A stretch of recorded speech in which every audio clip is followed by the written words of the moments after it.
Necromancy has always been considered the worst ability for a hunter, but he mastered it to perfection and was therefore able to become an example for all his future followers. He managed to become one of the top 5 hunters in his class after a series of victories over enemies using his magical talents. However, because the guy was the corporation's watchdog, his reputation remained bad among other hunters.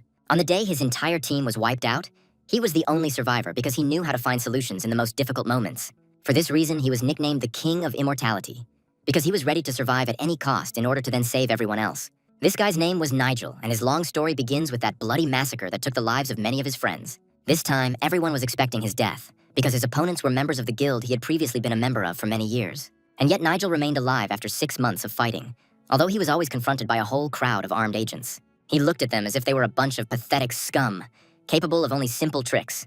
They were probably paid good money to kill him, but he wasn't going to give in and die that day to please these bastards. There was a price of 50 billion in gold on his head, and everyone was ready to carry out this task and take the reward for themselves. The main thing was to not let Nigel finish the spell, because his magic was deadly to anyone who got into his hands. But the guy had almost awakened his bone dragon to raise the undead from the dead and set the monster on the agents.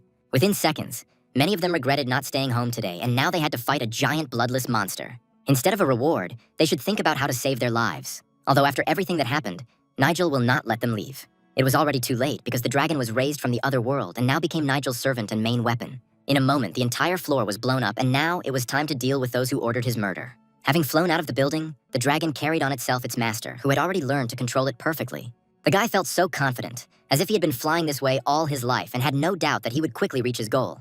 At this time, people on Earth could hardly believe their eyes, because this guy had enough mana even to resurrect a dead dragon. Of course, Nigel knew that he had spent too much mana, but this was his last chance to save his life.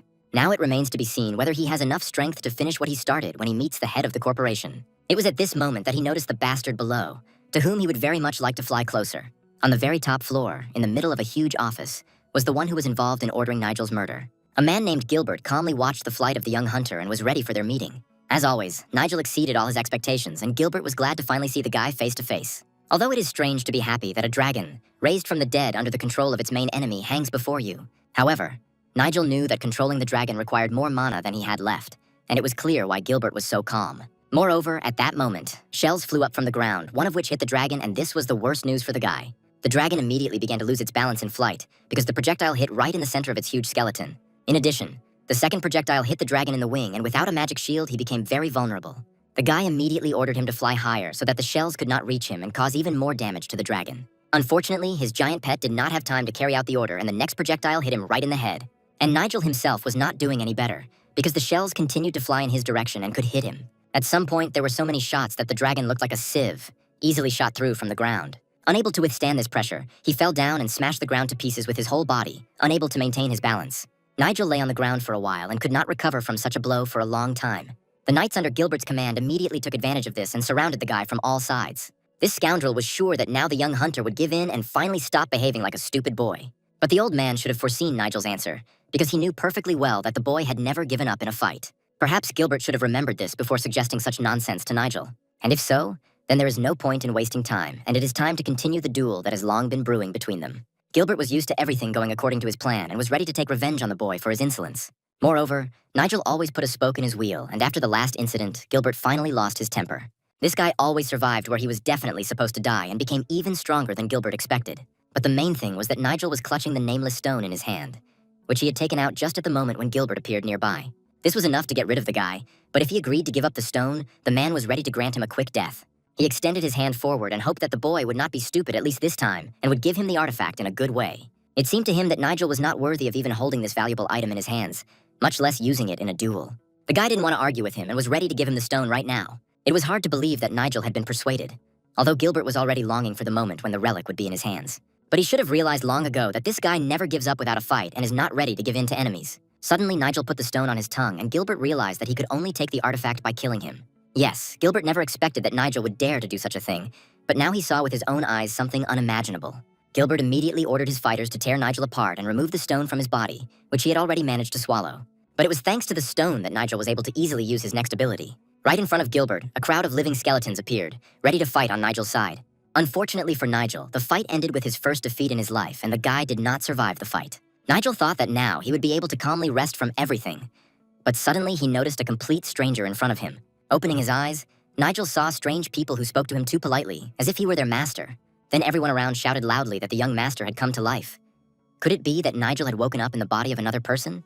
The boy felt that his new body was too heavy, and understood that he would have to live another life in a different form. That day, the voices in the settlement did not stop for a minute, because people told each other that the eldest son of a famous clan had returned from the other world. Some even said that his undertaker was a necromancer who was able to revive him. Others believed that Nigel was under someone's control and that dark magic was involved.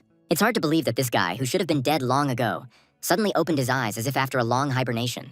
At the same time, Nigel, in his new body, was in an unfamiliar room and looking at himself in the mirror. Instead of his usual strong body, he now had the body of an overweight guy who clearly could use some exercise. In his past life, Nigel always worked out to keep his muscles in shape and use his body's strength to its full potential. Most likely, the person whose body he entered did not care about his form at all and was never a warrior. Surely, the very relic that old Gilbert was hunting for and for which he eventually killed Nigel was involved in this migration. It all happened at the last second, right before Nigel's eyes. First, it was worth understanding how to survive in this place because most likely, Nigel had enemies who secretly wanted him dead.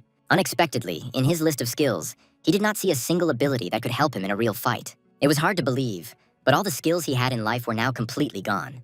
Although there was something interesting, because in the past he was completely carried away by necromancy, forgetting about close combat and fencing skills. And since it won't be possible to go back, he needs to develop the skills that the system offers him and at the same time remember the skills from the past.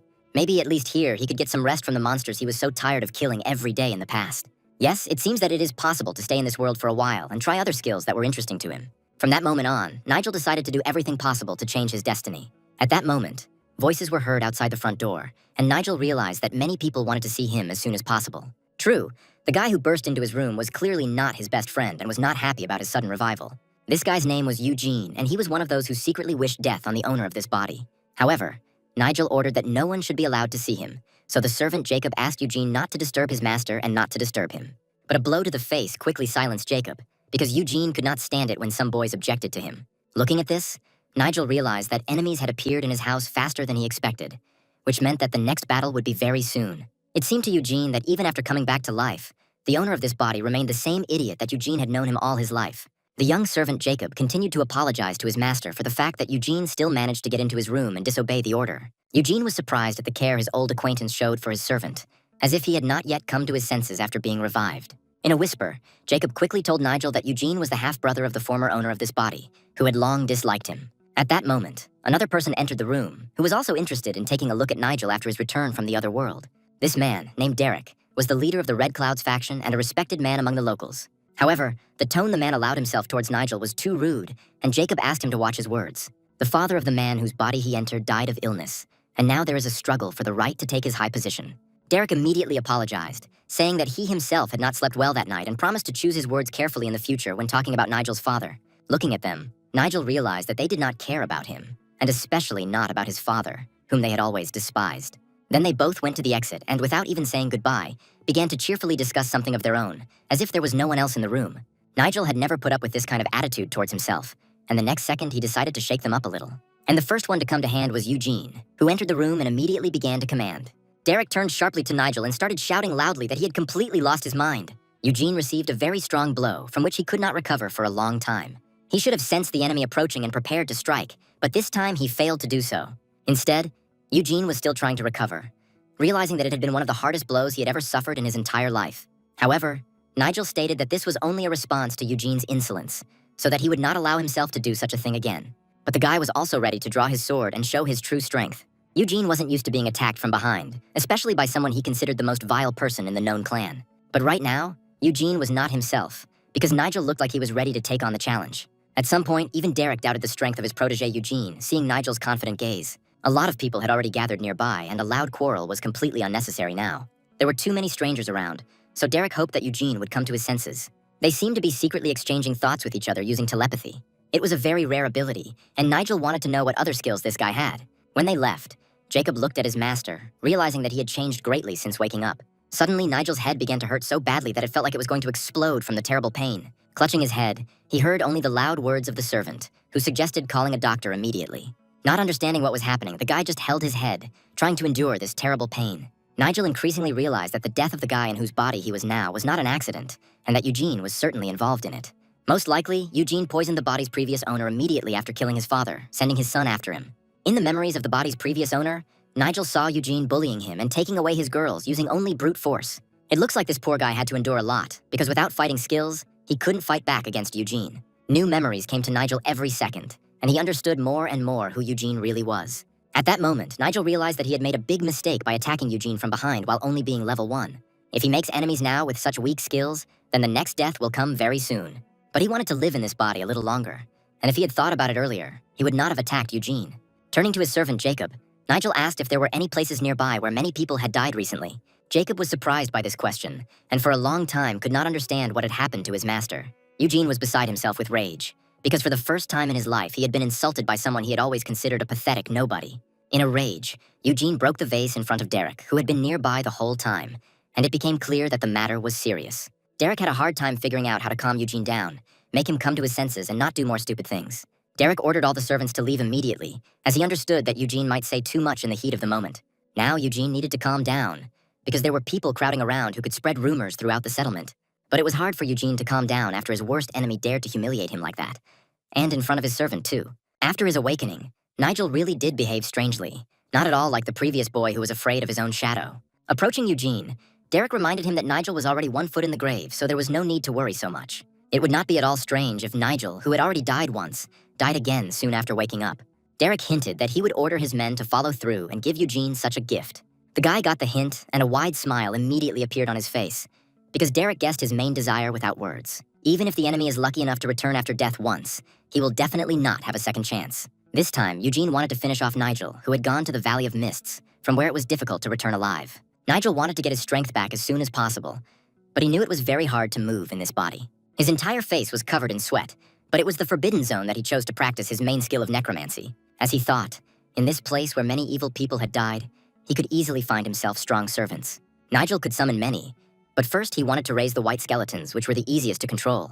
This required almost no mana, and Nigel, placing his hand on the ground, immediately used the necromancy skill. Immediately after this, the place on the ground that he touched with his palm began to glow brightly yellow, meaning that everything was going according to plan. Extracting the soul of the deceased worked perfectly, and the guy realized that his main ability was still available to him. Of course, he could do it much faster before, but in his current body, every skill was tens of times more difficult. Due to mental trauma, he could only temporarily hear the voices of the dead, which disappeared at the most inopportune moment. However, for Nigel, this was not so important now, because he, unlike other necromancers, knew his business. Having absorbed some mana from the dead souls, he immediately felt a surge of strength and received experience points from the system. The guy was surprised at how easily he mastered old skills in a new body, and his level immediately increased as soon as he started. Previously, he could only get to such a level after dozens of hard battles, killing a bunch of monsters. In addition, he could now unlock new skills if he fulfilled the conditions of the system and completed tasks from messages. In fact, it was not as easy as it seemed, and I had to gather all my willpower to endure the trials. Pain permeated his entire body, because it was not created for a necromancer to live in it. His heart was ready to jump out of his chest and was beating so hard, as if Nigel was using this ability for the first time in his life. He felt something similar many years ago, when he first felt the powers of necromancy in himself, and summoned his first soul from the other world. However, it soon became clear that in this world, skills are given much easier, and the system reported that Nigel had fulfilled all the conditions. And indeed, soon the guy felt how quickly his level was growing, and his body, which had always been weak, was getting stronger. In order for a common man to control mana, he needed magic circles that strengthened the body and a special heart that could store it. Now he could rest a little after his first attempt, which, fortunately, was successful. Unlike other necromancers, he decided to make his heart a repository of records of long-dead souls. Nigel knew very well that using someone else's mana could damage the mind if the necromancer was not prepared for such stress. But as the world's only master of necromancy, Nigel never suffered any harmful side effects. And now he was ready to repeat the same thing that he had already done more than once in his past life. Fortunately, when he used the necromancy skill, the soul of the dead soldier immediately responded, and a revived skeleton slowly began to emerge from the ground. Yes, it was a good start, and the guy already imagined how quickly he would return to his previous level. His current ability to summon the dead allowed him to summon not just one skeleton, but an entire army at once. Looking at his first summoned creature, Nigel felt a strange feeling as if he was learning necromancy all over again. However, the main thing now was what the revived skeletons were capable of, which the guy immediately ordered to rise from the ground. Following the first skeleton, the rest responded to his call, slowly making their way out. In just a few seconds, a whole crowd of armed skeletons stood in front of the guy, ready to carry out any order from their master. It was strange that people in his old world considered necromancy a bad skill, even though few knew how to use it properly. If this skill is developed to its maximum, it will allow even the most experienced mage to become stronger in battle. However, the creation of the revived skeleton suddenly stopped, and instead of the soldier, he saw only smoke in his place. Although Nigel had expected something like this, he still hoped that the necromantic ability would work a little better. The amount of mana in this world was half that of the one the boy had lived in before. And if there were about 10 such stones in the corpse of a monster with a mana stone, it was worth thinking about how to get more sacred artifacts for yourself. Without wasting any time, Nigel placed his hand on the ground again, ready to try again, adding another magical ability to it. It seemed that this guy could not be stopped, and having tried the skill of necromancy in a new body, he was ready to immediately restore all his other abilities. A few days later, when he found himself near the house, he realized that his guards would soon have a lot of work to do. Looking around the corner, he immediately noticed how often the mercenaries that Eugene had sent here began to appear near his house. Security around the house has been tightened, and most likely each of them is keeping a close eye on Nigel and biding their time. He would have already finished off this son of a bitch who killed the previous owner of the body along with his father. But something was stopping the guy now. There was no need to rush into a decision, because if he didn't find a way to retreat, he risked dying again. Right now, he needed to find a way to sneak into his house without being seen by Eugene's mercenaries. Although he knew one safe way, his plump body did not allow him to deftly use the familiar skills from his past life. Every simple action was so difficult for him that Nigel realized again how important physical fitness was even for a necromancer. Having climbed to the top with difficulty, the guy fell to the floor, trying to catch his breath after the simple climb. But what he saw the next second made him forget about his fatigue, because he was in serious danger. His young servant Jacob was in Nigel's room, and it was strange what the young man was doing there. Realizing that the servant might also be involved in the plot, Nigel rushed straight towards him, not giving the traitor a chance. Turning sharply towards him, Jacob shouted loudly, trying to stop his master. But it was already late, and the guy came close to his young servant, wanting to find out what the hell he was doing here. This boy came into his room without permission, and now he needed to find out why he was there. Jacob had to answer immediately, otherwise he risked saying goodbye to his life. They could talk about everything else later. But now the guy wanted to hear the answer to the main question. At first, Nigel thought that Jacob was really in cahoots with the enemy, because the boy could not utter a word for a long time. But then, looking up at him, the servant said that anyone in his place would have done the same. Yes, Jacob had to do it, because Nigel went outside again, although it was strictly forbidden. Still not understanding what they were talking about, Nigel asked again what he meant by no and why he was suddenly forbidden to leave the house. However, recently he left the room every evening, even though there were many mercenaries sent by Eugene around. Looking at the young man, Nigel couldn't believe that he really cared so much about his life, and he continued to tell Nigel that only he knew about this secret, and with all his heart, he wanted to protect his master from a new attack. The boy didn't seem like a liar, and Nigel felt like he should trust at least one person in this world. Then the young man suddenly asked Nigel to follow him, and it was difficult to understand what was on his mind. Yakov confidently stepped to the side, and there was no doubt that the young man was here for a reason. Soon they found themselves near the place where the young servant had brought his revived master. The barn they entered was a place where no one came at night, so they could feel safe there. The barn was abandoned and hadn't been used for a long time, so there was no fear that Eugene's people would find them here. Of course, this was good news, but it was unclear what this boy was up to. Jacob said with a smile that this was a secret place, which only the old servants of this house knew about before. He wasn't going to ask where Nigel went every night, knowing that the gentleman had a good reason for it. However, Jacob was always ready to wait for him here, although Nigel understood that this was mortally dangerous for the young man. In his position, Nigel could not trust even such a faithful servant, but he decided to break his rule at least once. In response, Nigel wanted to know if Jacob trusted him in everything and was ready to go with him to the end. These words made Jacob happy, and he assured his master that he would be with him until the very end. In that case, Nigel decided to apologize to him in advance and, placing his hand on his head, prepared to do what he had planned. Then Nigel used his magic, and it turned out that the hypnosis skill from his past life was still working. Most likely, it was so easy to hypnotize Jacob because he trusted him completely and did not defend himself in any way. Nigel then asked Jacob if he was somehow connected to Eugene, knowing that now the young man would definitely not be able to lie. Jacob, even under hypnosis, replied that he had nothing in common with Eugene, who moreover had always hated him. However, it remained unclear why Jacob was watching Nigel so closely. Was he really that loyal to his master? The boy replied that all his life he had considered his young master a very kind man who had helped him many times. And even if the master now beat him and treated him badly, Jacob still intended to trust him in everything as before. Snapping his fingers, Nigel broke the hypnosis, realizing that Jacob had been telling the truth all along. Nigel has been treated like trash all his life, and now he has at least one person he can trust with his life. Then Nigel crawled through the hole he usually used to leave and promised to return soon. Less than an hour later, Nigel found himself back in the dark forest, ready to further advance his level of necromancy. He hadn't received any new skills for a long time, but now he saw a system window in front of him with 4 new abilities. His necromancy skill had already become higher than before, and now Nigel could raise the dead much more powerfully than before. The souls of the white and blue levels were completely different categories, although just recently Nigel had felt something familiar. Yes, there was a familiar aura coming from these 2 types of souls, as if he had encountered something similar before. Blue level souls had very weak mana, but they contained a mysterious power that no one else could control. Of course, it was very dangerous, but Nigel decided to skip the easy part and get straight to the most interesting part. Nigel was curious from the beginning about this mysterious power and perhaps using it instead of his mana.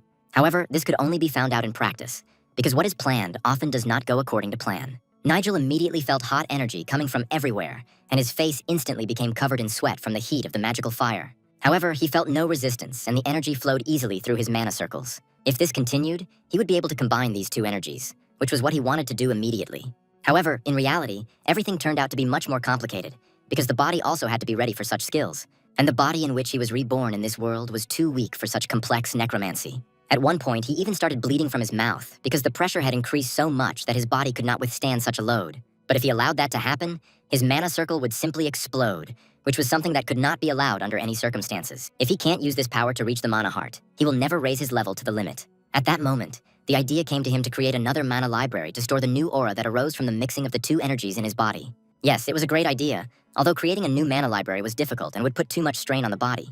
However, the next second, he used his ability even more strongly, hoping that his body would still withstand it. At some point, it became clear that Nigel had made the right decision to risk everything and go all the way. The energy no longer resisted, meaning he would soon be able to use all of his abilities. The guy even felt like he was being dragged back, because after using this ability, his body became completely weak. Having fallen to the ground, he saw the starry sky above his head and understood that everything had gone very well. Yes, he did it, which means he will soon need to summon spirits who will help him carry out his main plan. Looking at the system window, he saw how quickly his ability level was growing and realized that he had been doing everything right so far. The skill of necromancy developed to such a level that the guy could summon not only skeletons, but also other dead creatures. All that remained was to figure out what exactly he could store in his new library and how much it could hold. Nigel knew well that mixing too many energies could end badly, and that was certainly not what he wanted. And then he suddenly saw in the notification window that his combat breathing technique gave him a speed that he had never seen even in his past life. Nigel realized that there was no time to waste, and that he needed to test this in practice by resurrecting a few more dead souls. All this time he acted cautiously, realizing that he would definitely not have a third life, but now he was ready to take a risk and go to the end.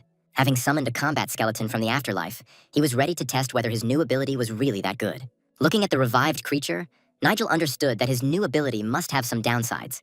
But what exactly? However, now he wanted to summon the skeleton using a new ability that took energy from another place. Putting his hand forward and slowly releasing the accumulated magic from his body, he was confident that it would work just as well as the first time. But something went wrong, because the energy began to slowly return, although Nigel himself did not intend to do this at all. It turns out that these two mana together create an effect that strengthens each of them. And now, having summoned another skeleton, he wanted to see what this new creature was capable of. The aura of this spirit turned out to be very strong, and now there was no doubt that his mana had really become completely different. The monsters he brought back from the afterlife were very different from those he had summoned to serve in his past life. The skeleton that emerged from the ground was ready to destroy several other skeletons at once, as it was stronger and faster than them. Yes, looking at his new dead servant, Nigel did not hold back his feelings, realizing that everything turned out very well. Now all that remained was to find out which of these two skeletons would be stronger in a real fight. Each had their own strengths, but only in practice could one find out whose would prove more useful. For example, the second skeleton was an excellent swordsman in life, so after death he could be considered a truly deadly fighter. However, Nigel could figure out which method of summoning souls gave the best result in a real fight. Immediately after this, he ordered the two skeletons to fight each other so that he could see with his own eyes what they were capable of. They immediately carried out their master's order and ran towards each other at full speed. The first skeleton to be revived immediately rushed into the attack, jumping high above its opponent. But after the first blow, it became clear that his speed would not be enough even to hit the second skeleton with a huge axe. And although his weapon was deadly, the skeleton's speed was so slow compared to the second that the outcome of the battle was already clear. And the second skeleton, summoned with two types of mana, carefully watched every move of the enemy. Yes, such a fast skeleton would be very useful. Besides, this warrior had a lot of stamina. Although the first skeleton still did not give up and again rushed to attack, holding a huge axe in his hands. It seemed that after this, the second fighter's rage increased and he no longer wanted to simply defend himself. He rushed at his opponent so quickly that dust rose up behind him, and even the air around him seemed to be cut by a knife. Nigel had no doubt from the start who would win, but he still wanted to watch the fight to the end. The main advantage of the second skeleton was its speed, although it had other useful skills. After the first attack, his opponent only managed to put forward a bony hand, and with difficulty withstood this strong blow. Of course, he couldn't die because this warrior was already dead, but he could fall to pieces from another such blow. The moment the sword was right in front of his bony body, Nigel loudly ordered both of them to stop. This was enough to understand which method of raising the dead was best for him to use. He then quickly canceled the summoning and both skeletons returned underground again. The two fought for quite a long time, although it took very little magic from Nigel to control them this time. Perhaps now it would be worthwhile to go in search of a blue-level soul and try to use not only these two types of mana, but also the third. Although it was worth thinking not only about improving his magic, but also about his current body. Yes, Nigel needed to learn martial arts, which required him to go to a certain well-known place. The next day, he was already approaching the building that had recently become his home, where a young servant was waiting for him inside. Jacob couldn't believe his ears when Nigel shared his plan to learn one of the best martial arts. He asked if there was a martial art that took away the opponent's internal energy and used it against him. But the boy immediately understood that they were talking about demonic art, because of which wars had been fought for many years, and about which it was better not to speak out loud. He screamed so loudly that the boy had to cover his ear to avoid accidentally going deaf. However, he remembered Jacob's words, realizing that demonic art was exactly what he needed. Now it was time to end the conversation and show Nigel the place where they practiced this martial art. He was going to go there right now, hoping that his young servant would show him the way. He then hinted that when Nigel became the ruler of this place, he would not forget those who had helped him all this time. Realizing that they were talking about him, the boy thanked the gentleman again and promised to wait here for his return. Then he suddenly turned around and loudly asked Jacob who was the strongest warrior in the entire history of the settlement. The boy immediately named the warrior who had reached unprecedented heights and become the best swordmaster. Yes, after such loud words, Nigel realized that the boy had long considered this ancient warrior his idol. However, he had other idols, and soon he was going to improve his skills to get closer to their level. First of all, Nigel needed to figure out the difference in strength between a third-tier swordsman and his skeletons. As he passed houses, he heard people discussing his external changes. The word around town was that this guy used to spend all his time in bars, but now he stayed away from such places. After the second Mana library appeared, Nigel's hearing improved and he could hear people's voices from far away. And since his reputation had long since reached rock bottom, he could do whatever he wanted. He needed to get to the Cloud Library as soon as possible, where he hoped to clarify some questions about his new body. On the way, he was immediately met by guards who knew him well and were surprised to see him there. It was unclear why he came to the Cloud Library, since he had never visited such places before. The guard turned to the guy with this question, thinking that he was talking to the former reveler. After all, before he had never appeared anywhere except bars and entertainment venues, and then suddenly he decided to go to the library. The guard quipped that the boy must have come for some special book, and Nigel was surprised at how accurately he had guessed the general purpose of his visit. And then the guard laughed, adding that the guy came here for a book with pictures of naked girls. In fact, the guard wanted to humiliate the guy and thereby attract the attention of Mr. Eugene. Nigel was once again convinced that he was surrounded by worms who did not know their place and allowed themselves too much. Then, looking at the guard, he advised him not to interfere and to immediately get out of the way. Already entering the library, he felt a hand on his shoulder and realized that this guard did not understand in a good way. But the look Nigel gave the idiot should have brought him to his senses. The guy's eyes lit up with a bright red light, and it became clear that after his revival, he seemed to have connected with a dark force. After this, the guard lost the power of speech, and his face became covered in sweat from horror. And Nigel walked straight to the huge door leading to the Cloud Library. The guard's friends could not believe that Nigel had so easily frightened this big guy, who was respected among the local warriors. But Nigel's gaze was inhuman and resembled the gaze of an enraged beast ready to pounce on its prey. Looking down at his feet, the guard was horrified to discover a puddle beneath him and realized it was time to change his underwear. His friends helped him with this, grabbing him by the arms and dragging him quickly to the locker room. Turning around, the second guard realized that Nigel had indeed changed since returning from the other world.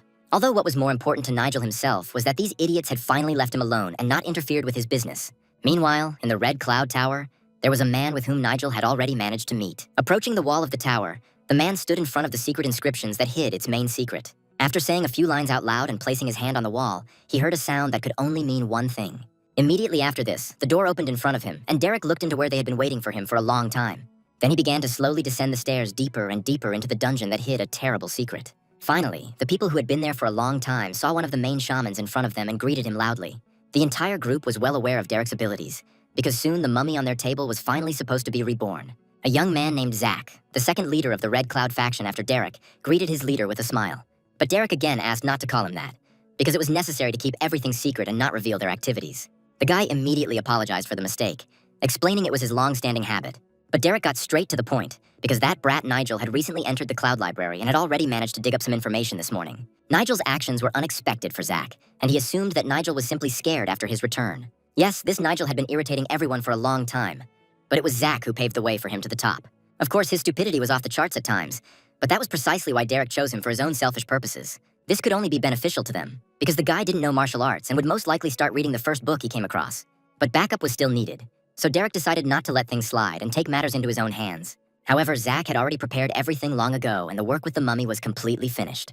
This was great news, because soon they would be able to complete the shamanic ritual, and then dark forces from the very depths of hell would begin to help them. Tonight was the night to get down to business, so Derek ordered everyone to be on guard. Before leaving, he smiled and said the phrase, the continuation of which each of them knew.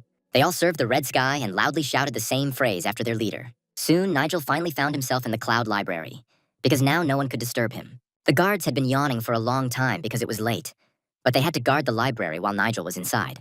There were no good books on martial arts left in the library now, and it was clear that Nigel was wasting his time. They thought it pointless to learn martial arts from the first book they came across. But this guy didn't need help, and from the outside it looked like he was just looking at pictures in a book. In fact, the martial arts book could help him master fighting skills faster, since he had mastered necromancy a long time ago. And if this was the first level of his advanced class, then the book in his hands could be considered the best martial arts textbook. Besides, there was a high chance that if Nigel were to accumulate internal energy using unstable mana, he would eventually simply burst from excess strength. If he could accumulate more mana, the rejection force would be much less.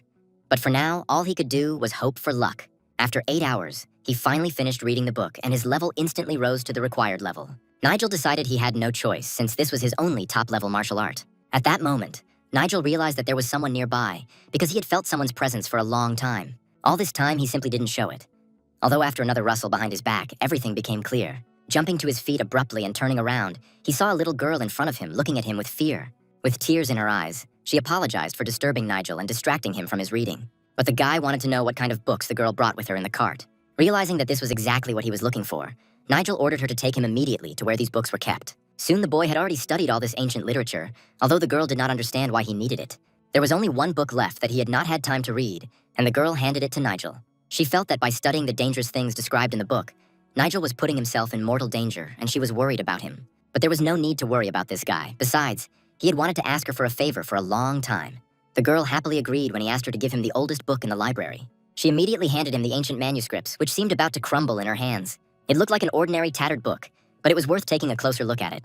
Having stroked the girl's head, the guy thanked her for her help and promised to repay her with kindness. He promised to buy her as much food as she wanted as a thank you for staying with him until the evening. A few hours later, Nigel was back in his room and immediately began to master new skills. All the techniques he had learned were subordinate to him, although they were achieved with great difficulty. Many of the techniques in these books remained unclear to him, but he did not give up and continued to study. His whole face was covered in sweat, but Nigel still did not feel the destructive power he was trying to acquire. It would most likely take much longer than he thought, so he needed to gather a lot of his mana now. At that moment, there was suddenly some noise behind him, and the guy did not immediately understand what was going on. Turning around, he saw a dark green energy approaching him, intending to merge with him. He had never encountered such a power before and did not immediately understand what class of magic it belonged to.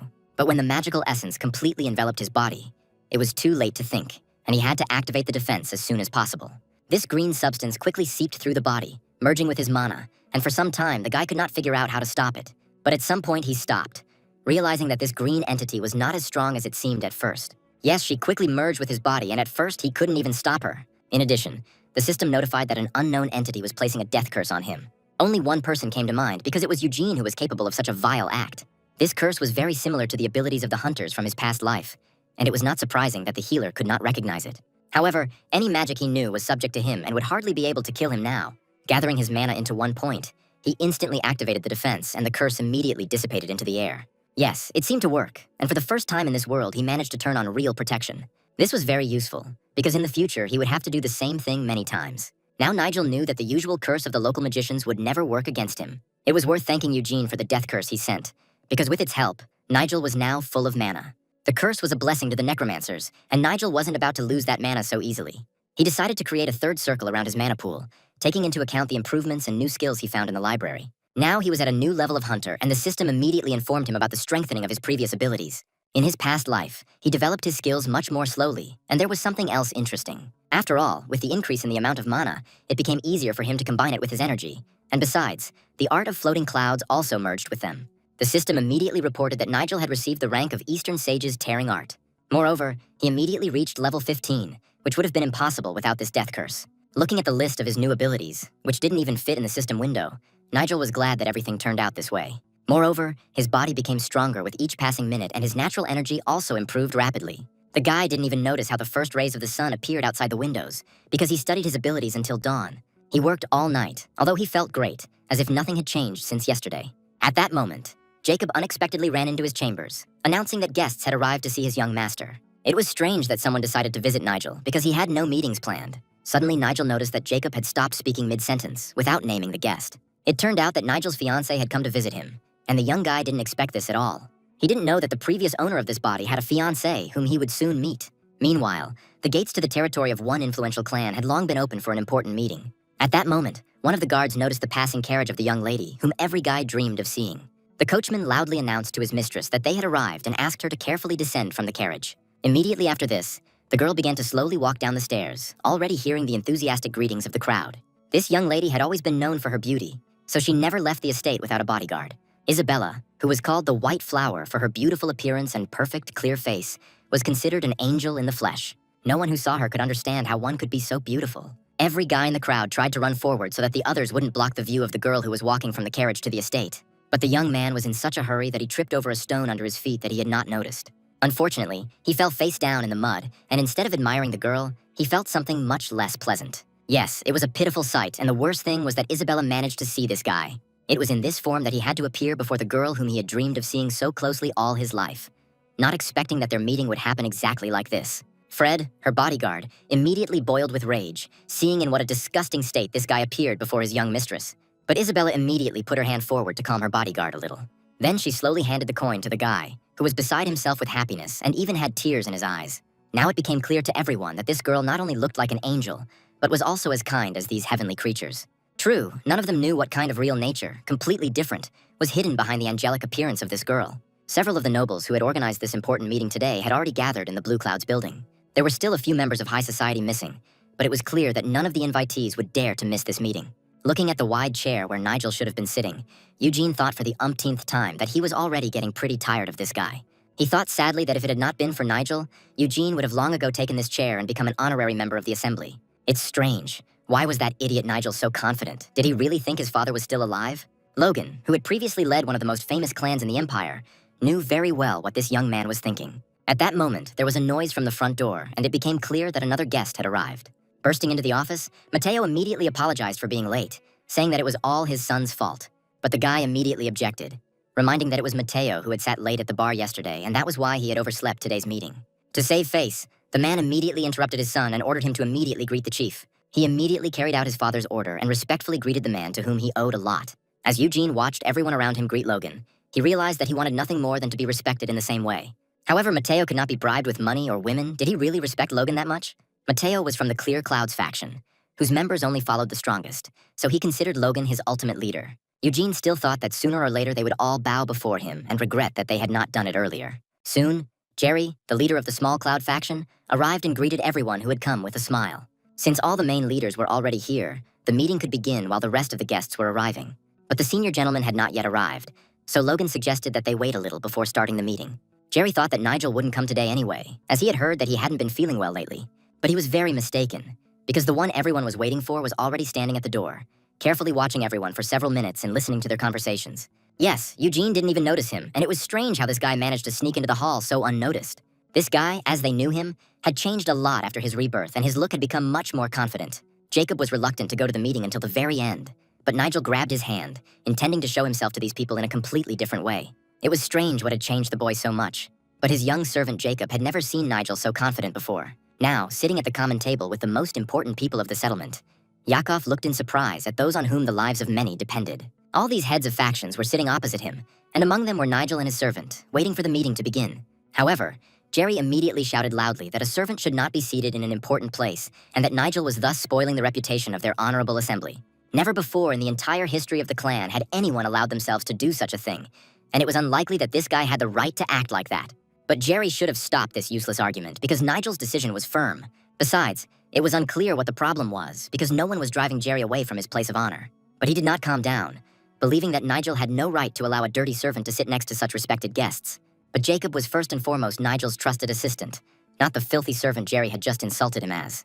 Yes, it seems that this could make anyone angry, and Jerry was no exception. But, looking closely at Jerry, Nigel wanted to add something about the head of the Small Clouds. Nigel's gaze was so menacing that Jerry was momentarily overcome with wild fear, as if he were seeing this man for the first time.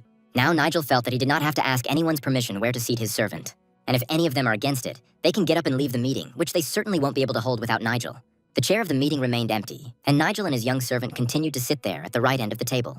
After a short pause, Nigel asked to continue the meeting they had started without waiting for him. Realizing that there was no point in arguing, Jerry looked down and apologized for butting in and pestering Nigel with stupid advice. Eugene also realized that he needed to act more intelligently and agreed that the servant could stay at the meeting. He understood that Nigel, the eldest in his faction, was still in poor health, so he needed an assistant to support him. And since all the issues had been resolved, Derek suggested starting the meeting, which should have been going on for a long time, As everyone knew, a very important family had arrived in the settlement and needed to be greeted with all the honors. While Derek was giving this boring speech, Nigel watched him carefully, knowing that he would still show his bad side. And Derek continued that the family had come for two purposes, and that the first thing they needed to do was to terminate the General Commission Agreement. But Mateo didn't believe until the very end that they would really want to break the agreement that had been in effect for almost 10 years. However, people from that family had long been complaining about local workers who always ruin everything they do. Halfway through the meeting, Nigel became very bored listening to these boring conversations in which there was nothing important for him. Logan closely watched the behavior of this guy, who had recently returned from the other world, and noticed changes in him. According to Jerry's people, the head of the visiting family began to meet frequently with the Dark Clan. Nigel did not yet know all the faction leaders well, but in their words, he already sensed the lies that people with dishonest intentions usually say.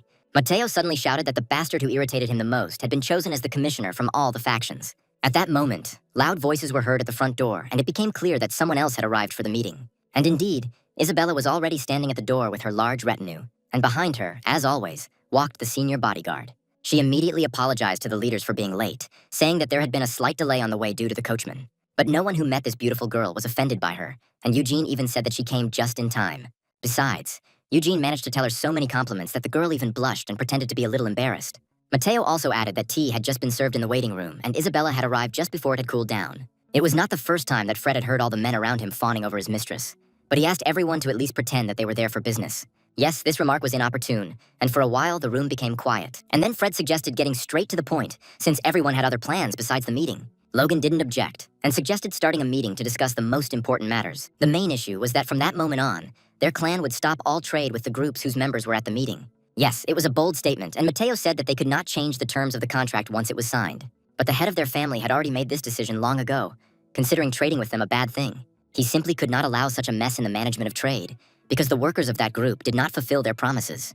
He had been expecting this turn of events for a long time, and only asked if this was the final decision. Fred was just relaying his boss's words, but added that he might change his mind if they fixed the problem. Over the years of trading together, the group's leaders had earned the trust of its leader, so Fred gave them another half-month to think about it. Logan understood that this sudden visit was only needed for pressure, but he never expected such a rude threat against him. Surely Eugene, his family, and the head of this family had already conspired for a long time, and Derek could also be involved in this. And finally, it was worth talking about the engagement of Isabella and Nigel, which was also very important for all the leaders of the group. But at that moment, the guy extended his hand forward and asked to wait a little with the conversation about the engagement. While talking about his engagement to Isabella, he yawned widely because he was very bored.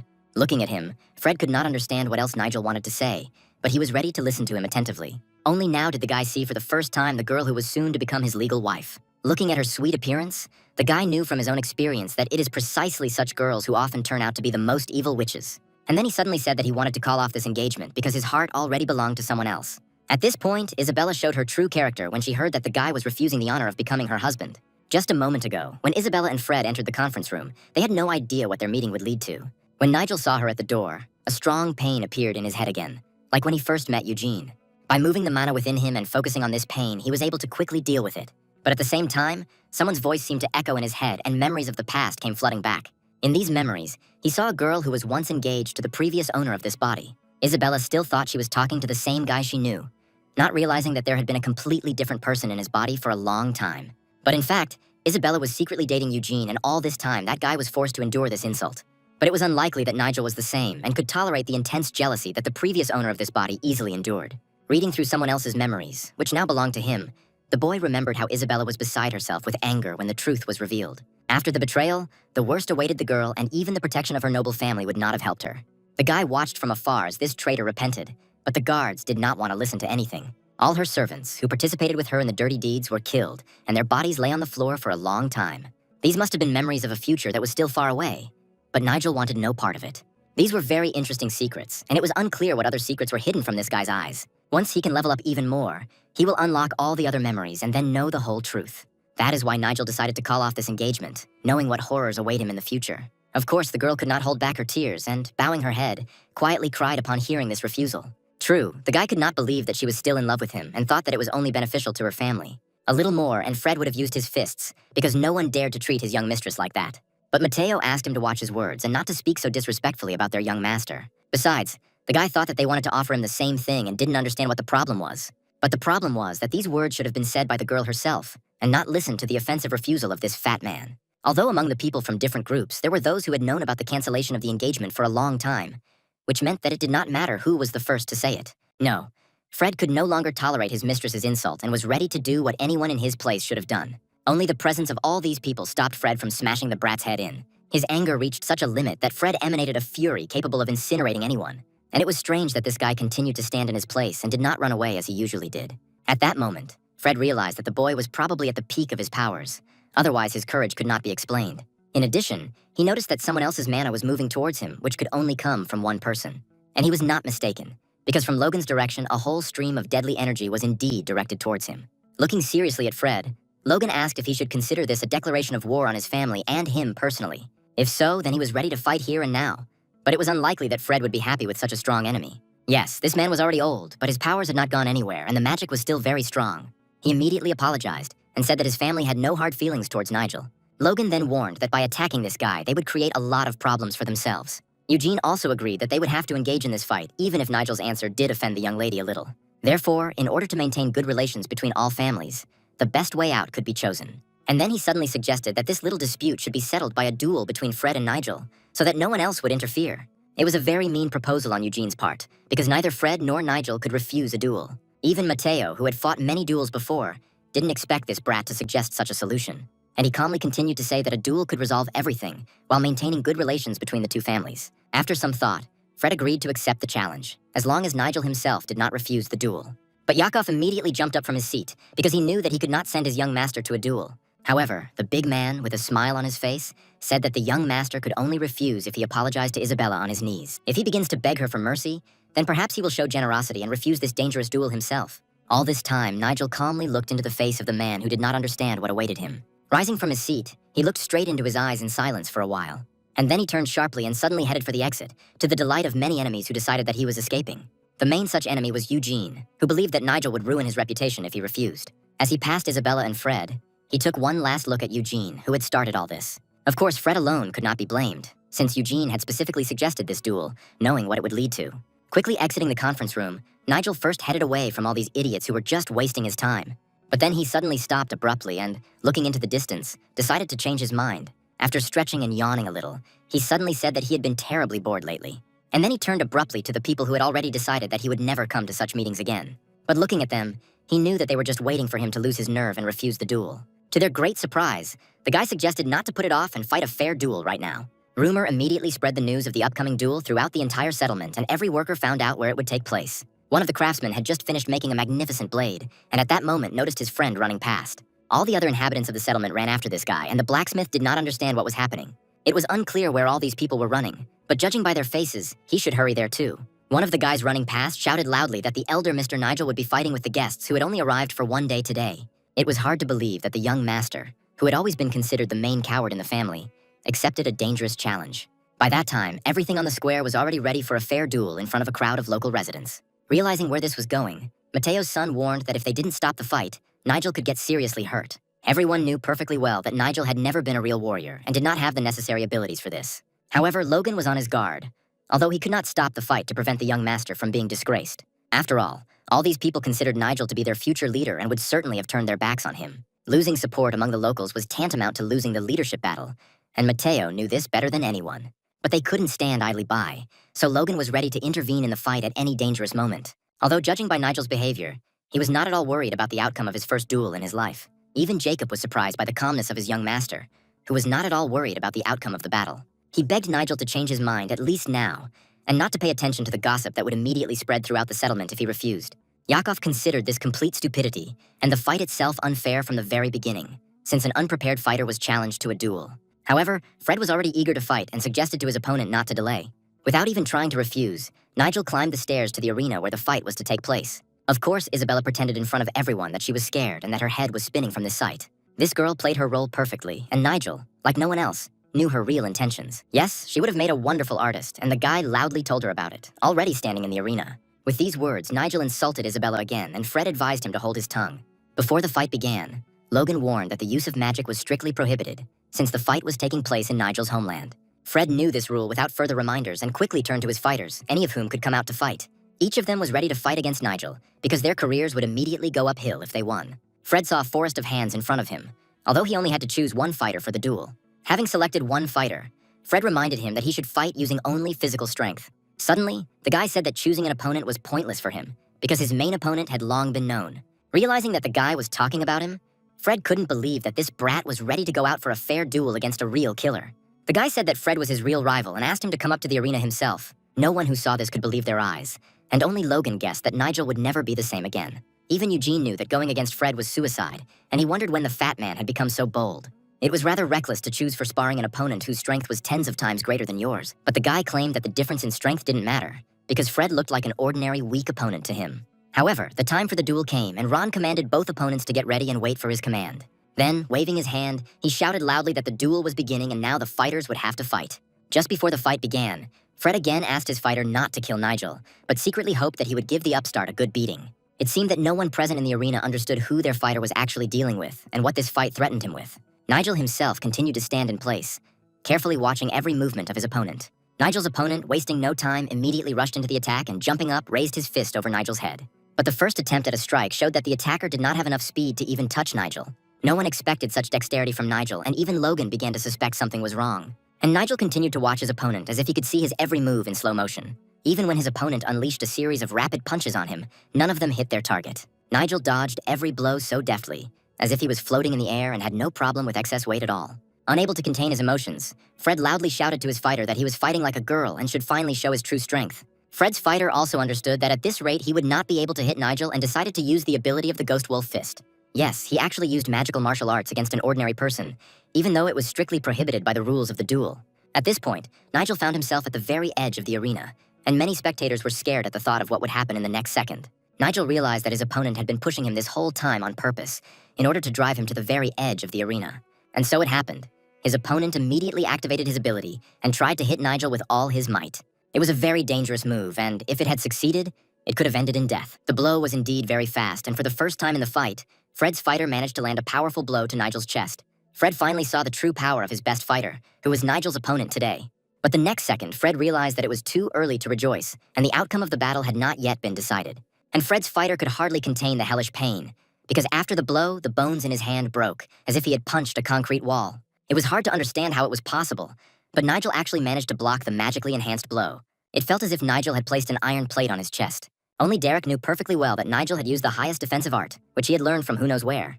And now Nigel did the same as his rival, using a special art in response to magic. But listening to these conversations, Nigel could not understand what they meant by defensive art.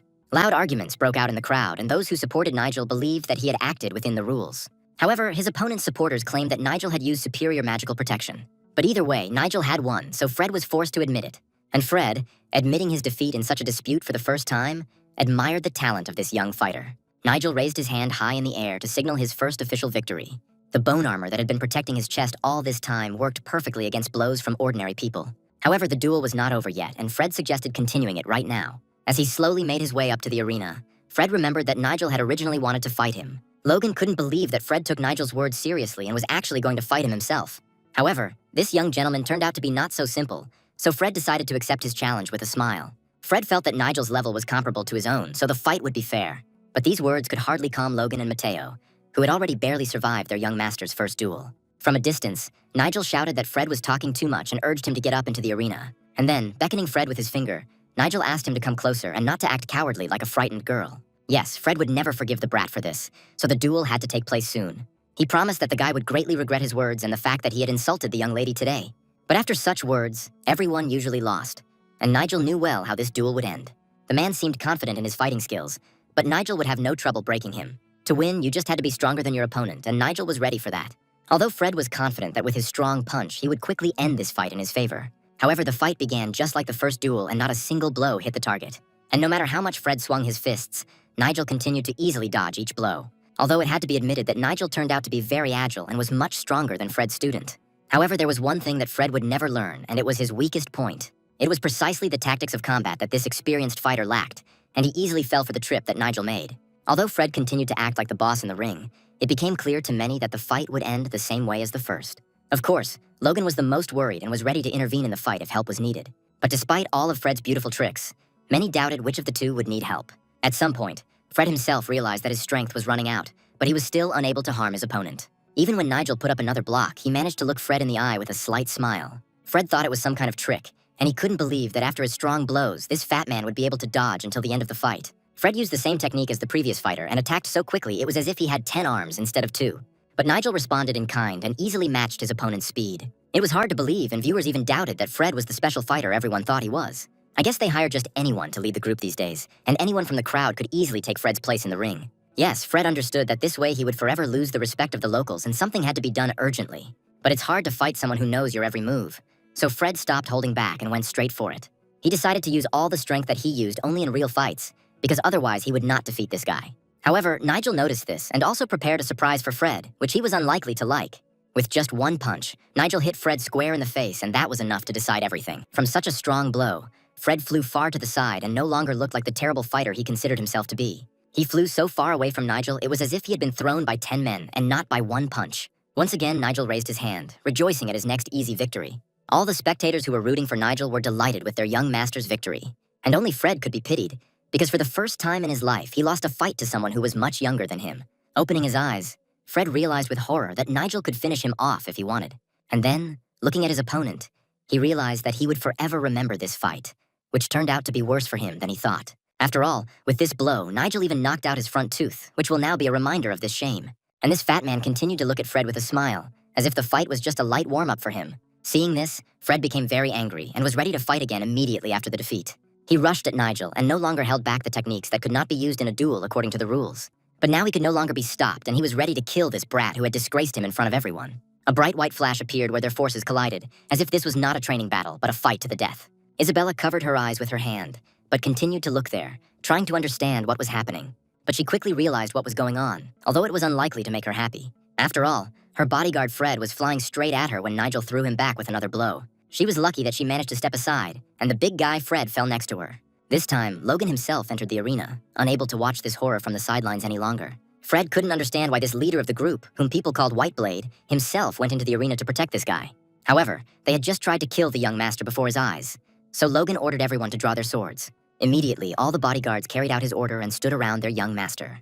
Mateo also intervened and ordered his fighters to immediately surround today's opponents. Even Fred's men knew that they would all be killed today if they dared to interfere. Isabella was very angry when she realized that these bastards dared to point swords at her. Now everyone knew what this girl really was, because she hid her nature under an angelic appearance. Yes, at that moment she couldn't hold back her feelings and said much more about herself than she wanted. Fred, whom she trusted to defend her honor in a duel, was to blame for everything. But now there was no time for jokes, and Mateo seriously asked Isabella to hand over her bodyguard to them for trial.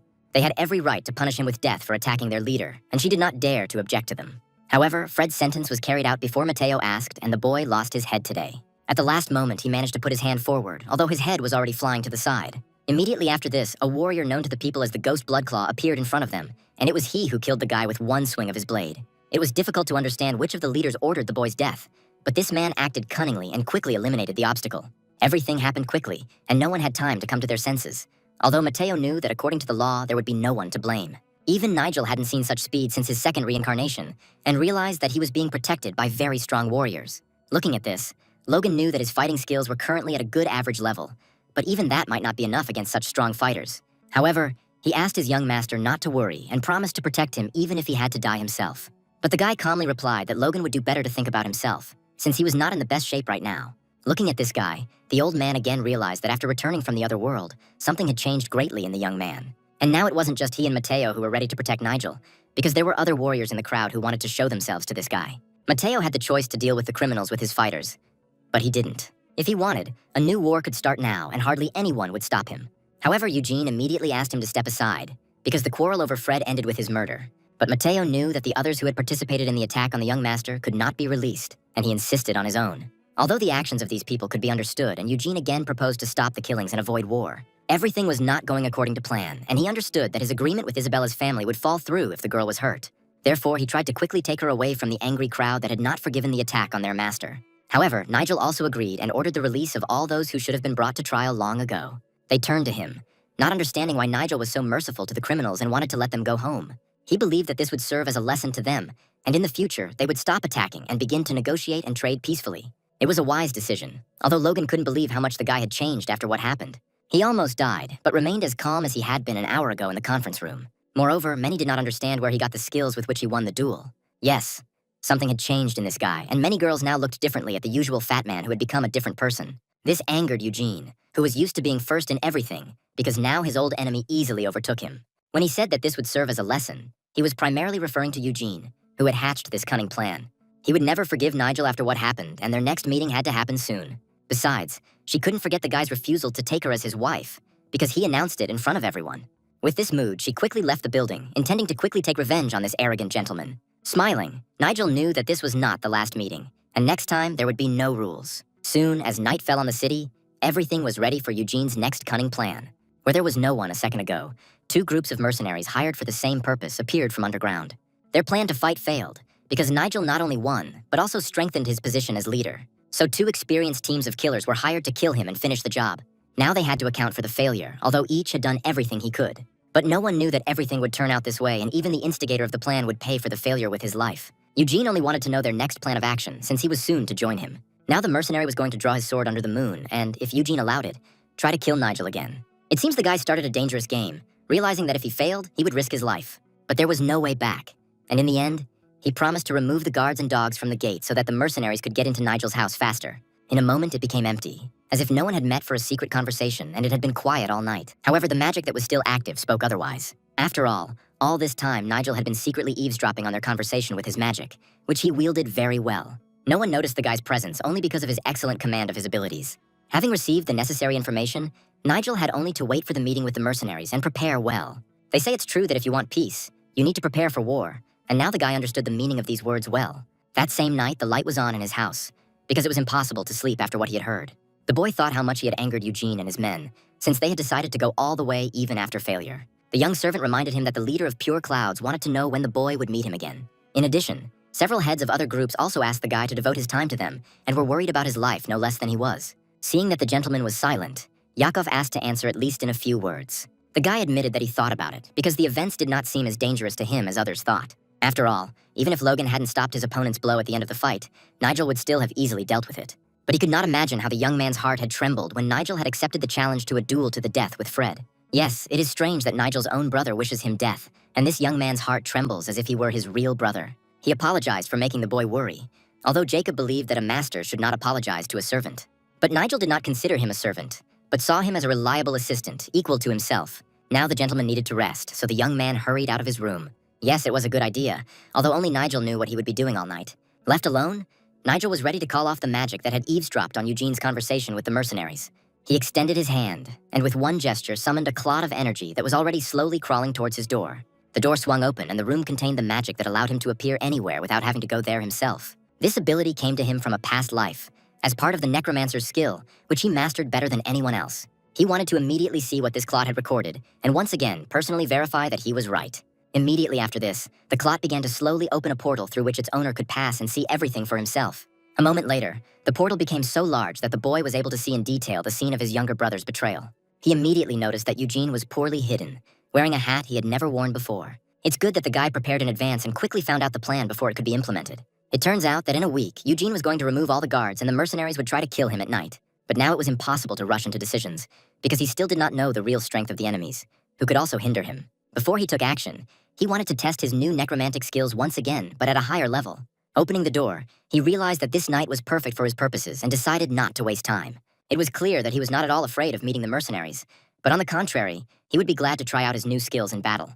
The moon in the sky seemed to be calling him into the forest and instilling confidence that everything would go well. Soon he found himself in a forest where many strong warriors had died in the past, and now he was ready to revive them and make them his servants. The Valley of the Bloody Mist, where he was, kept in the ground the bones of those cruel killers who would now become Nigel's faithful assistants. But first, he wanted to know what real power his mana, which had become much stronger, could give to these skeletons. Unexpectedly for the skeleton, who had just received a second life, the guy canceled the call. He had already understood a lot, and the main goal of his coming here had been achieved.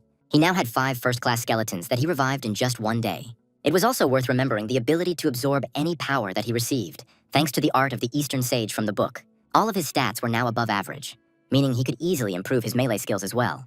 Perhaps Nigel would be able to learn other martial arts besides those that affected the mana heart, although it was worth devoting more time to necromancy, since it was the most difficult skill that required persistent training. So, with the first class dead finished, it was time to call the high warriors into service. The grave he stood in front of turned out to be much smaller than he had imagined on his way into the dark forest. Nigel even froze for a moment, realizing that he had been thinking about this meeting for a long time and now it had happened. The the first lord of one of the most powerful clans whom he was about to summon, was the strongest warrior in the entire history of that clan. He held out his hand, ready to resurrect the lord, giving him a chance at another life. Usually, a top-ranked corpse with high martial arts would exude a golden light, but this grave was very different from others. It was interesting to see what secrets this knight held. But first, he had to be summoned into this world. For a while, Nigel couldn't do anything, as if the warrior hadn't heard his call to come to life at all. The guy stood like that for 10 whole minutes, not understanding what had happened to his necromancy. Then he realized that the absorption had stopped on its own, although this had never happened before. It turned out that his current level as a necromancer was not enough to summon such a powerful undead. It turns out that in order to summon such a warrior, one had to become even stronger. But this task was difficult even for Nigel. In life, this warrior must have been much stronger than even the high priest of martial arts. The boy thought that there must be some hidden secret that would help him cope if it was beyond his strength now. It was necessary to try to find the grave of another supreme warrior who could be summoned at his current level. When the guy walked a few meters away from the grave, a bright flash suddenly appeared behind him. A blue glow burst out from the ground like a huge stream of power, causing the guy to stop. Turning around, he couldn't believe his eyes, because the warrior seemed to have heard his call even from the other world. It was hard to believe that the magic had worked on its own, because he had never tried this method of summoning the dead before. Next to the grave on the ground, he saw a huge red circle of a skeleton summoning, which had not been there a moment ago. The dead man actually decided to join the guy himself, realizing that this young man deserved his help. Right in front of him, he saw a skeleton sitting on a hillock near his tombstone, ready to start a fight immediately. Slowly approaching him, Nigel first wanted to know the strength and skills of this dead fighter.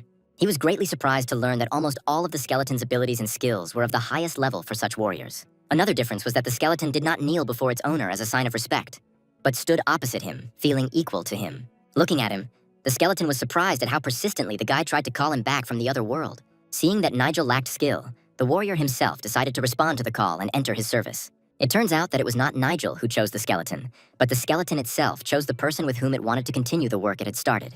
When the skeleton placed his hand on his chest, Nigel realized that with the help of this warrior, achieving many goals would become much easier. However, it remained unclear whether the boy would be able to control this rebellious warrior, because it should have been much more difficult than commanding the rest of the skeletons. The skeleton still stood in the same place and did not remove its hand from the young man's chest. It seemed as if the skeleton was trying to transfer its energy to Nigel, wanting him to accept the divine power of lightning and thunder that he himself wielded. Anyone in Nigel's place would have been speechless at what he saw, and he himself was unable to utter a word for some time.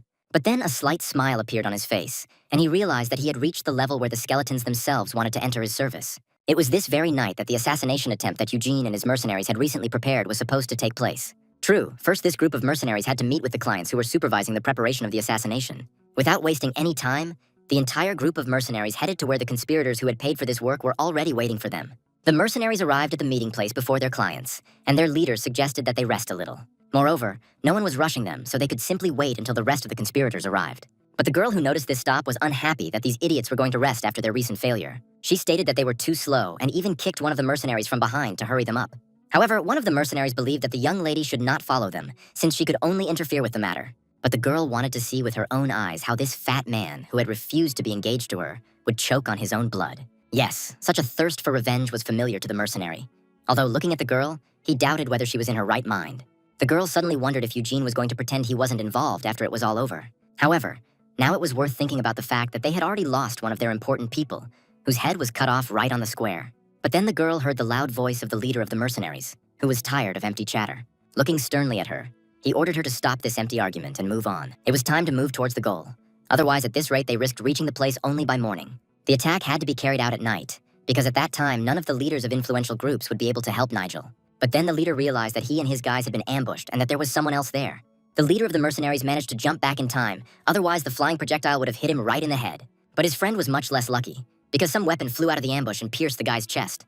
However, the wounded man then saw that it was not an arrow sticking out of his chest, but a bone. With trembling hands, he tried to grab her, but he realized that this was the last moment of his life. Yes, it was a terrible sight, and even the leader of the mercenaries, who had seen a lot, was very surprised. All that remained was to figure out where this bone came from and who threw it at his man. It was clear that the bone had come from the very depths of the forest, but who could have hit the mercenary so accurately? However, this was no longer important, because the shelling of bones immediately began, and many mercenaries were killed where they stood. The leader immediately ordered all the fighters to gather defensive energy and fight off the flying bones. Many of the fighters had defensive magic and immediately used it with their magic blades. Immediately after this, they began to chop in half the bones flying in their direction with wide, sweeping blows. At first, they succeeded well, although many still received serious wounds in the battle. And Nigel, who had been watching from the shadows all this time, said with a smile that they were doing quite well. Now each mercenary understood that their victim, whom they were going to kill, had found them in the forest. It seemed that they had switched places, and now the one who had tried to kill them was hiding behind the trees. It was unlikely that Nigel would deny it, since now he had nothing to hide from these people. Just a minute ago, they were calling him a scoundrel, but they themselves wanted to secretly kill him in the middle of the night. Instead of challenging Nigel to a fair fight, they acted like vile murderers and deserved no mercy. And if any of them thought they could get away with it, they were very wrong and would soon realize it. Hiding behind the masks of these people were those who were well known to Nigel, and he immediately recognized one of the attackers as his former fiancée. Yes, it was Isabella who was in the thick of the crowd, and now her participation in this dirty conspiracy was revealed. However, the leader of the mercenaries immediately stated that they were simply carrying out a secret mission from the head of the Eugene clan, who hired them. But Nigel would hardly have forgiven them for participating in the assassination attempt on him, as the main heir of his family. Only now did Isabella realize that Eugene had betrayed them and ordered the fighters to kill Nigel immediately. It seems that Eugene and Nigel managed to fool them, otherwise how can one explain that the plan was discovered so quickly? But no matter how closely the mercenary looked at the guy, he did not feel any magic nearby. It was clear that this joker did not come alone, but where were his accomplices hiding? Moreover, the bone shots were so accurate that the mercenary thought that there was some kind of device hidden behind him. It seems that this funny fat man himself was looking for death since he fell right into their hands. But judging by Nigel's smile, he was hardly planning on dying today, and he had a more cheerful plan. And each of these idiots who swung a sword at him would soon bitterly regret their decision. 2 magical spheres immediately appeared in the guy's hands, from which he fired bone spears. All the bone spears immediately hit the crowd running towards him, as if from a machine gun, and it was impossible to dodge them. The mercenaries running ahead realized that these were the last moments of their lives and they were about to die. They were not mistaken, and the bone spears easily pierced their bodies, leaving no chance of survival. Only now did they realize that before them was a real sorcerer who masterfully wielded magic. And if any of them had previously doubted the guy's abilities, then those who are lucky enough to survive will definitely have no doubts left. The guy hadn't even started acting seriously yet, but was only trying out his most basic skills. Of course, this skill required a lot of mana, so Nigel had to use it wisely. No one could have imagined that Nigel would turn out to be a great martial artist and achieve such skill at such a young age. But it wasn't just about martial arts, but about demonic magic that gave the guy strength. However, Nigel was not the only one here who used dark power, and among the mercenaries there was someone who also possessed it. Of course, this mercenary did not know how to resurrect the dead and call them to service, but he also had something interesting in reserve. The leader was sure that the boy had a weak spot and loudly ordered his men to find it. Moreover, they could overcome the enemy with numbers and, acting together, quickly deal with him. The number of bones flying at them decreased, and the leader decided that if they all attacked the guy at once, they would be able to kill him. And the leader, covering the rest of the fighters with his protective magic, was the first to rush at Nigel. The mercenaries were right, because Nigel did not come alone, which meant that they had to fight with his loyal servants as well. However, these idiots did not yet know that Nigel's loyal servants would be warriors who died hundreds of years ago. Nigel then held out his hand and commanded the dead warriors to rise from the ground and come to his service. Seeing this, the leader of the mercenaries turned cold with horror, realizing what all this would mean for them. Each of the mercenaries already bitterly regretted agreeing to this task, but it was too late to retreat. Skeletons that could no longer be killed, but who could pierce anyone with spears, were looking straight at them. The guy had several of these skeletons in his service, and each of them was monstrously strong. This was the demonic magic that the leader had mentioned. But now it was much more serious. The protective magic the leader had used at the beginning now seemed insignificant compared to what Nigel had prepared for them. Moreover, the crowd of skeletons was led by the strongest warrior, who himself came to serve Nigel. The leader of the mercenaries had killed for money all his life and had seen a lot, but even he was frozen with horror, unable to move. The skeletons immediately sprang into action, easily killing every mercenary in their path. None of the mercenaries could do anything against the dark force that was heading straight for them. But since they were destined to die, the leader ordered to do everything possible to at least cause damage to this guy. They had nothing left to lose, so the whole crowd rushed straight at the skeletons, heading for certain death. But such desperate courage could hardly frighten warriors who had been dead for hundreds of years. Nigel, looking at these fools who desperately rushed into the attack, also understood the futility of their impulse. Before this, they had so many chances to escape and survive that if the mercenaries had been smarter, they would have definitely taken advantage of at least one. But the mercenaries continued to attack, realizing that this was the last thing they would do in their lives. Of course, every skeleton was ready to take on the challenge and stretch their bones in the first battle after their return. A moment later, the swords crossed and the crowd of skeletons stood like a wall against a group of armed mercenaries. But it soon became clear that swords in the hands of mercenaries were useless in the battle against skeletons. Moreover, from somewhere behind them, the same bone spears that had struck at them at the very beginning struck them again. In addition to the bone spears, arrows were also added, killing one mercenary after another. It became clear that at this rate they would all soon be killed and join the dead army of this young gentleman. And so it happened, because the leader's last fighter received an arrow to the head, which pierced his skull right through. Now the leader was left alone, having seen his best fighter die in this unequal battle. He noticed that the unknown shooter was firing 2 arrows at once, and the first one was just a distraction, while the second one hit the target right on target. And this shooter was the same skeleton who stood next to Nigel and used a special combat technique. It was hard to believe that this guy had such abilities and was really a messenger of the dark forces. These risen dead felt no fear and fought as well as they did in life. All the techniques that the dead warriors demonstrated were well known to the mercenary, and only now did he understand who he was dealing with. Yes, all these skeletons used military techniques and martial arts, which means that the best fighters of antiquity fought against him. And if he tries to attack the skeletons with his usual techniques, he will achieve nothing and will die along with his fighters. So the best thing would be to just run away from here, and it's strange that this thought only occurred to the guy now. Although the very next second, he suddenly changed direction and rushed at full speed straight towards Nigel. This guy must be crazy to decide to kill Nigel with one blow, hoping that it would also disable his bone soldiers. At one point, he found himself very close to Nigel and was about to deliver that one fatal blow. But at that moment, he realized that he had hoped in vain to defeat this fat man. Because a bright blue flash suddenly flashed to his right. Something strange began to happen in the place where his dead subordinates had just been lying. Could it be that Nigel was planning to revive them too? Indeed, the fighters who had been fighting against Nigel just a few minutes ago were suddenly enveloped in a green magical haze. And the mercenary watched everything from the side, and it became clear to him that Nigel had called for help from a new dark force. No mercenary can stand against such pressure, and this guy finally realized who he was really up against. If he could turn back time now and abandon the mission, he would certainly do just that. But now it was too late, because Nigel had already ordered his skeletons to finish what they had started and kill the one who dared to take on this mission. The mercenary realized that Nigel had deliberately exposed himself to the attack in order to lure him out of the ambush and into a trap. Yes, Nigel was a real demon. Otherwise, it was impossible to explain everything that the mercenary saw with his own eyes. And then the mercenary suddenly laughed, thanking Nigel for making the last seconds of his life so funny. It was hard to tell if the mercenary had gone mad or was still sane, but his laughter was as terrifying as Nigel's skeletons. Of course, this did not save him, and the skeletons quickly finished off the one who attempted to take the life of their master. Once again, the young necromancer Nigel was convinced of how incredible his new ability was. All of his skills worked much better than in his previous life, and he decided to take martial arts training more seriously. The soul of the killed mercenary could also be useful to Nigel, and now a new servant could be called into service. This was good news, because now Nigel could summon the mercenary's soul in the form of another supreme skeleton. At this very time, the girl remained in the same place, unable to move a finger from fear. When Nigel approached her, she, shaking with fear, assured him that it was Eugene who had persuaded her to commit this vile crime. With tears in her eyes, she assured Nigel that she would never have dared to kill the man who was to become her husband. After all, they had been lovers all their lives, and she asked him to remember the happy moments they spent together. But Nigel, looking down at her, reminded her that she had no other abilities besides her excellent acting talent. The girl's face immediately changed, realizing that Nigel had planned another mean trick against her. However, she had already managed to prepare a remedy that was her last hope. She raised her hand sharply and released a purple, corrosive poison like a cloud of gas at Nigel. The girl laughed so loudly, as if she had already won, and had no doubt that Nigel would go blind forever. But Nigel stood still and calmly explained to the girl that the poison had no effect on him. Now the girl had to admit that her last resort against Nigel had not worked, and her fate was sealed. And the next second, Nigel's face appeared again from the purple cloud, and he was not going to give this capricious girl another chance. He instantly touched his fingers to the center of her chest and used an ability that was supposed to make her forget all her plans. With one easy movement, he blocked her throat so that the girl could no longer say a word. Now Nigel didn't have to think about the law because no one's permission was needed to kill scum like her. Then he activated the ability of accelerated decay, and the girl's body began to quickly decompose right before our eyes. The beautiful girl she had been a second ago quickly began to turn into a corpse. It was a terrible sight, as Isabella saw her young body turning into a rotting piece of meat. A few seconds later, she collapsed to the ground and her miserable life was cut short. Now nothing should stand in Nigel's way because these people had chosen their own destiny. However, it would have been a sin not to take advantage of the situation, and Nigel leaned over her body to do the last thing. He threw a tablet with a secret message next to the body, hoping that it would be taken by whoever would become his next target. And then he walked quickly to the edge of the forest, because the main thing for today was completed. Yes, the next person Nigel wanted to get even with for everything he had done was supposed to be Eugene. A few days later, in the morning, loud screams were heard in Eugene's house when the boy found out about everything. He couldn't believe it, but all the mercenaries he hired were actually already killed. He couldn't understand how these people known as brutal killers could die at the hands of a fat man.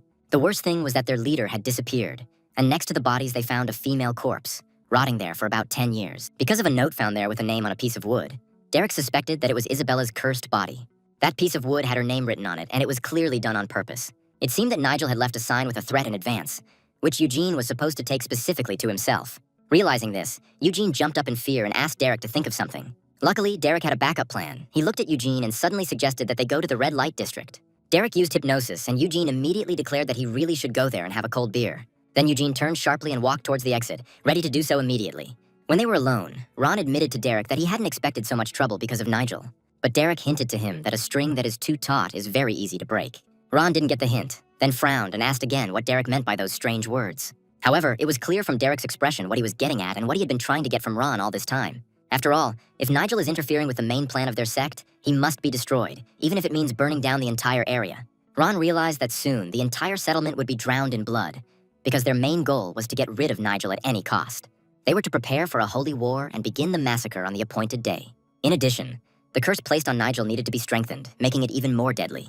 Not daring to object, Ron assured Derek that everything would be done in the best possible way, and that the gentleman would not regret his decision. At the same time, a crowd of curious people gathered at Nigel's house, and Zack had a hard time keeping them at the gate. He explained to them that his master was currently busy and was not receiving anyone. But everyone wanted to see the man who became famous throughout the entire settlement and won the people's support. But Nigel wasn't having any guests today, and Zack asked everyone to leave again. Many did not like the fact that this young servant was driving them away from the gate, as if he were the master of the house, and not just a servant. And Zack repeated with a smile that he was not against their meeting, but Nigel himself asked not to disturb him. Moreover, Nigel had recently left home for several days, ordering the servant not to let anyone in. When Nigel left, he said goodbye with a smile. But Zack, as usual, couldn't hold back his tears, as if he was saying goodbye forever. Nigel really needed a couple of days alone in the mountains near the big forest. There he could hide from prying eyes and hone his necromantic skills to perfection. In addition, he recently mastered a technique that allowed him to learn about Eugene's plan to order a murder. Now, hidden in the ravine, Nigel used his ability again, trying to gain better control of the dark matter in silence. He understood that there were more enemies because many factions were unhappy with his suddenly increased power. They created a curse to kill Nigel, but he was able to harness the dark power instead. When the plan failed, they became so angry that they revealed their true intentions, and now Nigel could easily use their mana. After absorbing so much mana, Nigel received a message from the system that his body was overflowing with energy and needed to get rid of the excess. Thanks to those scoundrels, Nigel now had enough mana to revive dozens of fallen warriors at once. Now he could easily create loyal dead warriors even from the corpses of animals, replenishing his army with them. The bones that once formed the body of an animal began to gradually come together to form a new figure. Nigel could only watch as they slowly transformed into a formidable warrior, ready to defend his master to the end. And indeed, a moment later, a bright red fire flared up in the empty eye sockets of the skull, which meant the magic worked perfectly. However, the skeleton was not black, although Nigel wanted to summon a supreme warrior with black bones. He didn't look at all like the mighty warrior Nigel had intended to summon. Instead, a skeleton with a huge hump stood before him. But by the claws on his bony hand, Nigel recognized him as his former enemy. It seemed that Nigel had managed to revive the dead mercenary, and now he was obliged to serve his new master. In addition, the system informed that Nigel must immediately begin carrying out a secret mission and fulfill the wishes of the dead warriors. And to get more out of the dead man, Nigel needed to fulfill the dying wish of this former mercenary. But Nigel didn't want to carry out the system's stupid tasks, but to show this skeleton his true place. This skeleton's last wish in life was to kill Nigel, so he certainly wasn't going to fulfill that wish. Instead of sending the skeleton back to the afterlife, Nigel ordered him to suffer endless pain as punishment for his past sins. He should have thought about his impudence and thanked Nigel for not killing him a second time. Immediately after this, the system gave him a second secret mission, according to the terms of which he again had to fulfill the wishes of these two skeletons. The guy was glad that he could easily obtain the combat skills of any warrior, just by fulfilling his last wish. However, the fighting skills of these two skeletons were of little use, so the boy asked them to return to where they came from. After all, he had already managed to acquire all the combat skills he needed, although he understood that the skeletons were a little upset. But the next moment he collapsed onto the stone floor of the gorge, realizing that his body simply could not withstand such stress. And it was not the first time that he had to experience the feeling when your legs give way from weakness and you are powerless to do anything. But it was at that moment that the black skeleton he had tried to summon in the morning appeared behind him. And now the skeleton watched as the boy tried his best to overcome the weakness of his body, which was too fragile for such abilities. I had to gather all my willpower into a fist and slowly try again. Having filled the blade with his mana, he hoped that the sage skills he had gained in the library would help him. The power of lightning and thunder could also help, because through his blade, as if through an antenna, he received even more energy. Gradually, so much energy accumulated in his blade that there was no point in further accumulating mana. Raising his sword high above his head, he wanted to know what he was now capable of and how much stronger his blow had become. Using a thunder slash, he brought the blade down directly onto the rocks beneath his feet, hoping to see the power of his new ability. However, instead of cutting the stone, he only made a small cut on it and again realized that his strength was not enough. There was too much of a difference between the fighting skills he had, so a balance had to be found. At that moment, the black skeleton suddenly extended a bony hand and touched Nigel. At first, the guy didn't even understand what was happening and looked ahead in horror. Then, turning around, he saw that the skeleton still had his finger on his back. But what was he planning? Immediately after this, the skeleton began to quickly poke sharp, bony fingers into different points on his back, as if doing acupuncture. But it was hardly worth expecting this from the black skeleton, and the guy will have to learn something new, for which he was not yet ready. The skeleton continued to look at him, and it seemed as if the fire in his empty eye sockets was growing stronger and stronger. Then he realized that this ancient warrior had been trying to help him all this time, and the boy obediently sat down on the stone floor. He had come a long way, but had completely forgotten that he had not managed to touch some points on his body that required special attention.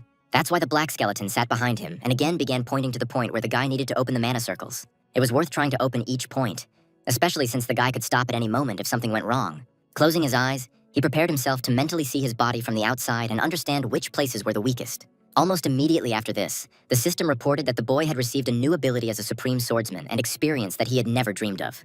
Yes, he managed to rise to a new level again in just a few minutes, as if the system had been preparing him for this all this time. Opening his eyes, Nigel realized that this was exactly why he had come to the gorge, and that it was certainly worth the 2 days of absence from home. The black skeleton turned out to be not only an excellent warrior, but also his main assistant, who knew much more than Nigel himself. That same night, the lights were on in Logan's house, as the man often meditated before going to bed. He sat in complete silence, because it was easier to collect his thoughts and understand what he had achieved to date. Every time he used his powers, it became more painful for him as age began to take its toll. The source of the pain was unknown to him. So, apart from old age, he suspected a curse cast by some scoundrel. But his time to die has not yet come, because Logan has not managed to do many important things in this life. He was soon glad to receive Mateo, who, as usual, was very concerned about the health of his older comrade. But Logan reassured him with a smile, saying that he had simply missed dinner after training and that was why he didn't look well. However, Mateo knew well that after the duel, Logan had gotten too carried away and spent more mana than he could afford. Although Mateo didn't blame him, because in Logan's place he would have done the same thing. However, Nigel had left the house 3 days ago, and it was worth thinking about his safety. And if necessary, Logan will have to assemble an expedition led by Mateo to find Nigel. Pouring himself some tea, Mateo replied that Nigel should be back any day now and hoped the boy was okay. However, the main question remained whether Logan had made the decision they had discussed a few days ago. It was a difficult question, and at first the old man could not answer, only silently looking at Mateo. To be honest, Mateo himself doubted Logan's powers, and besides, his recent change in character could be temporary.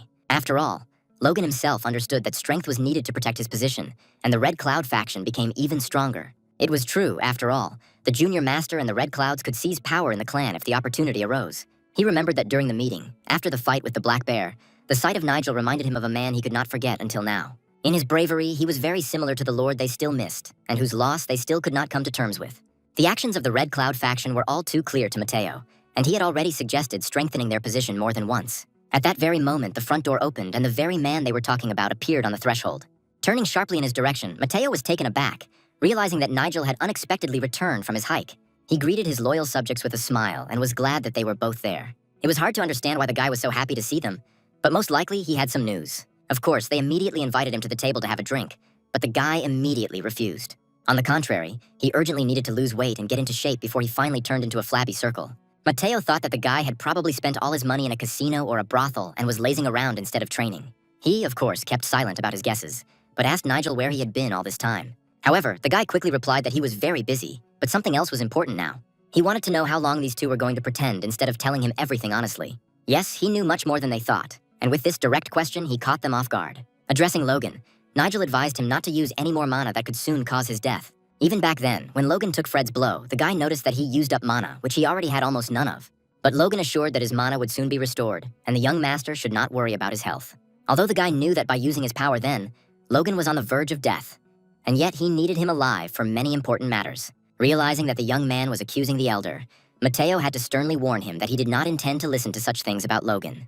But the truth could not be hidden, and the guy repeated that the old man was very lucky to survive.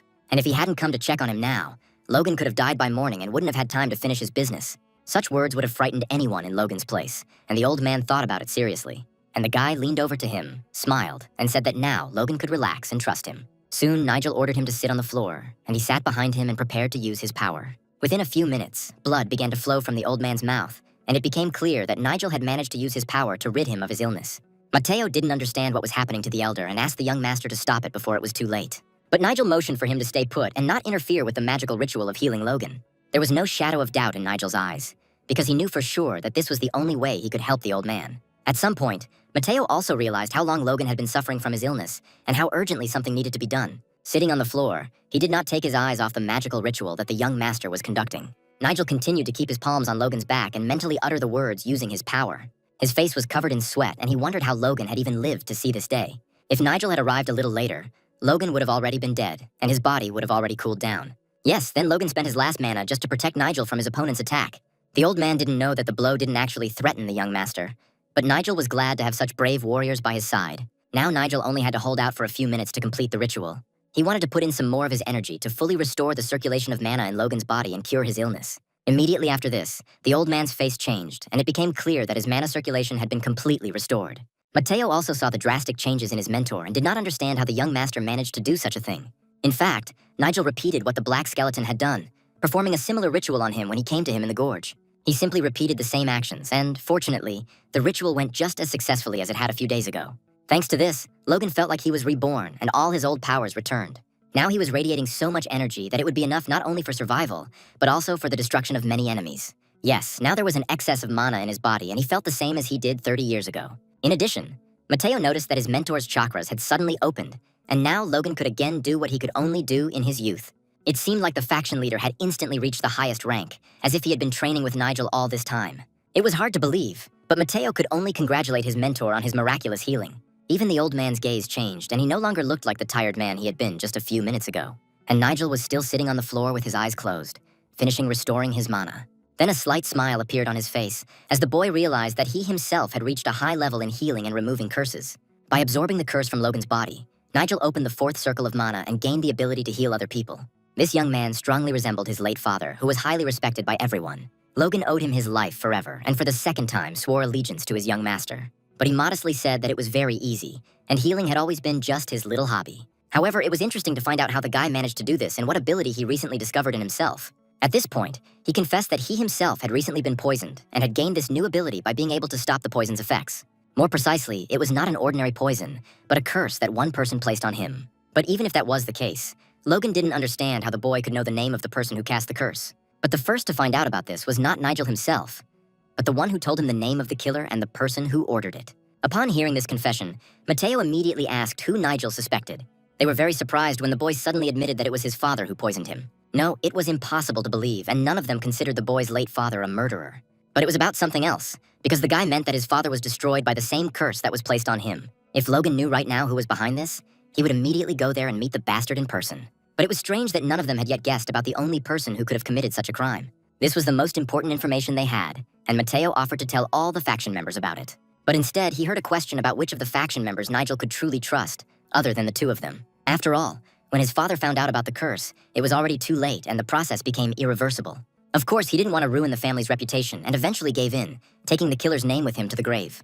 Instead of looking for the culprit, he focused on saving his son and finding the legend that their family had forgotten. And only by a miracle did Nigel's late father manage to find her, and now the boy knew his father's main secret. He then pulled out his blade, charged with destructive power capable of destroying everything in its path. He held in his hands that sacred relic that could have definitely saved his father if he had found it much earlier. Logan even fell to his knees, realizing that the guy was holding that very lost legend in his hands. Even Mateo couldn't hold back his tears, realizing that the heavens could shake from the enormous power that this relic contained. Yes, that was the legend of the 12 Swords of Thunder, and one of them ended up in the hands of Nigel. When Nigel received the 12 Thunder Swords, the first question that arose was why their clan had forgotten such a powerful technique. There were rumors that father wanted the clan to engage in trading rather than remain the fighting clan it originally was. The fact that this particular guy became a contender for the throne with the support of the heavens guaranteed him perfect mastery of this blade. He had to act after the death of his own father, but he was ready to do anything to finish what he started. And now he was ready to repay in the same coin, cruelly taking revenge for the vile poisoning of his father and for those people who were loyal to him until death. One of those people was Logan, who cried like a child when he remembered this. Mateo also finally lost control of his feelings, because for the first time in a long time, he finally saw the light at the end of the tunnel. Only after the guy's story were they able to fully understand their true path and begin to move towards their goal. It remained unclear what the next step would be for the young gentleman, who had received such serious support. But Nigel himself had long since decided what he would do next, and hoped that these two would go with him to the end. The energy that the boy emitted was comparable to the power of an entire army, and it became clear that he was completely ready to replace his late father and become the leader of the clan. It was an incredible power that could not be confused with anything other than the power of the god of lightning and thunder. Yes, this guy knew how to surprise and quickly learned to use 2 mana at once, combining them together. Mateo finally realized that the young man was the strongest warrior he had ever met. Logan had only seen such strength once in his life, in a warrior who had accompanied them on a mission 30 years ago. The Sword Emperor himself, the current leader of Muram, had such power. Were the powers of these two really equal? True, now Nigel did not want to waste time on long conversations and asked them directly about the most important thing. Looking at these two, he wanted to get an honest answer about whether they were ready to join him right now. Logan responded without hesitation that he was ready to become Nigel's first follower and his faithful ally in everything. Mateo responded in kind without hesitation, and on behalf of his Clear Cloud faction was ready to join him. and then both of them knelt down and swore that under the leadership of the young master, they would glorify his name. But the guy asked them to get up immediately because they were allies, not slaves. Besides, there had been a scoundrel sitting on the roof of Logan's house for a long time now, and he needed to be taken out of there. Suddenly, the guy flew up to the ceiling and with one quick blow smashed it to pieces. And right after that, a mercenary sent here to watch Logan fell from above. It seems that this uninvited guest did not think that he would be found so quickly and shown his place. It was only possible to find him with the help of hidden technology, which the mercenary himself used for his business. It became clear that this person was from the Red Clouds group and only one leader could send him here. It was hard to accept that those friends they had known for more than 10 years turned out to be enemies planning dirty deeds. But instead of killing the mercenary, Nigel ordered him to return and tell his superior that Nigel would soon deal with him personally. But the next moment, foam came out of the mouth of this mercenary and it became clear that he was cursed. At the last moment, Mateo rushed to him to quickly help the mercenary, but it was too late. He had poison hidden between his teeth, and having bitten into the ampule, he killed himself right before their eyes. They probably did this on purpose so that he couldn't tell the main secrets of his leader. But all three guys understood that the surveillance was definitely not only on the roof of the house, but also somewhere nearby. Nigel decided it would be better to tell him about it in person and kill the bastard immediately after that. The time for jokes was over, and it was clear from the guy's look that he was not going to play games anymore. Meanwhile, in the center of the village, a vile attack had already taken place, which Ron had carried out with the permission of his boss. He swung his sword at the man who at the last moment tried to stop him and calm the boy down. But he didn't want to listen to anything, and with one quick movement, he silenced the poor fellow forever. And he ordered all the other fighters to drop their weapons and surrender. And perhaps he would leave them alive. But none of these guys could understand how Ron dared to draw his sword on common ground, knowing that it was strictly forbidden. However, all the rules had already been broken, and Ron once again suggested that they give in and not force him to do something terrible. It seemed that the entire Red Cloud group had gone mad at once, since they decided to violate the strict prohibition of the Emperor himself in such a terrible way. There was no way to calm these guys down, which meant that a battle was about to begin that would definitely kill a lot of people. After some time, those guys who began to resist were killed, and all the other fighters were taken prisoner. And now the captured soldiers could only hope that their young commander would come to the village in time and stop this horror. Fortunately, by this time a new squad of Pure Cloud warriors had already arrived at that place, ready to join the battle. A whole group of ready and armed fighters immediately ran out from around the corner, each of whom promised loyalty to his commander. Looking at them, Ron knew that these people could not be persuaded, which meant that murder would be the only way to stop them. Of course, there were quite a lot of them, which meant that there could have been serious losses among Ron's people as well. It was hard to figure out who told this guy to start today's attack, since they had no quarrels with this group. Only someone who had long wanted to seize power and had now begun to do so could start a war between his own. And now all that was left was to watch in horror as groups that had previously been friends fought among themselves, crossing their swords. The leaders of these groups were just nearby, and Ron explained that it was just revenge for Nigel's betrayal. It was hard to believe that Eugene had actually decided to carry out this massacre based on rumors that had no evidence. But Ron had no doubt that this fat man really had plans to seize power and therefore easily carried out his boss's order. But among those people who were fighting right now, there could be innocent people, and each of them was a member of their group. However, Ron said that things could have been much simpler if he had simply ordered his men to lay down their arms. And now, realizing that it was useless to talk to them, he grabbed both guys by the necks and was ready to finish what he started. Lifting them off the ground, he used a force that could have killed them both with his bare hands. Unfortunately, they became victims of a crazy young boss who hired an equally crazy person as his assistant. All the small cloud warriors just silently watched as their leaders were brutally strangled, and none of them deserved Ron's respect. He considered them to be the same pathetic cowards as their leader, and therefore they deserved only death. He challenged them to show that they had at least a little honor if anyone dared to fight him one-on-one. At that moment, he heard a familiar voice nearby and realized that the mercenary had failed to carry out his order. After all, Mateo was still alive and ready to enter this battle at any second. All the fighters who first crossed his path were quickly killed by his hands. None of these guys had a chance to win a fight against Mateo, who was always known for his excellent fighting skills. The boys were happy to realize that now the leader was next to them, and after that, they simply could not lose this battle. Moreover, that young boss, who had long ago demonstrated his true strength, came to their aid. It was a little strange that after sending his strongest warrior, the guy couldn't cope with the task and left Nigel alive. Given everything Nigel had done recently, Ron said he would have to chop the boy's head off now, but Logan immediately cut off his threats, unable to bear the fact that this bastard dared to talk to his boss. Only now did Ron finally realize that Logan had also gone over to the fat man's side and was ready to protect him at the cost of his life. Didn't young Master Rona curse his father and brother, and shouldn't he pay for it with his life? Ron heard Eugene being accused for the first time and could not stand such a brazen lie about his master. But if he goes down into the dungeons beneath the Red Clouds faction's camp, Ron will be able to see for himself if this is true.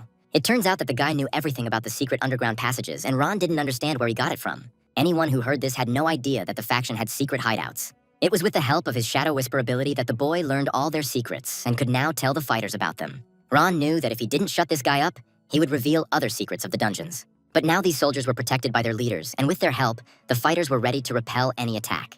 As expected, a terrible massacre took place that night and many warriors died. And Ron was ready to personally send to the next world the one who destroyed his master's plan.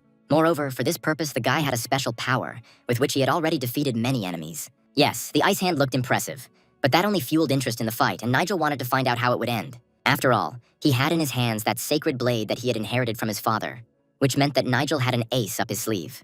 Ron could see that the fat man had reached the limit of his strength, but he wasn't going to give up in the middle of a fight. However, Nigel, as before, moved easily as quickly as his opponent.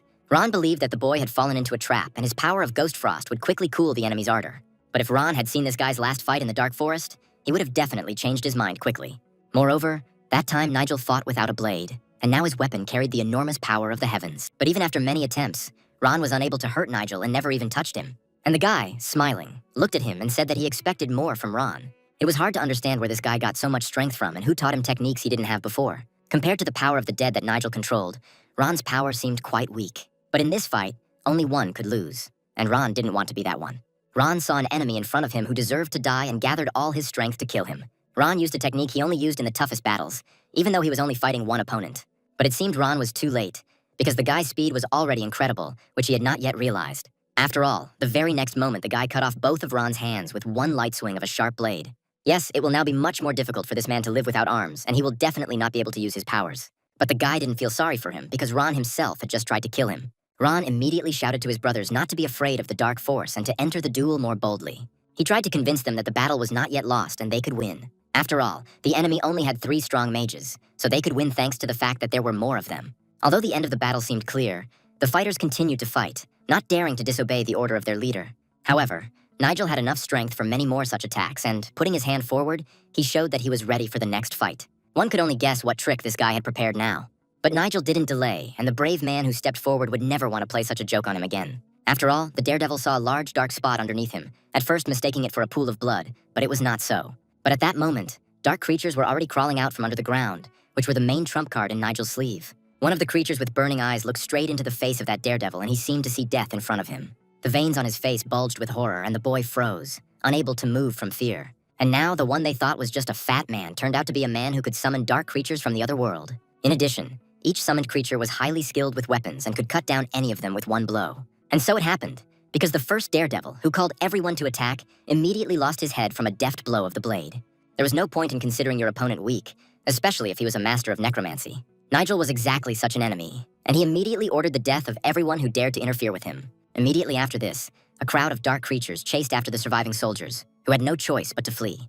This is probably what the elder gentleman was talking about when he told how his father died at the hands of traitors. After all, before his death, his father hired warriors from the Death Gate to protect his only son, and now these dark creatures were carrying out the order.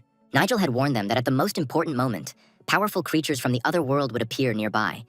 And now Logan remembered this. In return for this help, his father had taught them the art of the 12 Swords of Thunder, so now they were ready to repay him in kind. It became clear that the former leader made a great sacrifice to save his only son, giving the family heirloom to hired killers.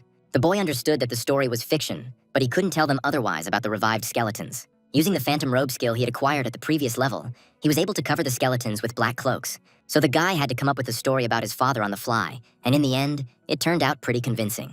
Now everyone saw mysterious dark creatures, under whose guise were hidden skeletons, summoned by Nigel with the help of necromancy. In the end, all the enemies were defeated, and Nigel hoped that this would raise the morale of the warriors of his faction. The boys truly saw a miracle and realized that their young leader was the strongest warrior on the continent. Now they could calmly celebrate their victory, knowing that no warrior from the enemy faction would dare to attack again. All that remained was to deal with those 2 scoundrels who had carried out this night raid on the settlement.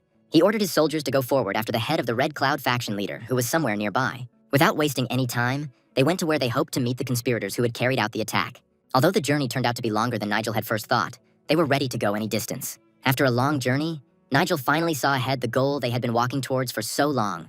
But once he got there and looked around, the guy realized that they were late. It seemed as if everyone had suddenly disappeared, and the place where he found himself reminded Nigel of the Valley of the Bloody Mist. However, it was even better this way, because without prying eyes, he could calmly use necromancy. These guys brought trouble upon themselves and didn't yet know what kind of meeting awaited them very soon. At this point, Derek was beside himself with rage, and realizing that his plan had failed, he loudly slammed his fist on the table. He couldn't understand what had happened, and why he no longer felt the influx of new mana. He couldn't believe that all his fighters were dead, and even the ice hand that one of them could use couldn't save them from death. This man's plan was thought out to the smallest detail, so it was hard to believe that it would turn into a complete failure. He hoped that by sending ancient curses on his enemies, he would quickly achieve his goals. This should have been enough to win, although he may have missed one important detail. After all, the eldest son Nigel became completely different after his rebirth, and from that moment on, everything in Derek's life went topsy-turvy. It seemed that this young fat man had become a completely different person and was no longer a coward who would run away at the first sign of danger. Now all that was left for Derek to do was to wipe out anyone who stood in his way. He no longer wanted to hide his real plans because if they failed, he would not survive anyway. For some reason, he was sure that no one on the entire continent would be able to defeat him as long as he had the power of the dark creatures from another world with him. But it was the man who was Derek's biggest problem who was now slowly descending the stairs. He had long since learned of the enemy faction's secret hideout, and now he merely waved his hand in greeting to the enemies. As soon as he entered, he saw something that could surprise even him. He had suspected before that all these sectarians were psychopaths, but now, looking at the mummies, he was finally convinced of this. But it was unclear what the hell this old man was up to and why he needed to turn all these people into mummies. Derek already guessed how this meeting could end and immediately offered Nigel a deal. He was ready to make this guy the head of his future clan and raise him to the very top in 3 months. But to do this, Nigel will have to prove his loyalty to the cult with the sword that Derek threw to him. Nigel didn't yet understand Derek's plan, but he wanted to know what this madman was really doing here. However, Derek immediately saw something that made him change his mind about offering a deal. Instead of agreeing, Nigel threw the blade back at Derek, narrowly missing his head. The guy had been putting up with Derek's nonsense all this time, and realized that the only way to shut this bastard up was to throw a blade at him. Yes, no one would tolerate such an attitude, and Derek was beside himself with rage after this prank. But things didn't end there, because the boy had a sacred blade in stock, which he had inherited from his father. Now Derek understood why this brat had been acting so brazenly, because all this time he had simply been hiding behind the sacred relic. But even having mastered this pitiful art of his ancestor, Nigel could not count on defeating a magician like Derek. It was just funny, and Derek was determined to show the upstart his true power in order to finally pacify Nigel.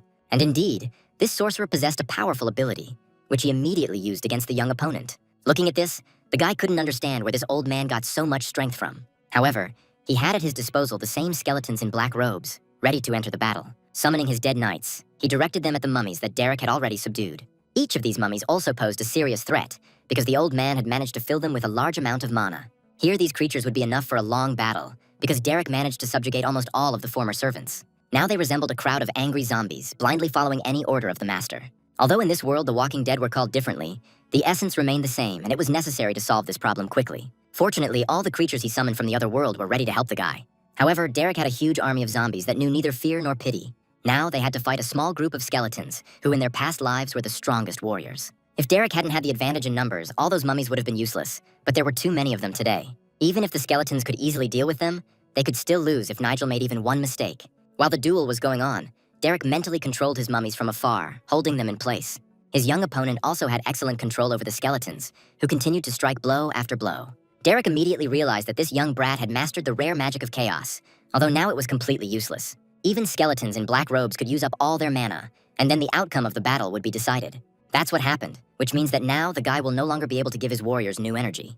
At that very moment, a crowd of zombies pounced on him, restricting all his movements. Then all the rest of Nigel's subjects found themselves in the center of the crowd of the dead, and the situation worsened with every minute. Looking at this, the guy was once again convinced that in order to defeat them, it was worth increasing the size of his army. If the fight continues like this, he will soon risk being left alone against a crowd of evil zombies and their leader. All this suggested that Derek was just stalling for time, but the guy was ready to stop him. Having woken up, the old man began some kind of ritual and most likely was trying to distract Nigel's attention right now. At that moment, Nigel realized how to destroy everyone at once and used the power he had recently received. It was a very unexpected move, but the guy decided to sacrifice his skeletons and blow them up right in the middle of a crowd of zombies. Only now did Derek understand what the boy's plan was.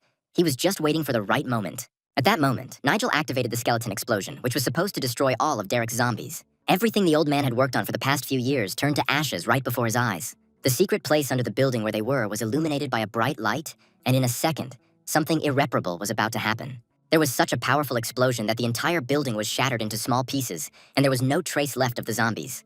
When the smoke cleared a short time later, it turned out that each skeleton had fire protection, and they survived even after such a terrible explosion. Moreover, they covered with their bodies the young gentleman, who was securely hidden in the very center of their formation. It was a very risky move, but it was the only way Nigel could quickly get rid of the crowd of zombies. Although it was dangerous, the force of the explosion was enough to wipe out every zombie that obeyed that damned old man. By the way, I was wondering where that old man went and why the energy of his dark ritual dissipated. His mana reminded Nigel of the energy of the monsters he had destroyed in his past life. But as soon as he thought about the old man, Derek's voice was heard in the distance, clearly not going to give up. It turned out that Derek was much more cunning and took care of his safety in advance. Looking at him, Nigel understood that he was not dealing with an ordinary person, but with someone who had long been associated with dark forces. Now towering over him, Derek was ready to use all the abilities that the dark force had given him. He was sure that he had seen everything that Nigel was capable of, and now he could easily get rid of this brat. Derek warned that the Demon Lord himself had blessed him for the fight and given him such strong mana that not a single Nigel skeleton could resist. But to his surprise, the guy stood still and didn't even move, showing his readiness to continue the fight. Yes, there was not a shadow of doubt in the guy's eyes, and he looked at this smug old man with a slight smile. Derek told an interesting story, but Nigel would have had something to say in response too. Even though this psycho had mastered forgotten magic, his powers were unlikely to be enough to deal with Nigel after everything he had been through. Derek was sure that the boy was just a pawn in his path, an obstacle that he could easily destroy. Derek's energy resembled that of a dark mutant, although he didn't look like a monster at all. However, it didn't matter anymore, and Nigel was going to find out the truth right after he knocked all the nonsense out of this old man's head. Usually when Derek used his full strength, his opponents would run away, but this guy was different. The old man's body didn't seem to change due to the monster's awakening, although Nigel didn't see a parasite in him. All that remained was to find out what other trump cards Derek had in store and what he was capable of in a real fight. Yes, this boy was the most daring opponent in Derek's entire life, and the old man closely watched his every move. At some point, Derek realized that he was seriously afraid for his life, and for the first time, he was truly afraid of an ordinary person. Now Nigel had to learn the power of the Demon Lord's blessing, which he had given to Derek at the beginning of his dangerous path. This old man could easily dissolve into thin air, disintegrating into small particles and turning into ashes. It was clear that he had possessed this ability for a long time and could use it in battle at any second. It was a very effective move, and Nigel was interested to see how Derek would behave. Although Nigel understood that this was just a trick, and Derek saved the main thing for later. And Nigel was not mistaken. The very next second he felt with the back of his head that Derek was somewhere nearby. He immediately used the Bone Wall ability, which was supposed to quickly reveal where his opponent was hiding. Sharp bone wedges immediately grew out of the ground, with red blood spurting from their tips. It turned out that all this time Derek, who had dissolved into thin air, was behind Nigel, and these wedges pierced his body right through. Immediately after this, Derek became visible and could no longer use his invisibility advantage. For the first time in his life, Derek saw his body being pierced through by several sharp wedges. Derek was able to use his ability again without difficulty and began to quickly dissolve into the air, turning into ash. Derek could use this ability as many times as he wanted, but Nigel was already prepared for a countermove. Looking around, Nigel tried to figure out where Derek was now. Nigel tried to determine Derek's location from the barely audible rustling sound so he could use the bone wall again. Finally realizing that Derek was on the left, Nigel prepared to use his ability again, which quickly showed where the old man was. Without even turning to face Derek, Nigel once again caused the bone wall to rise from the ground. The old man's body was again pierced by dozens of sharp wedges, which this time pierced his arm. At this rate, Derek would never be able to get close to Nigel, but instead would be hit with sharp wedges every time. With a smile, Nigel realized that his bone wall ability was much better than simply disappearing into thin air. If Derek had been a little to the left, Nigel would have been able to gouge out his eye, after which he would hardly have been able to move so deftly. The old man could not understand how this young man managed to use such abilities, because Derek's entire body was already covered with wounds from punctures by sharp wedges. Nigel explained that Derek's movements could be easily detected by the mana fluctuations that left traces of his presence. Nigel just concentrated a little on it, and that's why he was able to easily pinpoint the location where Derek was. Nigel spoke of it so easily, as if he had possessed this ability all his life, although Derek knew that it was a very rare gift. But Derek would never forgive Nigel for this humiliation, and was ready to continue the fight. At some point, Derek managed to not only disappear, but also split his body into tiny molecules. Millions of these molecules rushed towards Nigel to deliver a fatal blow. However, having chosen the right point, Derek launched hundreds of red sharp projectiles at Nigel. Derek hoped and was sure that Nigel would not be able to reflect all these projectiles through which the vampire would be able to suck out all his blood. According to his plan, the shells were supposed to penetrate Nigel's body, after which the vampire could easily drink all his blood. And indeed, this whole hail of sharp red shells had already flown right up to Nigel, but he continued to stand still. Nigel knew full well that his barrier of dead souls, which instantly rose from the ground, would easily cope with this attack.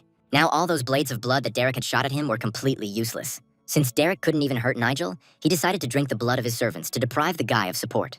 Opposite him, Derek saw a squad of skeletons in black robes and chose them as his main target. Derek tried to repeat the same trick and released his blades of blood at the skeletons. A hail of sharp red blades of blood rushed towards the skeletons, but they did not even move from their place, just like their master. In the end, all the blades hit the target right on target, because the skeletons did not have a barrier of dead souls like Nigel did. The blades dug deep into the skeletons' bodies, but not one of these fallen warriors even moved. Derek was confident that by sucking all the energy out of them, he would be able to quickly restore his strength and heal the wounds. But Derek was yet to learn that his blades had no effect on the skeletons under Nigel's command. They had no effect, but on the contrary, only increased the desire of every skeleton to cut off Derek's head. Derek could have fired his red blades at these warriors until the morning, but it would have brought nothing but disappointment. You can't suck blood from creatures that have long since lost it, because Nigel was in charge of people who had died hundreds of years ago. Only now did Derek realize that none of his abilities would work in combat against this young faction leader. But Nigel's loyal subjects were ready to respond without waiting for their master's command. The very next second, one of the skeletons was the first to rush into attack, directing a stream of destructive energy at Derek. Derek realized that he couldn't just escape and decided to move to a place where the skeletons couldn't get him. At the last second, Derek managed to move, and where he had just stood, only a trace of a shot of destructive energy remained. But the skeleton immediately chased after him, not wanting to leave the scoundrel unpunished. It was surprising, but Derek really turned out to be a great fighter since he was able to move so deftly. He was able to guess the skeleton's flight path and change it as quickly as an experienced magician could. Although in the end, it still didn't help him, and soon the skeleton managed to deliver several precise and decisive blows. Nigel had known before that necromancy was the best ability of all, and now he was convinced of it once again. After all, without the help of his faithful servants, he himself would not have been able to defeat the experienced old sorcerer so easily. Perhaps it was just a temporary transition to another form, and the body lying on the ground was just a clone. However, looking down at the old man, Nigel realized that he was not as dexterous as he had first seemed. It was worth admitting that he fought poorly, and teleportation was his only worthwhile ability. Leaning towards the old man, Nigel warned that he could not be defeated with the simple mummies he had created. Now Derek himself understood this perfectly well, although he realized it too late. Before his death, Derek was ready to tell Nigel the truth about what fog teleportation really was. Nigel immediately recognized the old man's abilities because he had seen such blood spikes on one creature a long time ago. Now Nigel wanted to know how this scoundrel was able to use the power of the Vampire Lord and his main ability to create blood spikes. The Vampire Lord was a monster that could increase his strength and create servants by drinking the blood of his victims. This creature was a real monster and was always considered one of the most cruel and powerful monsters. But for Nigel himself, he was just a minor nuisance from his past life when he was a simple hunter. So Nigel immediately realized that Derek was using the vampire powers he had seen before. In his past life, no ordinary person could use the powers of monsters, which means Derek was not who he seemed. Rage and destruction were the main consequences for the people who became dangerous mutants. But it was ordinary people who suffered the most when someone tried to take away their life force. Even in his distant childhood, Nigel experienced horror when all his familiar brothers and sisters turned into a crowd of mutants. It was the most terrible memory from his childhood, one that Nigel never wanted to experience again. Usually monsters only used corruption mana, so it was strange that Derek still somehow retained his sanity. It seems that Derek entered a world beyond human understanding, and was only able to obtain the power of the Demon Lord in this way. Even before his death, Derek confirmed Nigel's guess, saying that from the very beginning he served the demon for his sake. After 1,000 years of waiting, the demon finally chose Derek as the one who could bring him back to life. Now Nigel understood what sect Derek belonged to, remembering the group of demon worshippers that gathered at the highest mountain. But the thousands of years of waiting that Derek spoke of could be in vain, because as long as Nigel is alive, he will not allow this to happen. And now, even from Derek's body cut in half, Nigel was determined to extract all the valuable information. Grabbing Derek by the neck and lifting him off the ground, Nigel demanded that he tell him everything he knew. But looking closely at his face, Nigel suddenly realized that he was not seeing a real old man, but some kind of creature with a mask instead of a face. He realized this from the piece of peeling fake skin that had been hiding the monster's true appearance all this time. And then, abruptly tearing the mask from his face, Nigel saw the true face of his main enemy. It was at this moment that Nigel became suspicious, realizing that everything that was happening around him was a lie. Looking into the face of the monster, Nigel realized that there was clearly some secret hidden here. Besides, Nigel had a strange feeling that Derek had been leading him on all this time. And Nigel's instincts did not fail him, because a few seconds later he realized that the old man had turned him into a mummy, wrapping him in rags. Nigel clutched his head and dropped the old man's body, realizing that he had managed to deceive him. Then he felt very dizzy and lost track of what reality he was in. Most likely, all this time Nigel saw only fragments of the memory of the guy who was the previous owner of this body. But the real events had already happened in another place a long time ago, and there Derek managed to achieve his goal. Derek greeted Nigel with a smile, whom he had always considered a nobody and did not expect that he would gain such power after his return. Although it didn't matter now, because Nigel couldn't move, wrapped in rags from head to toe. The old man rang the bell loudly and announced that Nigel would now become the foundation of their future sect. At this point, Nigel began to come to his senses again, realizing that Derek had used the ability of the illusionary room. It was as if he saw a picture of the future, the events of which had not yet happened. There were several ways these events could have played out, and in one of them, Nigel never inhabited this guy's body. Abruptly returning to the real world, Nigel wanted to know everything that this weak old man had hidden from him. The monster couldn't believe that Nigel was able to resist even this ability and return to the real world. Yes, someone had set a trap for his mind, which meant that this young faction leader was almost invincible. At that moment, the guy realized that he needed to quickly stop the destruction that Derek had started a few seconds ago. When the guy let go of Derek's body, it fell to the ground again, but the guy didn't want him to die so easily. He immediately put his hand on Derek's head and tried to revive him with his power, but it was too late. It turned out that in this world there was someone stronger than him, who knew how to control his slaves, one of whom was once Derek. And now the guy could only sit next to the dead body of this old man. There was no doubt that Derek was a monster in human form. But what were the creatures of the bloody sect planning? Meanwhile, the fog began to clear and Logan ordered his men to find Nigel immediately. Luckily, they immediately found him next to Derek's body, which was already lifeless. Everyone ran towards him at once with loud shouts, greeting their young leader. Today, their future leader has been through a lot, and Nigel has gained valuable experience that will help him in the future. The guys shouted loudly that the battle was over, and now they could safely celebrate their victory. This common victory united everyone even more for their long-standing goal, which was getting closer every day. No one doubted anymore that this guy was worthy of being the head of their faction, and everyone trusted him. Soon, in another world, a monthly meeting was being prepared, which was attended by many heavenly souls. Many of these souls were already very tired of the meetings, but no one could refuse to participate. Although the leader of the meetings was also very tired of this, he, as a soul, was obliged to follow what was happening on Earth. One of the souls immediately stated that the recent incident with Nigel was arranged by the Demon Lord himself and he needed to be punished. But the soul that had supported him for a long time asked others to watch their words and not insult the Demon Lord. As usual, a dispute began in the Heavenly Temple and the souls quarreled among themselves, just like people on Earth. However, there was an entity here that called for everyone to remain calm, reminding them that the meeting was taking place in the Demon Lord's domain. It was unclear why there were only 6 souls in the hall. Had the others forgotten about the meeting? However, it was time to begin, and the main theme was that things were going very badly for many people on Earth. Souls needed to intervene and maintain balance between the dark and light forces. Suddenly, one of the souls announced that she had a small problem. It was strange to hear about problems from a heavenly soul, but everyone became interested in what was going on. The problem was that the clan that this soul was responsible for had recently undergone a coup.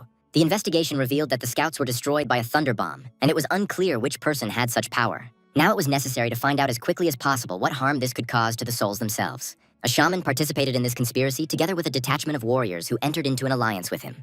But it became known that among them there was a guy who got his hands on a rare magic blade. It was this guy, Nigel, who stopped the coup that could have changed the future of all the factions. This unknown boy was able to defeat a real sorcerer, although that old man had long ago enlisted the support of the Dark Lord.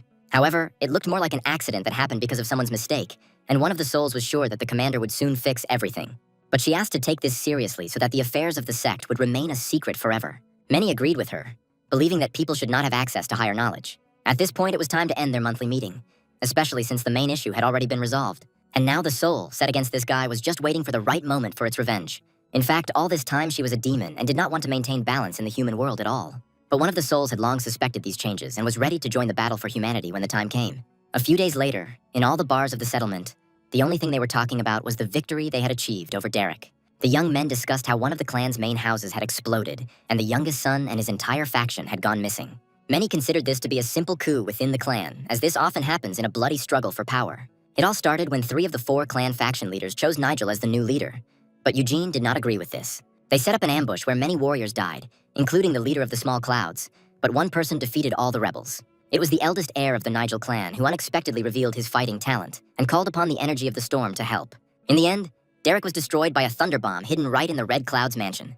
However, to the guy, all these stories seemed like fiction, because such a decrepit martial art was not capable of such destruction. His friend laughed in response, saying that he himself did not believe these fabrications and considered them rumors spread by people from the faction. But at that moment, 2 strong guys appeared behind him who could no longer tolerate insults directed at their leader. Turning around, the guy couldn't understand why these 2 had approached him and what they didn't like about his words. They hardly wanted to continue the conversation here, so they asked the guy to go outside. The conversation with this guy had to be short, because this scoundrel had allowed himself too much. The boys quickly threw him to the ground, although they did not want to seriously injure him or disgrace the name of their leader. He immediately understood why they were treating him like that, and with tears in his eyes began to ask them to forgive him for all the stupid things they had said. No one is allowed to insult the young master, and if the guy continues to talk nonsense, he can say goodbye to his life. Then they simply let him go, realizing that this was enough for him to learn the main thing. It was known that the Eugene clan was spreading bad rumors about their faction, and it seemed to be true. It turns out that Nigel's name was on everyone's lips, and the warring clans were ready to attack at any moment. But these guys didn't care what others thought, because their faith in their leader was stronger than ever. At this time, Jacob was just leaving the chambers of his young master, which were guarded around the clock by 2 guards. The skeletons, dressed in black robes, did not move a step away from the door behind which Nigel had been standing for a long time. Finally, the clan leader was safe, and Jacob believed that the long-awaited peace had come to the settlement. Jacob was not wrong. Nigel continued to improve his skills and also worked hard to train his body. He no longer looked like the fat man he had been a couple of months ago, and his appearance had noticeably changed. However, Nigel did not forget about magic, because the blood sect spies were everywhere, and it was impossible to relax. Immediately after defeating Derek, the previous owner of Nigel's body replaced the memories of the surviving guys from the Red Clouds. Despite the huge expenditure of mana, he had to use a new skill for manipulating memories to prevent these people from revealing the existence of the blood sect. It was clear that this sect was a very cruel group, and its people would kill anyone who spoke out.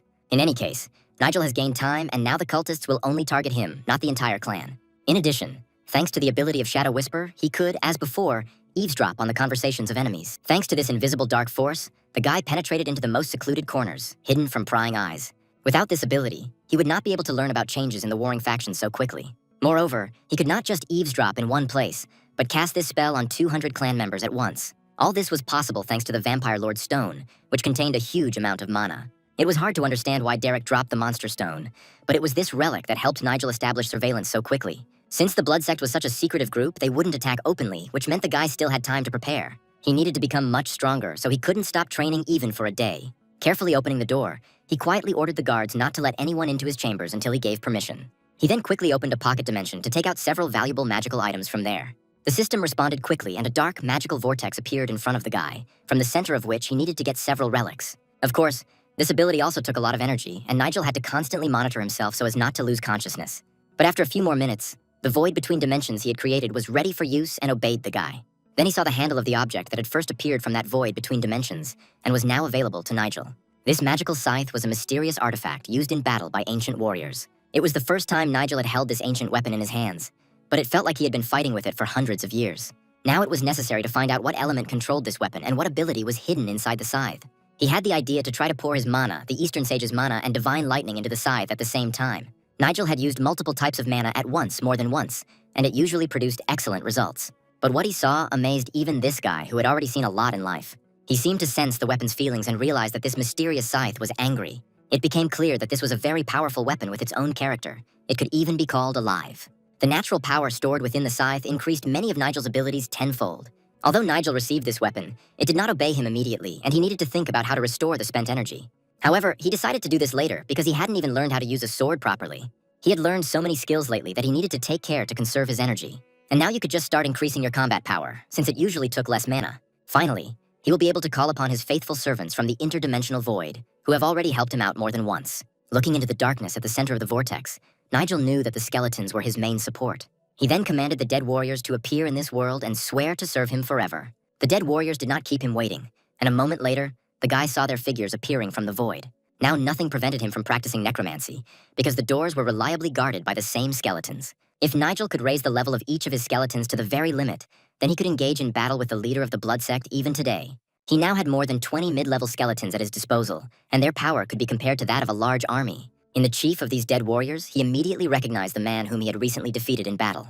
Now all these people who recently tried to kill him have joined his immortal army of skeletons. However, if he is seen using magic, then everyone he meets will want to kill him, and they will be right. Simply turning fallen enemies into new skeletons would be a waste of time. Something else had to be thought of. He continued to sit next to the interdimensional portal, but nothing else came to his mind, because he had already used all his skills. Sprawled comfortably on the bed, Nigel wanted nothing more than to just fall asleep, although he knew there was no time for that. Rest could wait. But for now, it was time to put a pillow under my head for meditation. Yes, it was time for the most important thing, because the guy still didn't know the details of Eugene's connection with the Dark Sect. In order to learn as much as possible about the Blood Sect, he needed to restore the memories of the previous owner of this body as soon as possible. These memories immediately brought to mind the image of Derek, who wanted to make the young leader of the group his obedient doll.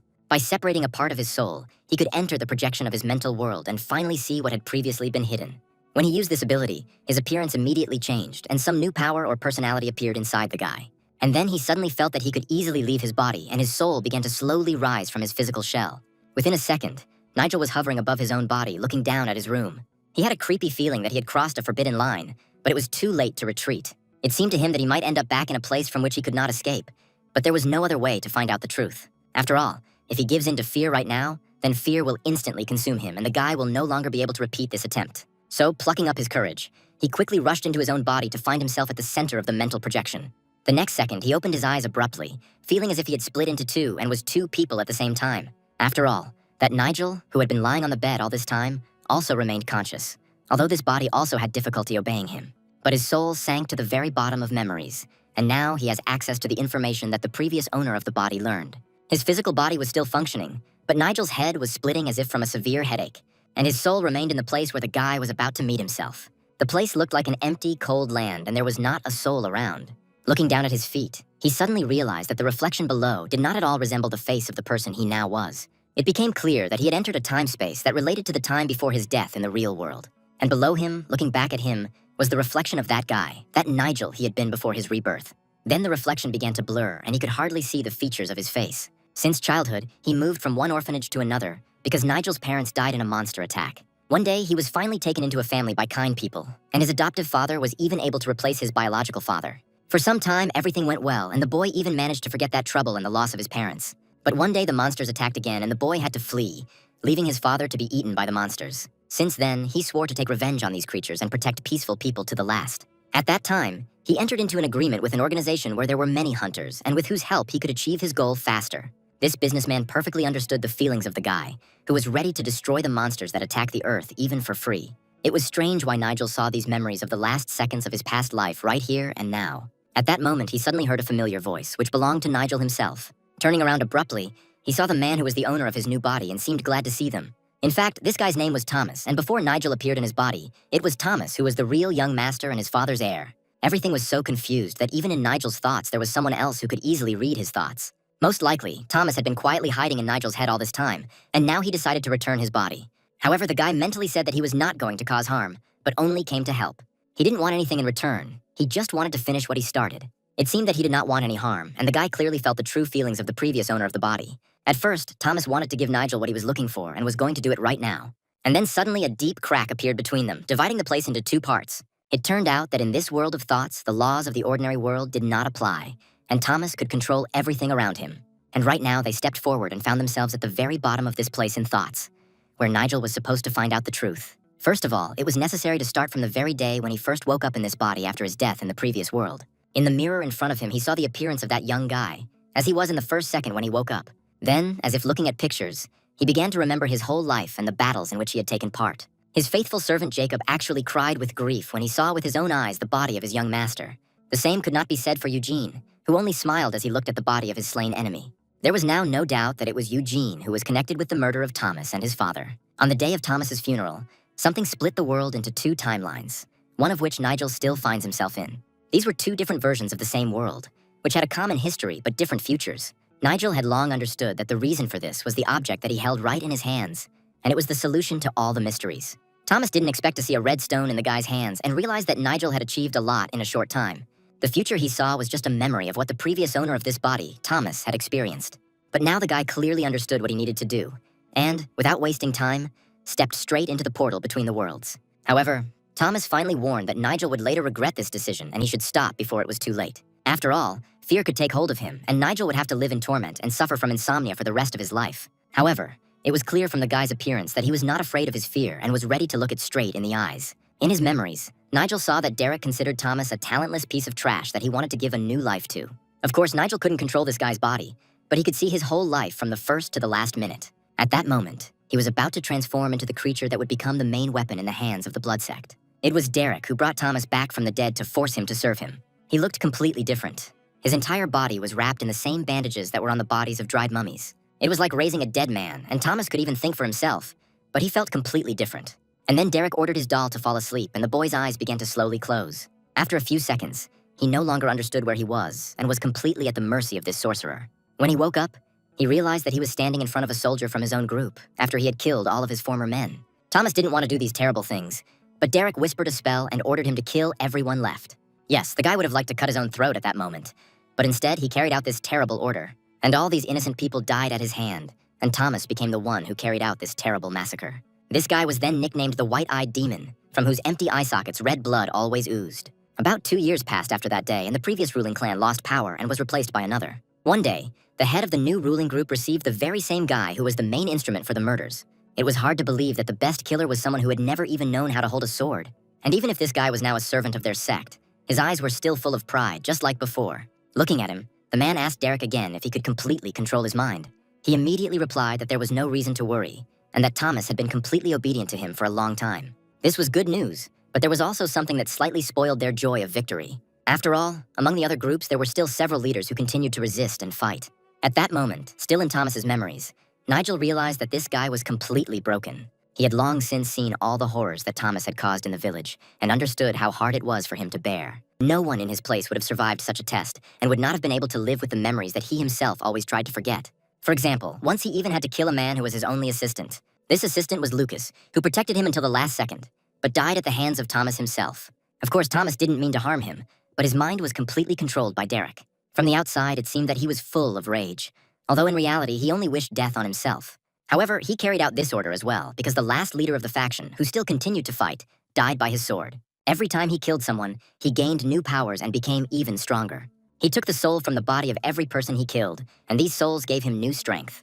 At one point, it seemed like he couldn't handle the amount of mana that was collected in his body. If only he could regain control of his mind, he could easily take revenge on Derek and all his minions. This power resembled the secret energy of a man who had received the abilities of a god. Yes, the guy had already achieved a lot, but he continued to serve the sorcerer, who did not want peace for the settlement at all. Although deep down, Thomas knew that he could free himself if he found a way to control his body. Until then, he had to shed blood and kill innocent people. He knew that after death, he would have to answer for every murder and every sin he committed, but he simply had no other fate. However, he swore to avenge everyone who died by his sword while acting under Derek's curse. And now, after several years, the guy managed to free himself and regain control over his body. However, the Blood Sect had already achieved its goal by that time, using Thomas for this purpose. All the people in the settlement, even the unarmed ones, were killed by the sect's soldiers. And now the surviving settlers only watched as the main building, where the leaders of their faction used to be, burned to the ground. That same evening, 8 sect commanders gathered in the square to welcome the demon god. This ritual was conducted by a man in a terrible demonic mask called the Red Priest. It seemed to him that all his dreams had come true, and the destruction of the settlement was a wonderful sight. None of his commanders doubted the overall success, and each one, bending his knee, was ready to carry out any order. And the priest continued to say that the world would be saved as soon as all people were destroyed. And the main murder weapon was still considered to be Thomas, who was no longer an obedient puppet. The boy gripped the hilt of his sword tightly, ready to do what he had been preparing for the past few years. Breaking free from the crowd, he rushed straight towards the degenerate who controlled his mind. It was hard to believe that the guy suddenly stopped obeying the priest's magic and was ready to take revenge for every nightmarish day. Surely he somehow managed to get rid of the curse, and now all his power was directed against them. None of the 8 commanders could do anything anymore, and the final word remained with the high priest. It was he who had to take the blow from the guy with the sword, whose eyes were full of fury. But the leader of the sect calmly remained in place and looked from under his mask at Thomas walking towards him. There was no longer any doubt that the guy controlled his body. But how did he manage it? Although it didn't matter now, because in a second they would meet face to face. Swinging his sword wide, the boy hoped to finish off the sect leader with one blow. At the edge of the hellish cliff where they stood, a bright white flash suddenly appeared after a huge amount of mana was released. But even this did not help Thomas, and the priest, with a slight movement, grabbed his sword by the blade with his bare hand. Then he easily broke the sword, as if it were not a formidable weapon, but fragile crystal. Thomas immediately realized that this was not an ordinary person in front of him, but a creature that received power directly from the demon god. However, the guy was not going to give up, and pushing off the ground hard, prepared for a new attack. Now nothing could stop him, and he was ready to unleash all the rage that had accumulated within him on the priest. But the next second, the priest cut off both of Thomas's hands with one movement, destroying his hopes of saving the world. The priest could have strangled the brat with one hand, but he wanted to do one more thing before enjoying his death. The Red Priest was curious to know exactly how Thomas managed to free himself from his control. He found it amusing to watch the suffering of this guy, who in his eyes remained the same arrogant bastard he had been before. But no matter how hard the worms try, they will forever remain miserable creatures, because that was their fate. Nigel continued to watch these memories, and it was painful for him to see his predecessor suffering.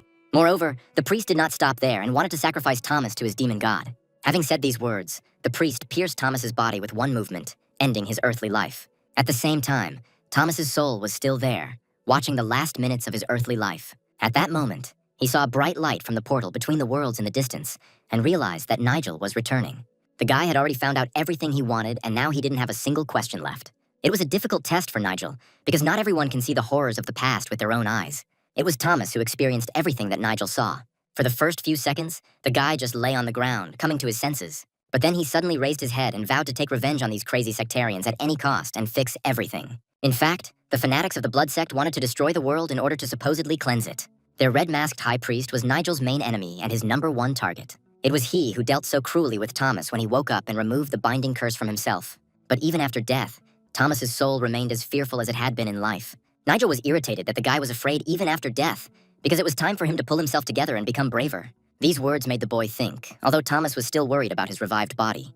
Nigel always knew that only weaklings give up when the going gets tough, and he wasn't one of them. And if this was just Thomas's childish fear, then the boy should have known that only cowards are afraid like that. And even though Nigel wasn't as strong as he used to be, 5 years would be enough for him to become stronger than the leader of the sectarians. As Thomas expected, Nigel was very different from him and was much braver than Thomas himself had been in life. Placing his hand on his shoulder, Nigel was ready to deliver those all-important words of encouragement that Thomas needed to hear. Now his heart, which had once stopped, began to beat again, and Thomas placed all his hopes on Nigel. Nigel couldn't understand what Thomas's soul was saying and why it had suddenly changed so much. And then he noticed how Thomas's soul began to slowly melt into the air and realized that their meeting was ending. It turned out that Thomas was not just leaving this world, but turning himself into pure energy. And now he was going to give Nigel the rest of his soul so that he could complete their common work. The guilt over the people killed by his sword did not allow Thomas to act differently. Knowing this, Nigel was ready to accept Thomas's entire soul and merge it with his new body. Then he suddenly opened his eyes and realized that only a few minutes had passed. Although it seemed to him as if he had been meditating for more than 2 years. His face was wet with sweat, but the boy understood that the meditation had not been in vain. He had never seen anything like it, and only Thomas's memories helped him understand everything. In addition, the system gave him several new abilities that will be useful in battles. However, this was only the beginning, because the leader of the sect probably already guessed about the changes in Nigel's life. The Red Priest could have turned all of Nigel's loyal men into his puppets, but Nigel had to stop him. The leaders of this sect usually slowly penetrated everywhere and spread their influence among all groups. The sect had 8 commanders in total, and they could now control every group in the settlement. Nigel quickly managed to find out the identity of one of the commanders, who was the guy in the mask. This man's name was Richard. He was one of the 8 commanders of the sect, and was popularly known as the Tyrant of the Black Heavens. It was Richard who was Nigel's main target, because this scoundrel controlled all the other commanders. If necessary, Nigel could remove it right now, but for now he was in no hurry. Until the leaders of the friendly groups regained their former strength, it was better not to risk and not to oppose Richard. Meanwhile, that same night, somewhere far away in the mountains, Nigel's squad, together with the commander, was walking through a dark forest. Already on the way, the soldiers suspected something was wrong, although they did not yet know who they would have to face. The squad leader was with them, and many of the fighters were preparing for the fact that they would have to fight that night. Commander Zack knew they would reach the location in about 6 hours and was looking forward to it. After the bloody massacre carried out by the Red Cloud faction, the Zack clan had no work at all. At this point, his thoughts were interrupted by his assistant, who suggested that Zack make a stop here and continue on his way in the morning. The assistant was right, and Zack immediately ordered the men to set up camp right there. The little girl who was walking with them to the settlement immediately offered Zack something to eat and gain strength. However, Zack replied that he was fine and that the others needed to be fed first. The head chef immediately noted that this sweet girl was their best assistant, worth a whole group of students. She was always so cheerful and kind that everyone loved her very much and had long since gotten used to her. Since there weren't enough people, we had to ask even girls for help. Otherwise, the journey would have been much more difficult. But then the commander heard a rustling sound in the bushes and looked back to where it was coming from. He immediately decided that there was an intruder nearby and that he needed to take people to a safe place as quickly as possible. Quickly putting out the lights, Zack was ready to face the intruder who was threatening his people. Gathering his best warriors behind him, he shouted loudly in the direction where there was still only dark emptiness. But then, from the shadows, a man he had known well for a long time slowly emerged. This guy named Roderick was the deputy leader of the enemy clan and his main heir. Zack was not happy to meet a man from his former clan, to whom he had not obeyed for a long time. Roderick's assistant immediately said loudly that they were here for the same reasons as Zack and his men. In that case, Roderick suggested that they move on, saying that he saw many places for a camp along the way. Looking at each other, Roderick's assistant and Roderick himself realized that Zack was even more naive than they said. Roderick would never pass up the opportunity to take advantage of the camp that Zack's faction had set up here long ago. It seemed that they wanted not only to spend the night in their tents, but also to eat all their food supplies. Roderick repeated once again that he wanted to set up camp right here, and it would be better not to interfere with Zack. If it had been anyone else in Roderick's place, Zack would have cut his throat long ago, but he couldn't do it. After all, this unpleasant guy really had a lot of influence and had long received the support of the faction leader. Roderick continued to insist on his own, and it became clear to everyone that he would not back down. However, Zack understood that this was complete stupidity, because 2 warring factions could not settle in the same camp. Roderick's assistant warned Zack not to dare speak so disrespectfully to the deputy leader of the clan and to hold his tongue. But wasn't it stupid to demand respect when the lives of his people depended on Zack? At that moment, Roderick suddenly remembered that he had recently seen this guy, Zack's assistant, somewhere. And he was not mistaken, because Zack himself had recently heard about a clan that wanted to take away their missions, and Roderick was probably involved in this. With a wide grin, Roderick stated that their horses were very tired and asked Zack to show a little respect to his colleagues. Yes, this sly fellow suddenly changed his tone, and instead of making demands, he politely asked Zack for a favor. With a trembling voice, Zack's subordinate replied that 2 clans could not set up camp in the same place because it was against the rules. After these words, Roderick boiled with rage, declaring that he didn't care about all these stupid rules. All his anger, together with a stream of destructive force, fell upon the unfortunate man who dared to object to him. This power would be enough to kill him if Roderick himself really wanted it. The man also understood this perfectly well and only hoped that this fate would pass him by. Of course, he also had magical power, but it was useless to use it against Roderick. So he had to just endure this blow, hoping that Roderick would come to his senses at the last moment. It's good that Zack was nearby and stood next to his man, not leaving him alone. Now, it seemed, no one would dare to drive Roderick out of this place, and he would finally be able to rest a little. There were still 6 hours left to the meeting point, so Zack didn't want to risk the lives of his people. Now that Roderick had permission to stay, he decided to take some coal from Zack's camp. And Zack himself, looking after them, realized that this guy was up to something. Turning to his young disciple, he ordered him to take the fastest horse and rush immediately to the clan building. The apprentice was supposed to inform the leader that a battle with Roderick's clan was possible soon and ask for urgent reinforcements. Yes, it seemed that the fight was inevitable, and now a lot depended on this young guy. He ran as fast as he could into the depths of the forest, hoping that there would be at least one horse capable of galloping home. If his father and other clan members arrived here, together they would be able to cope with even a sudden attack. However, within a few hours, it became clear that Zach's group's problems had only just begun. The kind girl who had been diligently helping the cooks now stood before Roderick with her head bowed.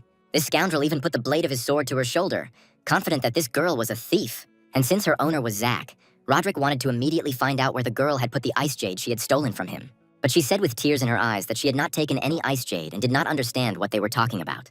However, the blue ice jade recently disappeared from Roderick's carriage, just as this girl was climbing out of the bushes nearby. For Roderick, everything was clear, and he was sure that under the cover of night she stole his ice jade from the cart. But everyone knew that she was a good girl who would never touch other people's things. If so, Roderick should have let the child go and put away his blade, because Zach's patience was running out. Roderick's assistant insisted that they should take this girl with them and interrogate her in the presence of the elders. There were still 2 hours left before help arrived, and Zach had to make a difficult decision. They could have simply paid them for the stolen jade, and then the girl would have been released immediately. Otherwise, blood would be shed here, and Roderick was the one who would carry out this massacre. But at that moment, a stone suddenly flew out of the darkness of the forest and very quickly hit his hand. Not understanding what had happened, Roderick suddenly grabbed his hand where the sharp stone had hit. The boys turned sharply towards the bushes, from where a stone was thrown at Roderick, hitting the target right on target. Although the girl was still afraid, she already understood that salvation was very close. And indeed, a man appeared from the darkness, slowly walking into the light with his horse. It was Nigel. He heard loud voices from afar and wanted to stop this conflict. The clan leader was here much faster than Zach thought, which meant that all the problems would be solved now. The only thing that remained unclear was how Nigel managed to get into this forest so quickly. After all, he appeared 2 hours earlier than Zach expected, and for an ordinary person, such speed was simply incredible. Besides, Nigel's horse looked strange. Its eyes glowed with a red, ominous light, as if it were dead. As he passed by, Nigel asked them to stop staring at him and asking unnecessary questions. Moreover, now it was necessary to calm the girl who was still trembling with fear. It was this scoundrel, Roderick, who was guilty of everything that happened and deserved only one fate. Now Zach stood next to his leader, ready to protect the child at any cost. Nigel knew they had scared the girl to death and asked how she was feeling. But from her look, everything was clear without words, and she was happy to see Nigel in front of her. Now she could fear nothing, because next to the clan leader, nothing threatened her. That's why he came here, hearing loud children's screams from afar. Looking at how much Nigel had changed, Roderick couldn't understand how he had managed to lose weight so quickly. Roderick's assistant, who noticed the violation, found it difficult to contain his anger. After all, the person who threw the stone attacked the leader of their faction and could pay for it with his life. In response to these words, Nigel threw a stone at Roderick's feet, and it was difficult to understand what he had in mind. Of course, Roderick knew that Nigel was very influential in the village, but he could not silently tolerate this insolence. In addition, many have heard about this ice jade, which Roderick accused the girl of stealing. Although Roderick and his assistant thought this was complete nonsense, because Nigel could not know about their family heirloom. This relic could only be obtained from the shells of underwater creatures that lived in the darkest depths. And if Nigel was trying to bring down the price with his lies, Roderick immediately suggested that he abandon these attempts. Suddenly, Nigel asked one of Roderick's men if he had an extra flask with him. And indeed, the man had a flask hanging from his belt, which he quickly took off and gave to Nigel. Even those who live by the sea did not know the special property of jade that Nigel knew. After all, if you add alcohol to it, jade will give an unusual reaction that Roderick had never heard of. Traces of jade turn purple from alcohol, and this color lasts for a whole day. To prove whether the girl had touched the ice jade, all that was needed was to pour alcohol on her hands. After this, the girl put her palms forward and everyone saw that her hands were completely clean. But this evidence did not convince Roderick that the girl was not guilty of the theft. However, this was the absolute truth. And since the girl was not guilty, it would be possible to pour alcohol on the hands of Roderick's people. For example, Nigel noticed one of Roderick's servants in the distance and offered to pour alcohol on his hands. Everyone, as one, loudly demanded that this be done immediately, to make sure that Nigel was right. The servant looked scared, and apparently he had something to hide. But without even waiting for the check, Roderick suddenly swung his sword at the servant, ready to kill him on the spot. Most likely, Roderick saw through Nigel's plan and did not allow him to gain the upper hand in front of everyone. It was hard to believe that Roderick was so cruel that he was ready to kill his own people. Then, turning to Nigel and Zach, Roderick said that there was a misunderstanding between them and suggested that they resolve everything peacefully. However, Roderick had not yet paid for the disrespect he had shown Nigel a few minutes ago, and Nigel wanted to get that payment right now without delay. No one even noticed how quickly Nigel appeared next to Roderick and swung his blade just once. With this swing, Nigel punished Roderick for false accusations against the girl, and in an instant he lost his hand. Yes, it was a terrible sight, although everyone understood that Roderick had long deserved it. Nigel forgot to mention that he takes payment in advance, and Roderick recently became his debtor. Of course, he apologized for his impatience, but now he didn't have time to wait long. Besides, if this scoundrel himself stole the jewel in order to then blame it all on the girl, then a severed hand was the fairest punishment. When Roderick found himself in the infirmary on his clan's territory, his father immediately came to him, dropping all his business. The treatment was already finished, and he asked all the servants to leave the chambers, leaving him alone with his son. His son screwed up again, doing something Scott didn't even tell him to do and losing his arm for it. The entire settlement is already talking about the Ice Jade, which means the boy has revealed their main family secret. After all, another clan was also looking for this treasure, and if it weren't for Roderick, they wouldn't have had to hide the jade in another place now. Then he looked menacingly at his general, who knew from the start that everything would go down the drain. The man bowed his head, saying that he was the only one to blame for everything that happened. However, now this was no longer important, and Scott urgently needed to regain the sect's trust. This will not be easy to do either, and if their closest allies do not believe them, they will be left without support. But Scott responded by getting angry again, ordering them to simply do what he said. However, the general reminded that the clan's reputation had been rapidly declining for a long time, so they needed to act more carefully. Their reputation meant nothing to Scott, because this world only remembers the winners. And if, with the help of their allies, they regain their former influence, then their reputation will immediately improve. At the same time, Nigel called an emergency meeting to which the leaders of all factions were summoned. The guy named the destruction of Scott's clan as the main goal of the next 6 months, and everyone was ready to carry out this order without any arguments. The best warriors were to be temporarily released from service and given separate quarters so that they could rest. And now Nigel wanted to turn to the Cossack, who recently dared to stand up for the girl in the forest.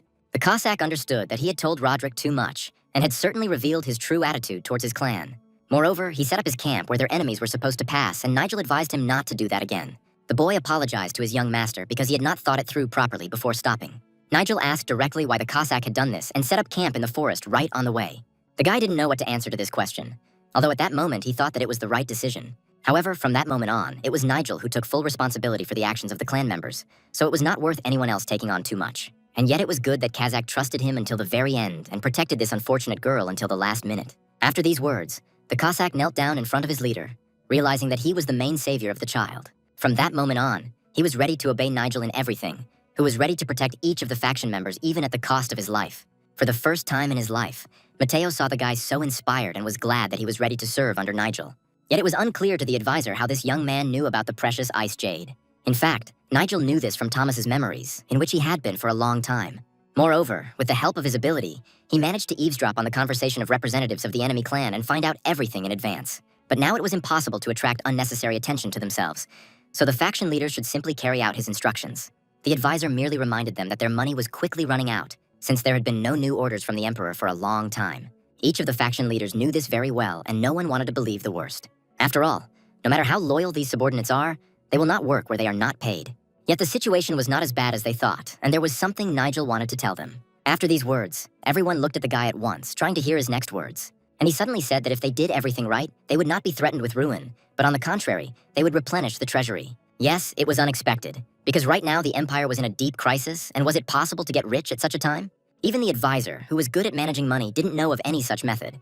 The next day, a member of the reconnaissance group was on a mission in the attic of an inconspicuous shop. His telescope was only slightly visible from the window, and through it he carefully examined his target. It was a young girl who had been in this place for a long time but could not really see anything. Having folded up her telescope, she was ready to return to base and complete the mission. And yet this girl named Victoria had long suspected that something important was being hidden from her, and even her superiors were already aware of all the affairs. At that moment, she heard some noise nearby and turned around sharply. It turned out that all this time there was a young man next to her, who had quietly crept up very close. The girl had already asked him more than once to warn her before entering so as not to frighten her. Smiling, Leslie apologized, explaining that he had not meant to scare his partner. Right now, it was especially important to adhere to the internal regulations and act according to the rules taught in the intelligence school. The guy wasn't going to argue, but he had one small request for her. He suggested that we interrupt the service for a while and go have a bite to eat somewhere cozy. The guy thought that the main problem was that people forgot to eat on time, because they themselves had not eaten anything in the morning. At this rate, one could die of hunger, especially since the guy's stomach was already growling loudly throughout the attic. The girl had to agree, and Leslie cheerfully suggested not to waste a minute. Soon they found themselves in a square where there was an inconspicuous place. To avoid being identified, the young men wore masks made of human skin when they went out into the open. However, the girl constantly thought that all the recent disappearances of people were somehow connected and led to one place. Since their squad was not tasked with finding the truth, she decided to find out everything herself. After all, if the criminal manages to hide the kidnapping, then all the other residents will suffer. Suddenly, she thought that among the suspects was Nigel, who had changed dramatically after waking up. This guy, previously cowardly and inconspicuous, unexpectedly won a duel against a strong opponent. Victoria believed that Thomas's strange death and all subsequent disappearances were somehow connected with Nigel. Suddenly, she offered to hire him as a guard for Nigel, which Leslie did not expect at all. He tried in every way to dissuade her, reminding her that women were never taken into the guards. Besides, she definitely wouldn't be able to disguise herself as a man, so the guy didn't like the idea right away. Moreover, her shoulders were broader than many men's, so if you think about it, it was worth a try. But he shouldn't have said that, because such words would have offended any girl. If he continues to joke like this, he risks getting a strong slap in the face, although the girl can choose a place to hit that is much more painful. This is not the first time that Leslie said something without thinking, especially in the presence of his partner. Then he suddenly fell to his knees and pointed his finger towards where the guard recruitment point was. Turning around, she actually saw a whole crowd of people gathered around the sign. All these people wanted to get into Nigel's service, knowing that it promised rapid career advancement. There were a lot of people who wanted to get the job, and not everyone could count on getting it. But it was Victoria who had all the skills needed for this difficult and dangerous job. Zach loudly announced that only those willing to join the guard should remain in the left row. Those wishing to join the Black Cloud Guard had to stand in the left row, while the Straight Cloud Guards had to remain in the right row. The interviews took place in tents in groups of 4 people, and the famous 5 Dogs gang just happened to be there. The bald big guy was paid well in advance to start a little brawl here. They needed to stop Nigel from recruiting and hiring good guards. Looking at the line of candidates, the big guy was amused, watching the weaklings try to become warriors. Then he noticed a familiar girl nearby who had also come to the recruitment. It was strange to see an old man who also wanted to become a guard, even though he could barely move his legs. It seemed to the big guy that among all those gathered, there was no one equal to him in strength. Noticing Victoria and Leslie nearby, the big guy approached them and made another dirty joke. Turning around abruptly, the girl told him to keep his mouth shut and not to push his luck. However, none of the bandits were afraid of this girl or the guy next to her. They just didn't know that in front of them stood one of the best warriors, hiding under a mask made of human skin. Realizing that a fight was inevitable, Leslie suddenly began to beg the big guy to leave them alone. He even threw himself at the big guy's feet, apologizing for his behavior and assuring him that they didn't need any trouble. In the end, he asked for forgiveness from all the bandits, hoping to evoke pity from at least one. But instead of forgiveness, he received a strong kick and flew back several meters. This big guy had no intention of killing them at all, but just decided to have some fun by kicking Leslie. Apparently, Leslie didn't get his joke and, smiling, again asked for forgiveness for his stupid behavior. And then the bald big guy seemed to have been replaced, and his facial expression changed dramatically. Strangely enough, all the bandits suddenly clutched their stomachs, and their faces became covered in sweat, as if from a serious illness. It seemed that they now realized that they had made a big mistake, and the whole crowd rushed away. Victoria couldn't understand what Leslie had done this time and how he had managed to get rid of those guys. This secret trick was passed down from generation to generation and left a terrible curse that caused the boys to suddenly suffer from excruciating diarrhea. At the same time, the competition for the right to get a place in Nigel's squad's personal guard had already been going on for several hours. All the contestants except one girl were eliminated, and Nigel asked them to leave. But this girl didn't even have control over her weapon. And did Nigel really think she was so much better than all of them? This exam seemed like a real mockery to the guy, and he decided that he had wasted his time by coming here. But Nigel was not going to tolerate loud shouts, and it was useless to argue with his decision. Moreover, he had to conduct the selection all day, and this required a lot of energy. Nigel had seen enough of this guy's useless skills, so he once again demanded that he leave. Finally, the guy was promised that Nigel would regret his decision and crawl back to them on his knees. And he told the girl to take her uniform and come to Straight Cloud's house on the appointed day.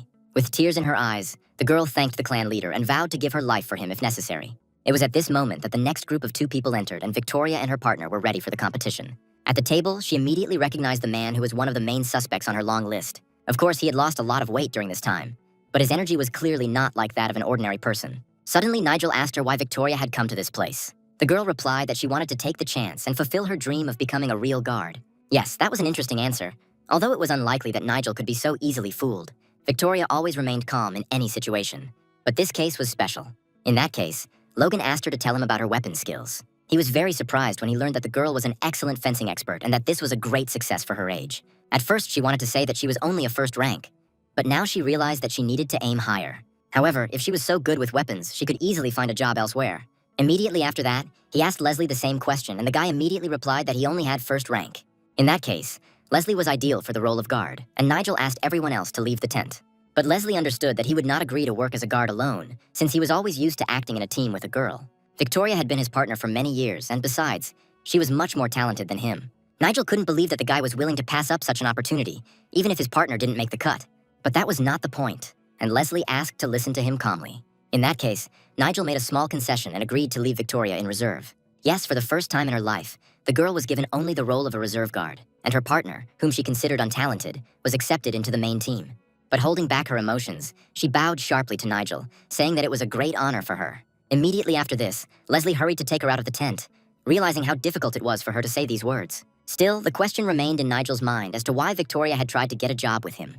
That same evening, at the best restaurant in the settlement, Nigel was so eager to have fun that he rented an entire guest house. Nigel ordered a delivery for himself, but when the courier arrived, he saw only a closed door in front of him. A young girl came out to meet him and told the courier that the entire house had been rented by the clan leader for the entire night. It was hard to believe that Nigel could afford to rent the most expensive guest house in the settlement.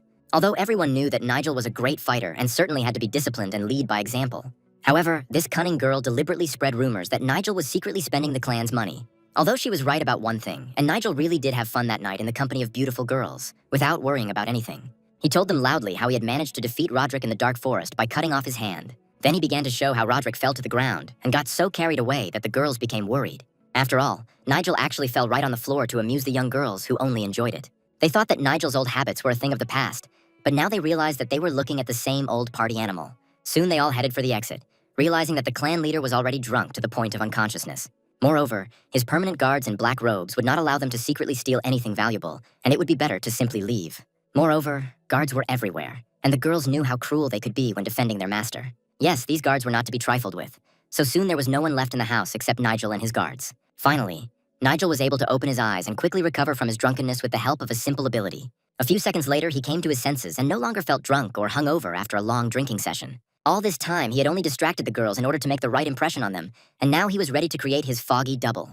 Using his power, a whirlwind of energy swirled around the guy, which immediately created his double right in the air. This double was the spitting image of Nigel, and in the event of an attack, he would instantly disappear into thin air as quickly as he appeared. As he left, Nigel ordered the double to lie down on the floor and pretend that he had simply fallen asleep after drinking too much alcohol. Immediately after that, he opened a portal to quickly get his disguise from there. In his hands was the very same mantle with which he had been covering the skeletons of his guards all this time.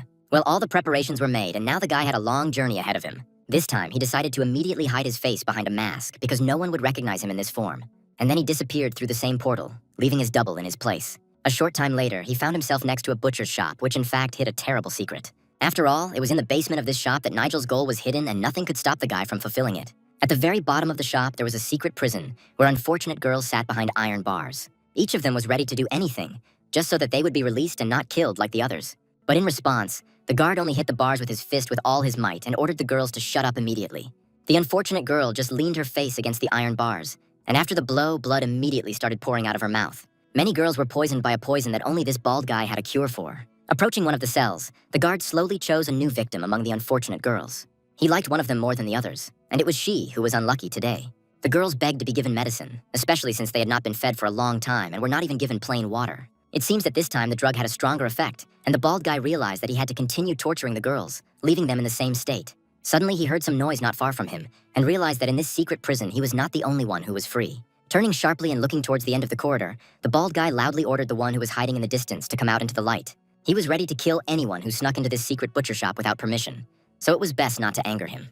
His order was quickly carried out because the stranger did not just come out of the shadows, but with one movement cut off the bald guy's head. It seems that now this big guy will not be able to shout his dirty curses, because doing this without a head is much more difficult.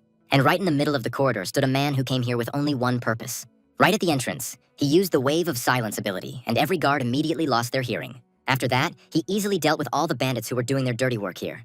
Approaching the unfortunate girls, he stretched out his hand and took the dark energy from them. First, they had to be freed from the curse that had been imposed with the help of a dangerous rare poison. Finally, he asked them to be patient, promising to return soon and free them from their shackles. At this time, near the cameras, the rest of the bandits were already waiting for the guard with a new victim. Realizing that their partner was delayed, one of the bandits decided to check what was going on. At that moment, he noticed someone at the entrance to the room, but did not have time to warn the leader. At the last second, he shouted loudly to the leader, but Nigel was already preparing to attack. Unsuspecting, the leader turned around at the shout and asked what was going on. The answer was not long in coming, and sharp magical wedges immediately pierced his chest. Joseph, as the leader was called, immediately ordered his men to prepare for a protracted battle. He had one very powerful ability, but he didn't want to use it yet and saved it for last. First, he wanted to assess the enemy's strength before using his trump card. Soon, Nigel appeared at the door of the room, and it became clear that the bandits were in serious trouble. Joseph felt no outside force except that which came from Nigel at the door. He decided that this daredevil had come for easy money, but Joseph was ready to stop him. If this guy came here alone, then he's definitely crazy and doesn't know what awaits him. But Nigel walked silently into the room, ready to do what he had come all the way to this place to do. He decided to personally kill everyone here who participated in the brutal torture of defenseless girls.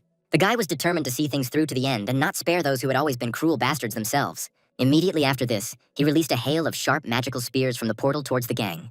The bandits immediately drew their blades, ready to defend their leader even at the cost of their lives. Yes, these opponents were much stronger than anyone Nigel had fought before, but he had no intention of retreating. Looking at Nigel, the butcher declared that his sword would definitely not help in this fight. However, in Nigel's hands was not a simple blade, but a sacred artifact capable of killing everyone here. And even the three guys opposite were only a small obstacle on the way to the main goal. Every bandit will soon find out the hard way, although they probably won't like it. After all, with every swing of the sword, their bodies were cut as easily as a hot knife cuts warm butter.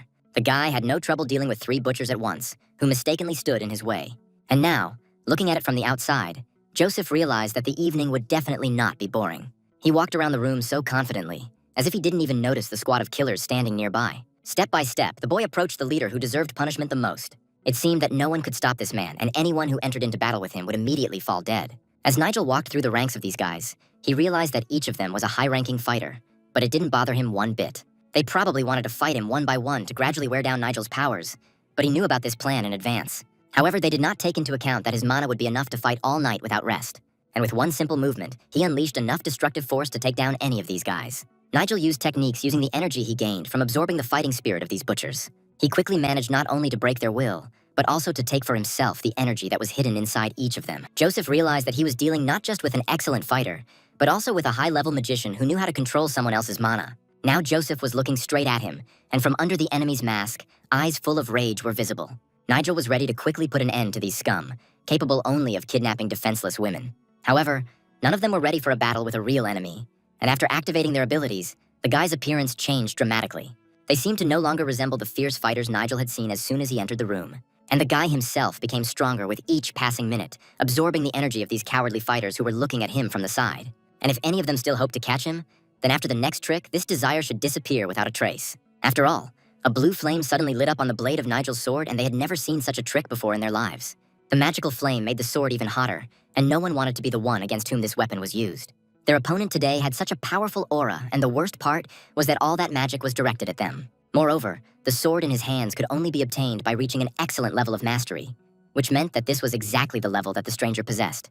Joseph shouted loudly that it was just an illusion and ordered his soldiers not to fall for the enemy's trick. It was no longer possible to line up in a row, and it was necessary to simply finish off this uninvited guest by any means necessary. Still, several fighters managed to activate the defense and replenish some of the energy that Nigel had so quickly taken for himself. Soon, several opponents gathered around the guy, ready to continue the fight. But since they wanted to attack so much, the guy was not against accepting this challenge. One of the fighters, who was the first to notice this stranger, rushed at Nigel with a sword in his hands. Nigel turned sharply towards him, preparing to use one of his most powerful abilities. With one sweeping movement, he struck down the fighters who were running behind him with the thunder wind. The blow hit each of the three fighters nearby in the chest, and that was the last thing they saw. Looking down, the fighter realized that he was standing on his feet for the last time, because the lower part of his body had already collapsed to the ground. Then the upper half of the body, separated from the legs, collapsed down from another stinging blow from Nigel. Very quickly, all three were cut in half, and now nothing prevented Nigel from dealing with their leader. Joseph couldn't believe his eyes because his best warriors were killed in just a few seconds. It seemed that the ability he had been reluctant to use until the last moment was his only chance for salvation. Joseph's eyes changed color, and now in his sockets, Nigel saw a sign inherent in loyal slaves of demons. Nigel immediately recognized the aura he felt in the battle with Derek, and realized that this guy was also connected to the demon. More than anything in the world, Joseph hated it when his master's name was tarnished, and now he was ready to show Nigel everything he was capable of. Nigel was the main enemy of their bloody sect, so Joseph was ready to destroy him here and now. Yeah, that guy was using dirty mana, not the same internal energy that Joseph had. This meant that he had access to the power of a monster, which would certainly turn him into another mutant. And Nigel was not mistaken, because before his eyes, Joseph began to change his usual appearance, turning into a green reptile. Nigel saw that instead of hands, Joseph now had green clawed paws, and in this form he was much stronger than an ordinary person.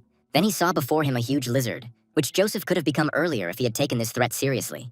Moreover, the deadly energy that was coming from all directions from this reptile meant that it was being fed directly by the demon god. Immediately after this, the lizard rushed to attack, hoping to deal with this guy in a few seconds. But Nigel hardly agreed with this and launched a counterattack on his opponent. This lizard was really strong, and if Nigel hadn't trained, it could have ended badly for him. He immediately understood where his opponent's weak spot was and decided to try to get to it. The guys blocking his path seemed like an easy warm-up since their leader was much stronger. Ilya watched her opponent's every move with red eyes, ready to tear him to pieces. I wonder if Joseph could still think for himself, or if the monster had completely taken over his mind. Nigel's guesses turned out to be correct, and this guy really was a loyal servant of his worst enemy. It seemed that the huge lizard's powers were growing with every second, and he had already completely lost his human part. It was necessary to deal with him quickly, and the guy hastened to do it with one sharp blow of the blade.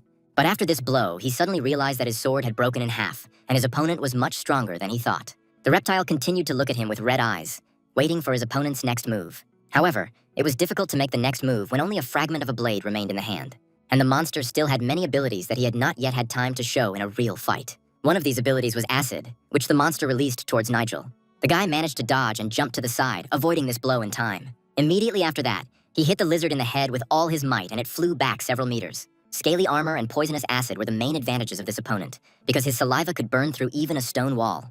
This was undoubtedly one of the most powerful mutants Nigel had encountered since his second rebirth. The warrior could do nothing without a sword, so the lizard suggested that Nigel simply surrender and die with dignity.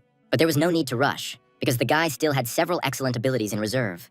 The new artifact, which was a magic scythe, came in very handy at that moment. This weapon appeared as if out of thin air, and the lizard did not understand where the guy got such an ability from. Although now it didn't matter to the lizard, and he was still going to kill the guy by any means necessary. Rushing towards Nigel, the lizard was ready to tear him to pieces, leaving him no chance. But the huge scythe was already ready for battle, and the guy swung it, meeting his opponent. The lizard extended his clawed paw forward, intending to end this fight with one precise movement. But Nigel watched the reptile's every move closely and waited for the right moment to strike back. And at that moment, when the lizard was already very close, the guy abruptly lowered his scythe and almost cut off his green paw. The guy's attack power was equal to the mutant's own strength, and the lizard understood that his own speed would not be enough for this fight. And the guy continued to stand in place and held the scythe as if it were the most powerful weapon. But the stupid lizard hoped to wear out his opponent and, without wasting time, rushed into a new attack. The scythe was still raised above Nigel's head, and he was ready to repeat his previous blow.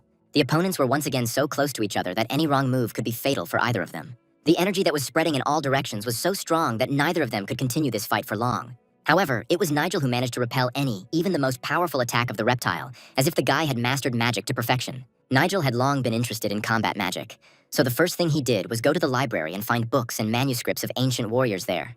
The lizard had to get rid of the man who was the main enemy of his leader at any cost. But it wasn't as easy to do as it seemed, because the guy was increasing his speed with every minute.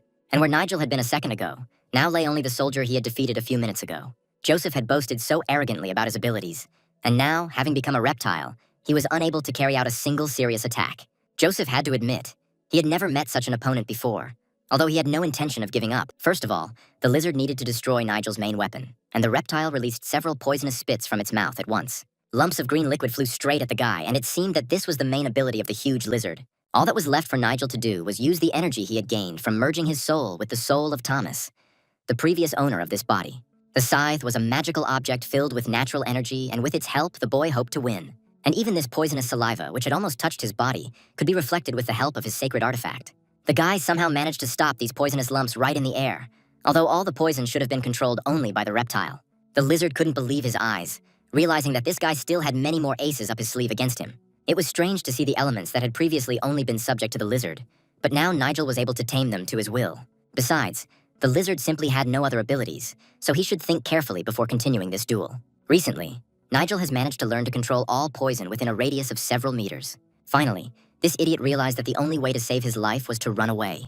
But just as the lizard was about to run, he suddenly realized that his body no longer obeyed him, and the very ability that Nigel had used at the entrance to the dungeon was now used against Joseph. Now Joseph wanted to understand what this guy wanted from him and why he came to his lair. But Nigel pointed his scythe at him, wanting to suck out all the poisonous energy from the lizard's body so that he would stop fighting forever. The lizard understood that, having lost this killing power, he would become easy prey not only for this guy, but for any other fighter. However, this process could not be stopped, and soon almost all the dark mana was sucked out of his body. Yes, such a quick result really pleased the guy who tried this ability for the first time. At the last second, Joseph, in his lizard form, began to beg for mercy, but it was too late for such words. And instead of mercy, the tip of the scythe plunged straight into his toothy mouth, and this was the last thing Joseph saw in his life. With a wide sweeping movement of the magical scythe, the boy ended his life forever, sending him to where Joseph had long deserved to go. Now, instead of a giant lizard, Nigel saw a green mutant lying on the floor in front of him, showing no signs of life. After this fight, Nigel still had a lot to do and a lot to think about, because he had not encountered such strong resistance for a long time. Yes, now was not the time to rejoice, because he still had one more important unfinished business. Right now, Nigel had to save the poisoned women who needed his help. It seems that the portal had to be somewhere in the wall, because this is how bandits usually hid their secret rooms. And indeed, he easily found the right brick, and as soon as he pressed on it, he heard the sound of an opening door. Immediately after this, a bright yellow light shot out from the passage, and Nigel realized that he was right in front of his target. The place that opened up before him immediately began to shine with gold, and Nigel realized that he had accomplished what he had come here for. This was good news, but it was only one of 9 secret rooms that he urgently needed to open. Meanwhile, a meeting was taking place in the main palace of the Dark Clan, where the latest events in the settlement were discussed. All the heads of the groups reporting to the leader lowered their heads, not knowing what to say. Richard had not heard such bad news from his men for a long time and did not understand how his plan could fail. Looking menacingly at his advisors, he ordered them to repeat again what they had just told him. And now Magnus, who had served Richard for a long time, had to try hard to come up with an excuse. Richard's advisor told him again that the 3rd prison had been attacked last night and they had lost their most trusted man. The worst part was that all the drugs they fed their victims were burned and their most valuable property disappeared. Richard could not come to terms with this and believed that his people had made such a mistake. It turned out that each of them was a complete idiot who could not be trusted with any task. The wave of rage that poured out from Richard affected every one of his advisors sitting at the table. None of them dared to use defensive magic, and everyone had to silently endure these painful blows.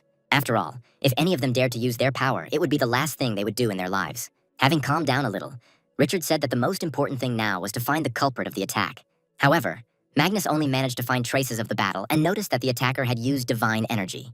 Moreover, not a single body was found at the scene, and it is possible that the poison simply burned them to nothing. One way or another, an investigation had to be started immediately, because perhaps some 3rd force was involved in this old conflict. Having understood the order, all the advisors vowed to do everything possible to quickly find the culprit. This incident was very different from the disgrace that the representatives of Richard's clan had experienced on the day of the duel in the square, and Richard had to bribe the new governor to hide this disgrace from the enemy clans. It was clear that the criminal was not acting alone, and it was simply impossible to pull off such a thing alone. Moreover, the mountains of gold stored in one of the rooms were taken out in just one night, and this would have required at least several carts.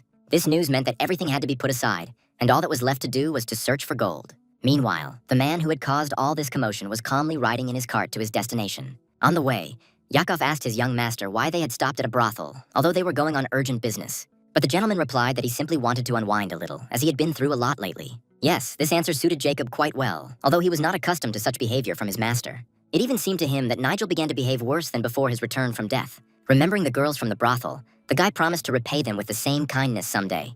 He could have accompanied them to the end of the journey, but he decided it was safer to split up and let them go on their own. Realizing that they were now safe, Nigel decided not to waste the wealth that had previously belonged to the blood sect. He promised himself that he would soon destroy all members of this sect, who were sowing only enmity and disorder in the settlement. Soon, they finally arrived at the place, and Nigel did not expect to see this huge wasteland here. There really wasn't a soul around. Although the guy had hoped to see at least some buildings on the border here, Jacob immediately objected to his master's decision to buy this wasteland and throw money away. However, the seller stated that his leader had a keen eye, unlike the simpleton Yakov. But Jacob knew that the man spoke this way only because he wanted to get rid of this place as soon as possible. Finally, Nigel asked the man to answer honestly whether this deal was beneficial for him. Of course, the seller began to praise these lands, claiming that this was the most fertile place in the empire. But could one really call a dry wasteland a fertile place that cost such a huge amount of money? Nevertheless, Nigel decided to buy this land, and at the same time, all the plots they passed by.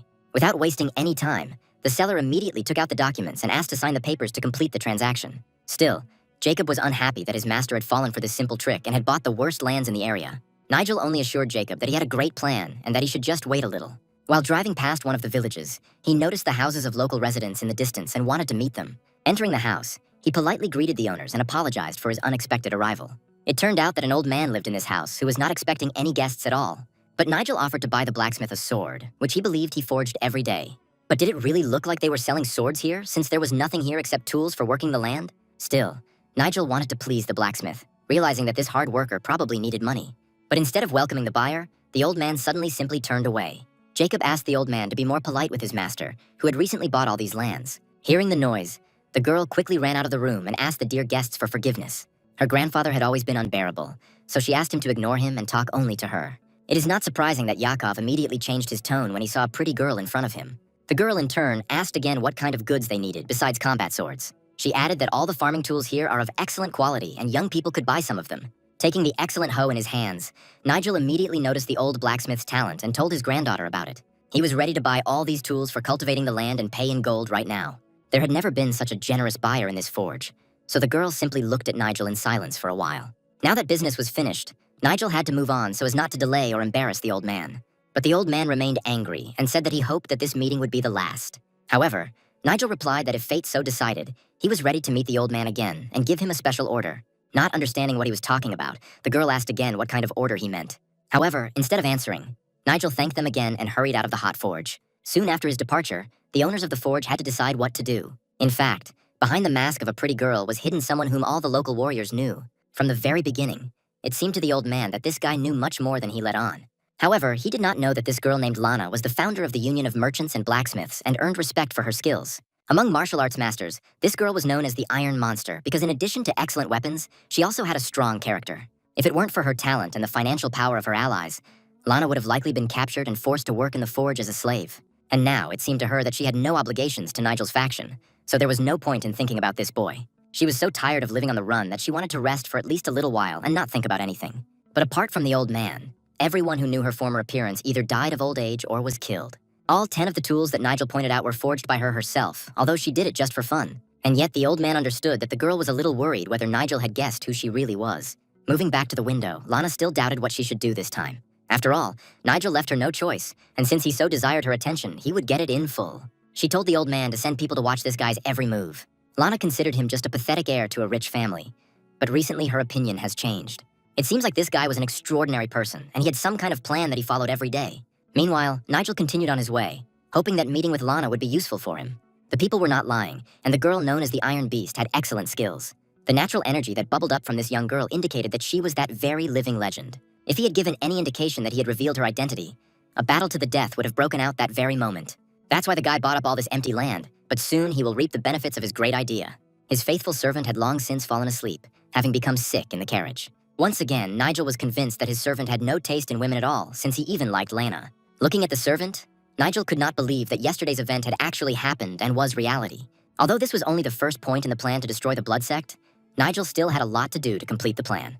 He needed to reach the highest level of necromancy as soon as possible, one that would surpass his level in his past life. Now was the time to visit one of the highest mountains in the Empire, but he didn't want to go there alone. The next day, a large meeting was held again in the Blue Cloud Clan Hall with the faction leaders participating. As usual, the most important people arrived on time and were ready to listen to their leader. Today's address was very important for them, because recently Nigel began to pursue a different policy. Although the advisor doubted whether Nigel was spending the clan's money wisely by squandering the treasury's resources in a brothel, he remembered how, not long ago, Nigel had turned to him for help, asking him to give him a large sum of money at once. At that moment, the advisor did not have time to discuss it, and Nigel only asked to trust him. But there was already not enough money in the treasury, and they even had to delay the salaries of the best fighters. However, the advisor was in no position to argue with the gentleman and was forced to give in. It was at this moment that his thoughts were interrupted by Nigel, who walked quickly into the conference room. Logan was the first to notice Nigel at the door and immediately greeted his young leader. Everyone else joined in the greeting and bowed their heads in respect.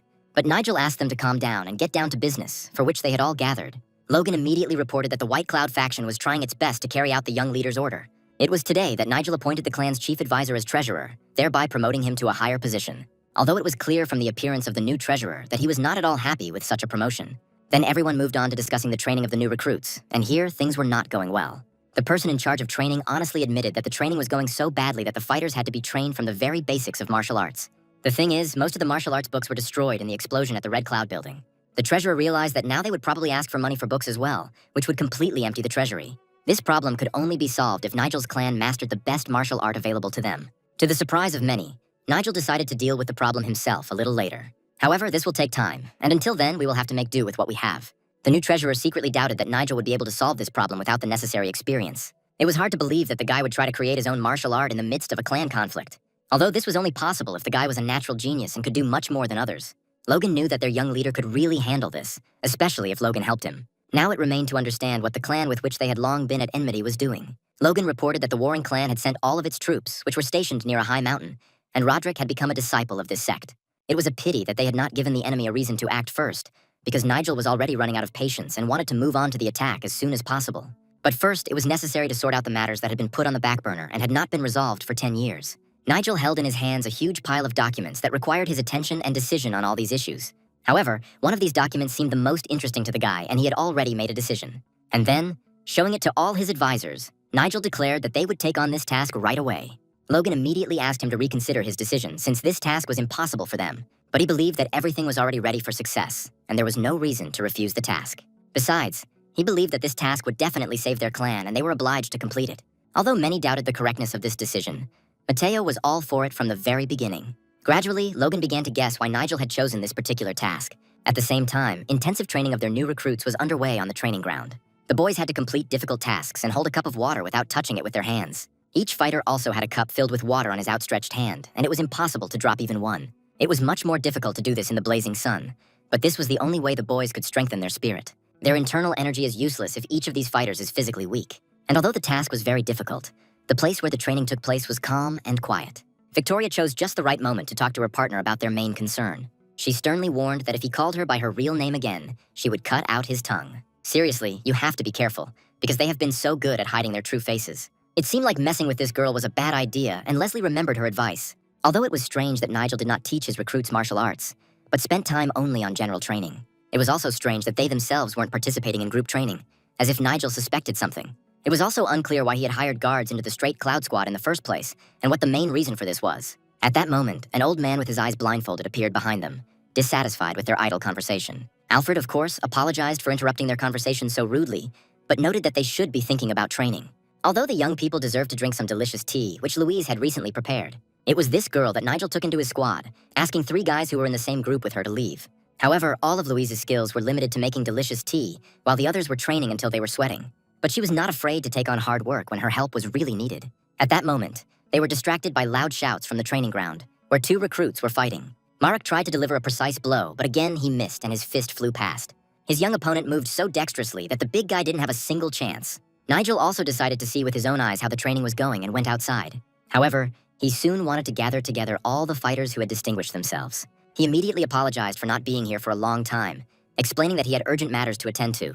Billy immediately replied that there was no problem, because everyone knew how busy Nigel was. Yes, this guy was very cunning and knew how to insert the right word at the most opportune moment. However, the main thing now was something else, and it was necessary to move on to the matter for which they had gathered. Everyone was waiting for the opening speech, which Nigel was sure to give. But the guy suddenly immediately announced that they had their first task, which they all had to complete together. But they haven't even had a single training session. Are they really ready to carry out the tasks? However, Nigel believed that the skills of these new recruits were quite sufficient.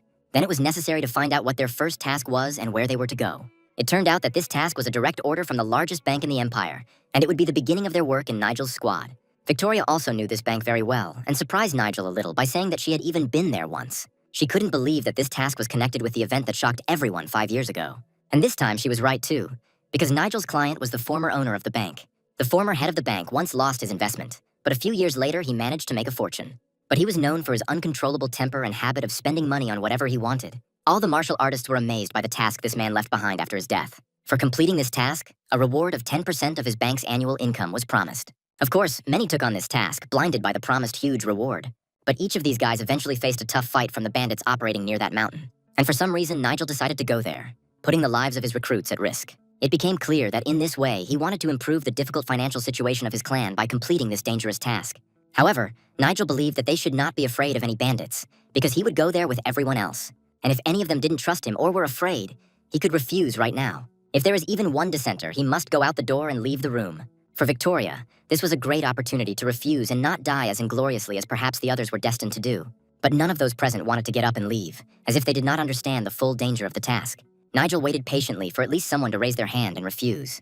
But suddenly Marek broke the silence, declaring that he had loved to wander through the mountains all his life. Old man Alfred was also not afraid to go on a mission, believing that he would soon die anyway. Zach was ready to follow his young master's orders, as always. In that case, Billy was also in on it because he wouldn't refuse when everyone else agreed. The word was left only to Victoria, and she unexpectedly also agreed to go on the mission. However, she wanted to know how exactly they were going to storm the peak of the mountain where the gang of robbers was operating. Unexpectedly, Nigel replied that they would not go to the top of the mountain because there was no need. It turned out that Nigel had an unknown path that would help them climb the mountain faster than others. But in the forest on the mountain, there lived many terrible creatures and monsters that they would still have to face. Perhaps this was all part of the test for new members of the faction, and that was the only reason Nigel decided to take on this task. However, not everyone will be able to participate in this mission, and only the best recruits will go there. Everything had to be finished very quickly and with a small force.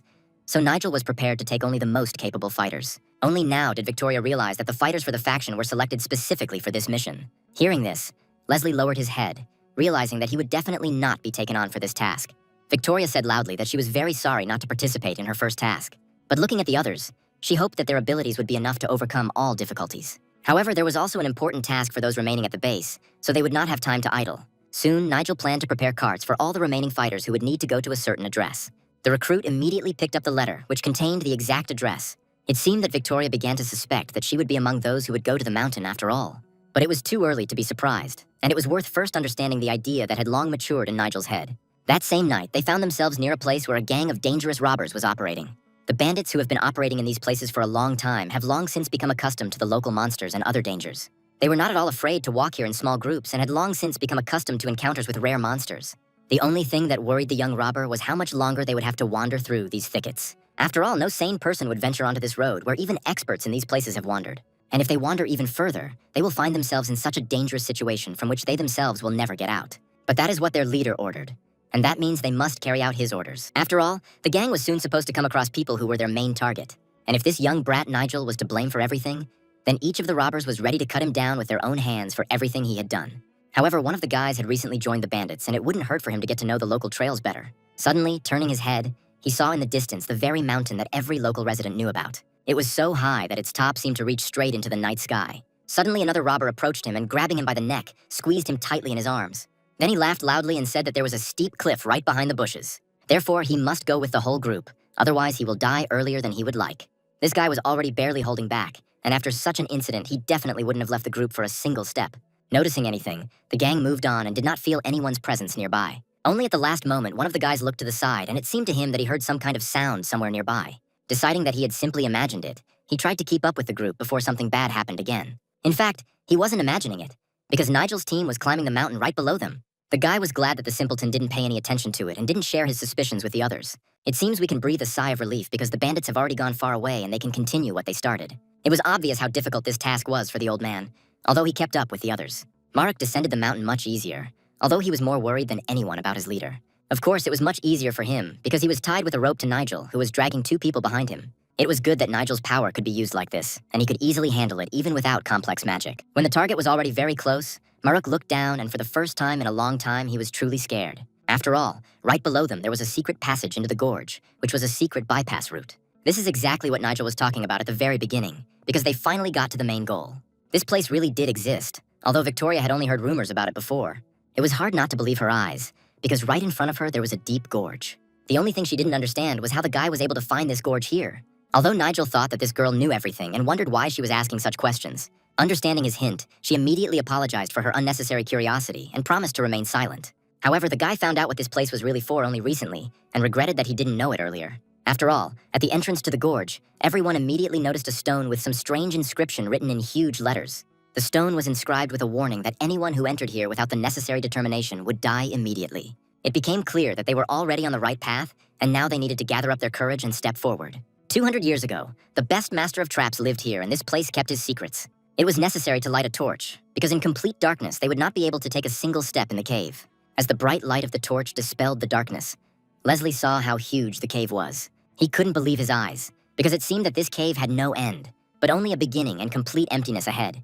He immediately realized that entering this cave was very dangerous, and only a madman would dare to do such a thing. It was said that the owner of the cave single-handedly dealt with an entire sect because of a small quarrel. But Nigel immediately warned that he had taken only the most capable newcomers with him, which meant they had nothing to fear. But what Leslie saw the next second made him doubt these words. He pointed his finger at what Nigel had brought them all here to this cave for. And indeed, they stood at the entrance to the first hall of this huge cave, and at the end of the tunnel, a light was visible. Smiling, Nigel realized it was time to move on to the main part of the task. Marek had never been to such places, and he had to learn a lot that day. It was always a little chilly in these caves, but this cold seemed strange to Victoria. Besides, judging by the inscription above the entrance to the gorge, their first test has already begun. And indeed, right in front of them, they saw a huge reservoir inside the cave. Apart from this pond, there was nothing else there, and I became interested in whether there were any underwater creatures living there. Most likely, the cave was flooded over time due to natural disasters that often happened here. Yes, this was the very test Nigel had spoken of, so it was necessary to look carefully around. Victoria noticed a rock in the distance and realized that one person could fit on it. The stone was in the middle of a pond, and 2 boys had to swim there and climb onto it. The main problem was that there were predatory fish swimming in the water, and it was best to avoid encounters with them. Moreover, these were not just fish, but ghost fish, of which there were a lot here. Leslie knew from his friends that these creepy creatures with tough scales were deadly to anyone who encountered them. It was strange how Leslie's friends could have found out about this. Could it be that someone had seen them in real life? However, it didn't matter anymore because Leslie grabbed Nigel's leg and begged him to come to his senses. Only those who swam well could pass this test, which was impossible for Victoria. Marek was the best swimmer, and that's why Nigel chose this guy for this task. And while Nigel was in command, Victoria realized again that he had taken with him those he did not mind losing. But she was very surprised when she realized that Nigel himself wanted to carry out this task. Nigel immediately helped Merrick sit up properly and asked him to just hold still for a bit. With his hands on his back, Nigel applied a force that would greatly aid Maruk in this ordeal. The energy coming from these two was so pure that even Leslie's mana improved, even though he was sitting far away from them. It was hard to believe that Nigel had long since become such a skilled craftsman that others could only dream of. Using his ability, he was willing to share his powers with the rest of his team. So Nigel easily gave his energy to Maruk, who patiently waited for the end of this process. Nigel used the best way to transfer his energy to another, even though it caused pain. But Maruk was a strong guy, and Nigel hoped that he could endure the pain. Maruk patiently waited for the end of the energy transfer and was indeed almost ready for the task. Thanks to his abilities, Nigel was able to easily understand Maruk's main skills, which he mastered better than others. In fact, Nigel only chose those whose skills he could use best right now. For example, he had known Victoria's ability well for a long time, although he hid it from the girl so as not to expose his abilities ahead of time. And Maruk, whose body tolerated the cold well, should have easily completed this task. Soon, Maruk's eyes lit up with a bright white light, and it became clear that he was completely ready. He immediately felt a surge of strength that instantly spread throughout his entire body. Maruk swore to be loyal to his leader until death, and to carry out any order his young master gave him. Moreover, today he had to carry out the task together with Nigel, who was also ready for it. True, Victoria was able to discern something that immediately seemed very strange to her. However, Nigel warned that he was simply taking off his clothes so that he and Maruk could swim to the rocks. For the first time, Victoria saw a leader willing to risk his own life for the sake of a mission. And now, these two stood right in front of a pond in which hungry predatory fish swam. They seemed to be afraid of nothing, although meeting these fish was mortally dangerous. This method of energy transfer was rare, and if something went wrong, Maruk would lose all his strength right in the water. But it seemed that Nigel had no doubt in his abilities and was ready for anything. Nigel had seemed very strange to Leslie from the very beginning, and now he no longer understood him at all. After all, predatory fish were already splashing in the pond into which the guys now had to jump. It was unclear how they were going to swim across the entire body of water, which was teeming with these mutated fish. Placing his hand on Maruk's shoulder, Nigel confidently told the boy that no fish would attack him. On the count of 3, they just had to jump down boldly without worrying about anything. All these words seemed frivolous to Victoria, because Nigel was now taking a great risk and could die. Everyone watched tensely as Nigel counted down the time it took for them to jump down. And although Alfred had seen a lot in his long life, it was also difficult for him to look at it. But what happened the next second shocked even him because no one expected this from Nigel. Taking out a knife, Nigel cut his hand for some reason, and dark blood gushed from the fresh wound. Now Maruk could only watch as his leader jumped straight into the blue depths. Maruk realized that Nigel did this to attract predatory fish to him and protect him. And to complete the task, Maruk needed to do the same and jump after Nigel.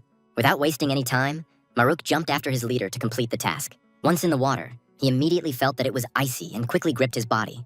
The cold was so intense that it felt like the blood in his body was turning to ice. But he should never give up, because that would be letting his leader down. Nigel never gave up, and Maruk had to do the same if he wanted to earn this guy's respect. Thinking about this, he gathered his strength and swam straight to the stone in front of him. Suddenly, he realized that the energy Nigel had given him had immediately warmed his frozen body.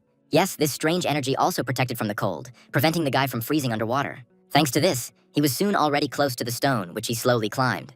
Quickly coughing up the water that had gotten into his mouth, he tried to find his leader. For a moment, it seemed to him that Nigel was still underwater, and he wondered if he had been attacked by dangerous fish. It was hard to believe that these creatures could kill a man who possessed such powers. But Nigel had indeed been underwater for too long, and everyone on the shore was already getting very worried. If necessary, Maruk was ready to dive underwater again and save Nigel, even if he died himself. But at that time, the guy was swimming very quickly towards the stone, trying to escape the pursuit of huge, dangerous fish. And although he felt a strong cold, Nigel behaved as confidently as if he had been used to it since childhood. It seemed as if he had swum to the very bottom of this reservoir on purpose to attract all these sea creatures to himself. Among his permanent abilities was protection from the 5 forces of nature that he now wanted to find. Protection from these 5 forces helped to cope with the cold, and the power of fire absorbed it.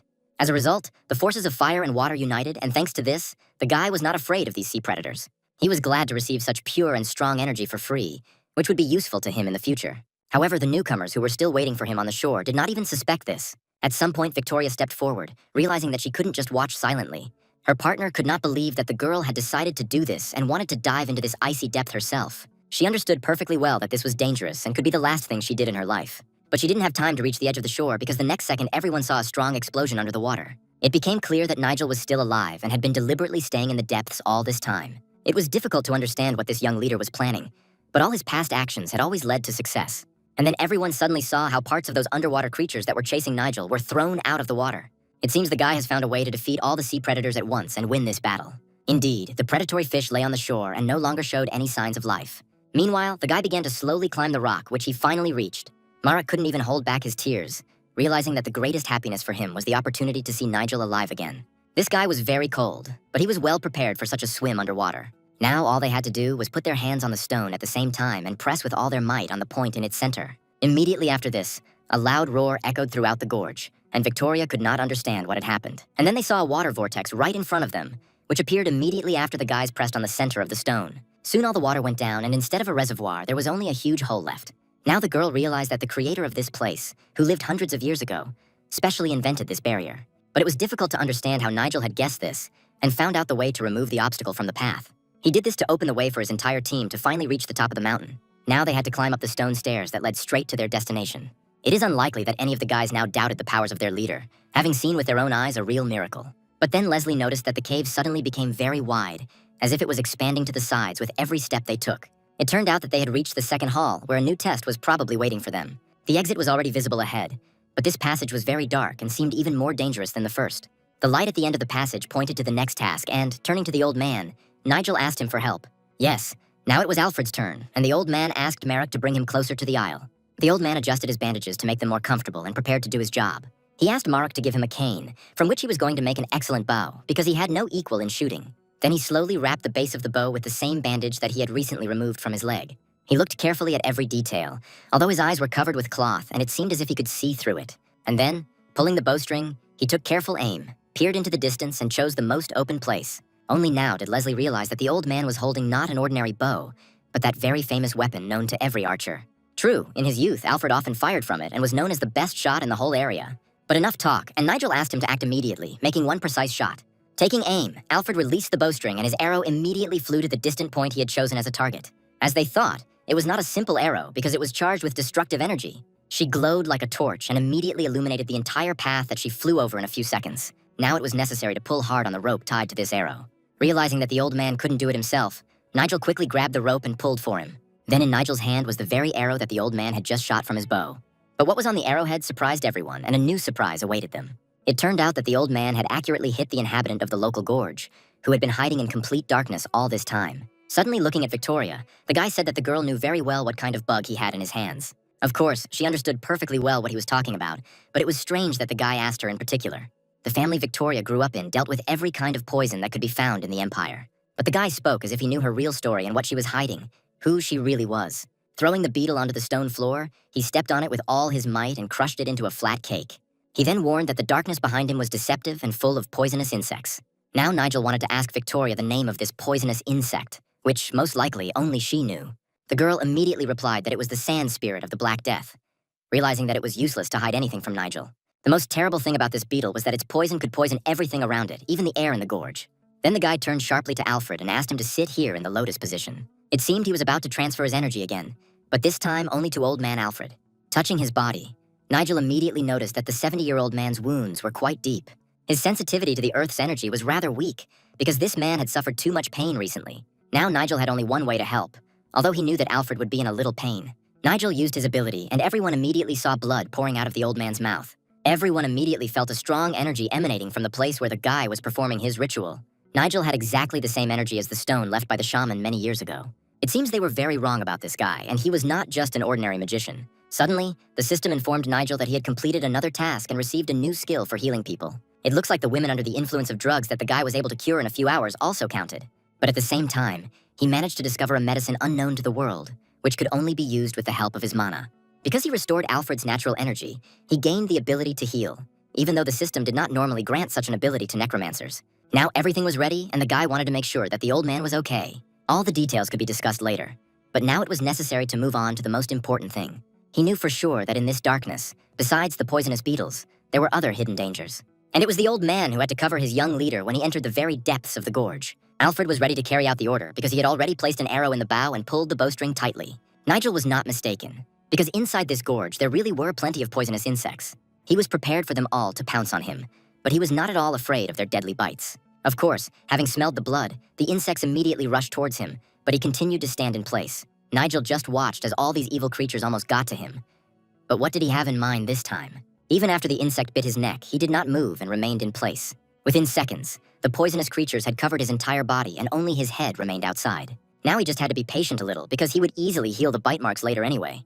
But thanks to his poison absorption skill, his resistance to it had long since reached the highest level, so the insects could bite him as much as they wanted. However, it was now time to stop this, and the guy hoped that Alfred would not let him down. Fortunately, this is what happened, because the arrow fired by Alfred was already very close. This surprised the guy a little, because Alfred could see even at such a distance, as if his eyes were not blindfolded. It was no coincidence that Nigel chose him for this task.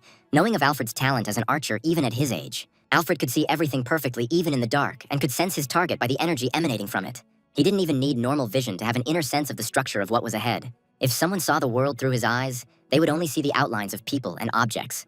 But for the archer, this was enough. At some point, he sensed another target, and without even turning towards it, was ready to fire the final shot. To help his young leader, he needed to destroy the mechanism that controlled this gorge. Holding his breath, he released the bowstring, and the arrow instantly flew toward the target. Only Alfred could do it, so Nigel trusted him from the very beginning. Now all this guy's suffering was not in vain, because Alfred did not let him down at the right moment. Yes, the blind old archer was able to cover the young leader of his clan, and they worked well together. Although Victoria had trained all her life, even she could not imagine such skill in archery. Alfred stood with his bow and drawn string, ready to shoot again at any moment if necessary. But at that moment, Nigel heard a sound nearby and realized that the gates had already begun to open. The wall really did begin to slowly move apart, and a bright yellow light struck from within, illuminating the darkness. The guy still held the lever in the wall, although the poisonous insects did not retreat and continued to suck his blood. But soon it was over, and the door opened completely, illuminating Nigel from head to toe. This light instantly hit the insects and proved to be a deadly weapon against these poisonous creatures. Together with Nigel's energy, this light was the main weapon against poisonous insects. The guy didn't even have to do anything, because the creatures sitting on his body slowly dissolved into thin air. Turning to his team, he loudly told them to go to the next gate and not waste time. Soon they were already climbing the stairs, each of them thinking about their own things. For example, Victoria could not understand how this old man, who had recently been carried in arms, was now walking on his own. Of course, she had more questions for Nigel, but she wanted to ask about that next time. She remembered the child to whom she had once promised not to give false hope. Although she remembered this more and more often and tried to drive these stupid thoughts out of her head. Besides, they had already arrived, and it was time to think about what awaited them next. Right now, in front of them was another empty hall of the gorge, and it was difficult to understand why they were here. Marek kept looking around, trying to understand where the leader had led them. For a long time, they simply stared into space, although Nigel knew perfectly well why they were there. As Marek said, the place looked completely empty, but that was only the first impression. Turning to Leslie, Nigel asked if it was a disguise. Nigel actually felt someone's presence and immediately suspected that this was another trap. It was just strange that the leader addressed them again as if they knew all about the disguise. Leslie had almost no doubt that Nigel knew perfectly well who they really were.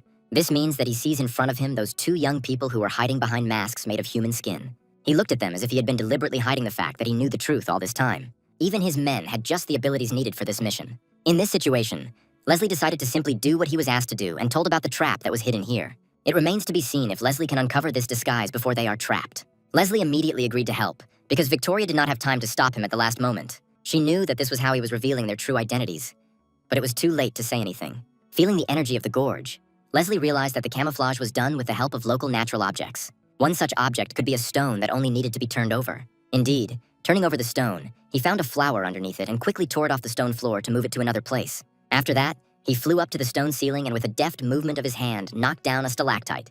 Nigel looked at all this with a smile, realizing that no one but a master of disguise could have done this. Leslie was known for always doing the opposite, even when there was no need to.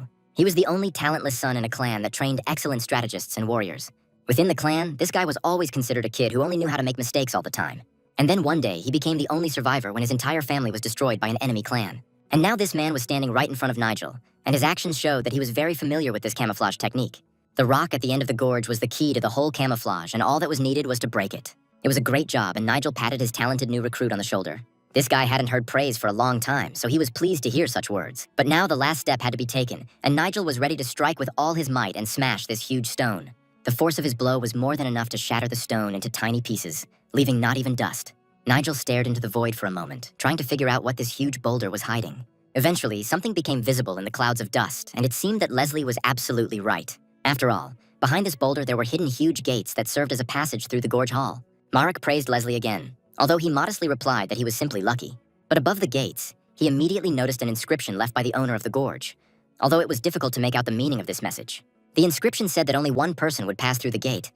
But what did that mean? However, there was also a continuation about the fact that only those who were ready to die defending their friends could pass. Unexpectedly, it was Victoria who volunteered to take the risk and enter the gate first, as if there was no one else to do it. The girl considered herself the only one who had not yet helped in the dungeon and wanted to fix this. She thought that going there was the right decision for her, because otherwise she would never be able to prove herself. Of course, Nigel took her here for the experience, but he didn't want to pay such a price for it.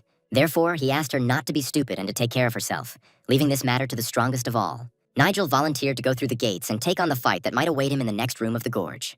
Then Victoria asked to fulfill at least one of her requests before the guy steps through the gates. Not understanding what was being said, Nigel asked again what kind of request could there be at such an important moment. Unexpectedly, she handed him an artifact soaked in a powerful, paralyzing poison that could be useful on the way. Nigel could use it as a weapon or as a means to ease the pain of serious injuries. It seems that this was her family's secret weapon, which was used only in case of mortal danger. However, he accepted the gift from her hands, especially since the girl gave it with all her heart. Soon it was all going to be over, and Nigel was ready to step into the unknown. Finding himself alone in this room of the gorge, leaving the group behind, he was prepared for the worst. And although it seemed that nothing could surprise Nigel anymore, there was still something that made him nervous. Right in front of him, Nigel saw the creature that lived in this huge hall. This was the main monster that Nigel now had to fight one-on-one, without the help of his team. It was difficult to understand what kind of creature it was, which seemed to consist of several mutants at once. His head and tongue resembled those of a snake, and his wings were like those of large flying insects. Nigel had never seen such mutants before and realized that they were found only in this gorge. However, Nigel was not against their meeting because he knew the outcome of the upcoming fight in advance. He couldn't wait to start the fight so he could subdue this monster and add it to his servants. By killing a rare mutant, he could revive it with the help of necromancy and replenish his army of the dead. This is exactly what Nigel wanted, so he quickly used his combat ability. Placing his hands on the stone floor, he instantly created a magic circle from which his warriors would emerge. And so it happened. And soon Nigel was surrounded on all sides by the dead who had served him for a long time. It seems that the mutant did not expect that instead of one person, a whole crowd of skeletons would come out against him. Well, it was bad news for the rare monster, but it was the only way Nigel could win. And the whole crowd of skeletons with swords in their hands rushed at the enemy, who had to be dealt with immediately. A rare monster possessed strong poison, but could poison affect dry skeletons? All he could do was use his size, as he was much larger than any of Nigel's warriors. In addition, he could swing his huge tail, preventing the dead warriors from getting close. But at some point, even the monster realized that there were too many of these risen dead. Wherever the mutant looked, he saw only skeletons advancing from all sides, and then they got so close that the outcome of the battle became clear and the monster could only accept its fate. Nigel's dead warriors would not rest until they had carried out their master's orders. And the main leader of the skeletons was the one who volunteered to serve young Master Nigel. The black skeleton wielded powerful destructive energy, which he instantly filled his blade with. Even if the monster could handle simple skeletons, this ancient warrior was no match for him. He had to quickly fly up to the ceiling so that the skeletons couldn't reach him, and the black skeleton continued to watch every movement of the enemy, waiting for the right moment. And although the winged monster was alone, it wielded destructive magic that was easy to control from above.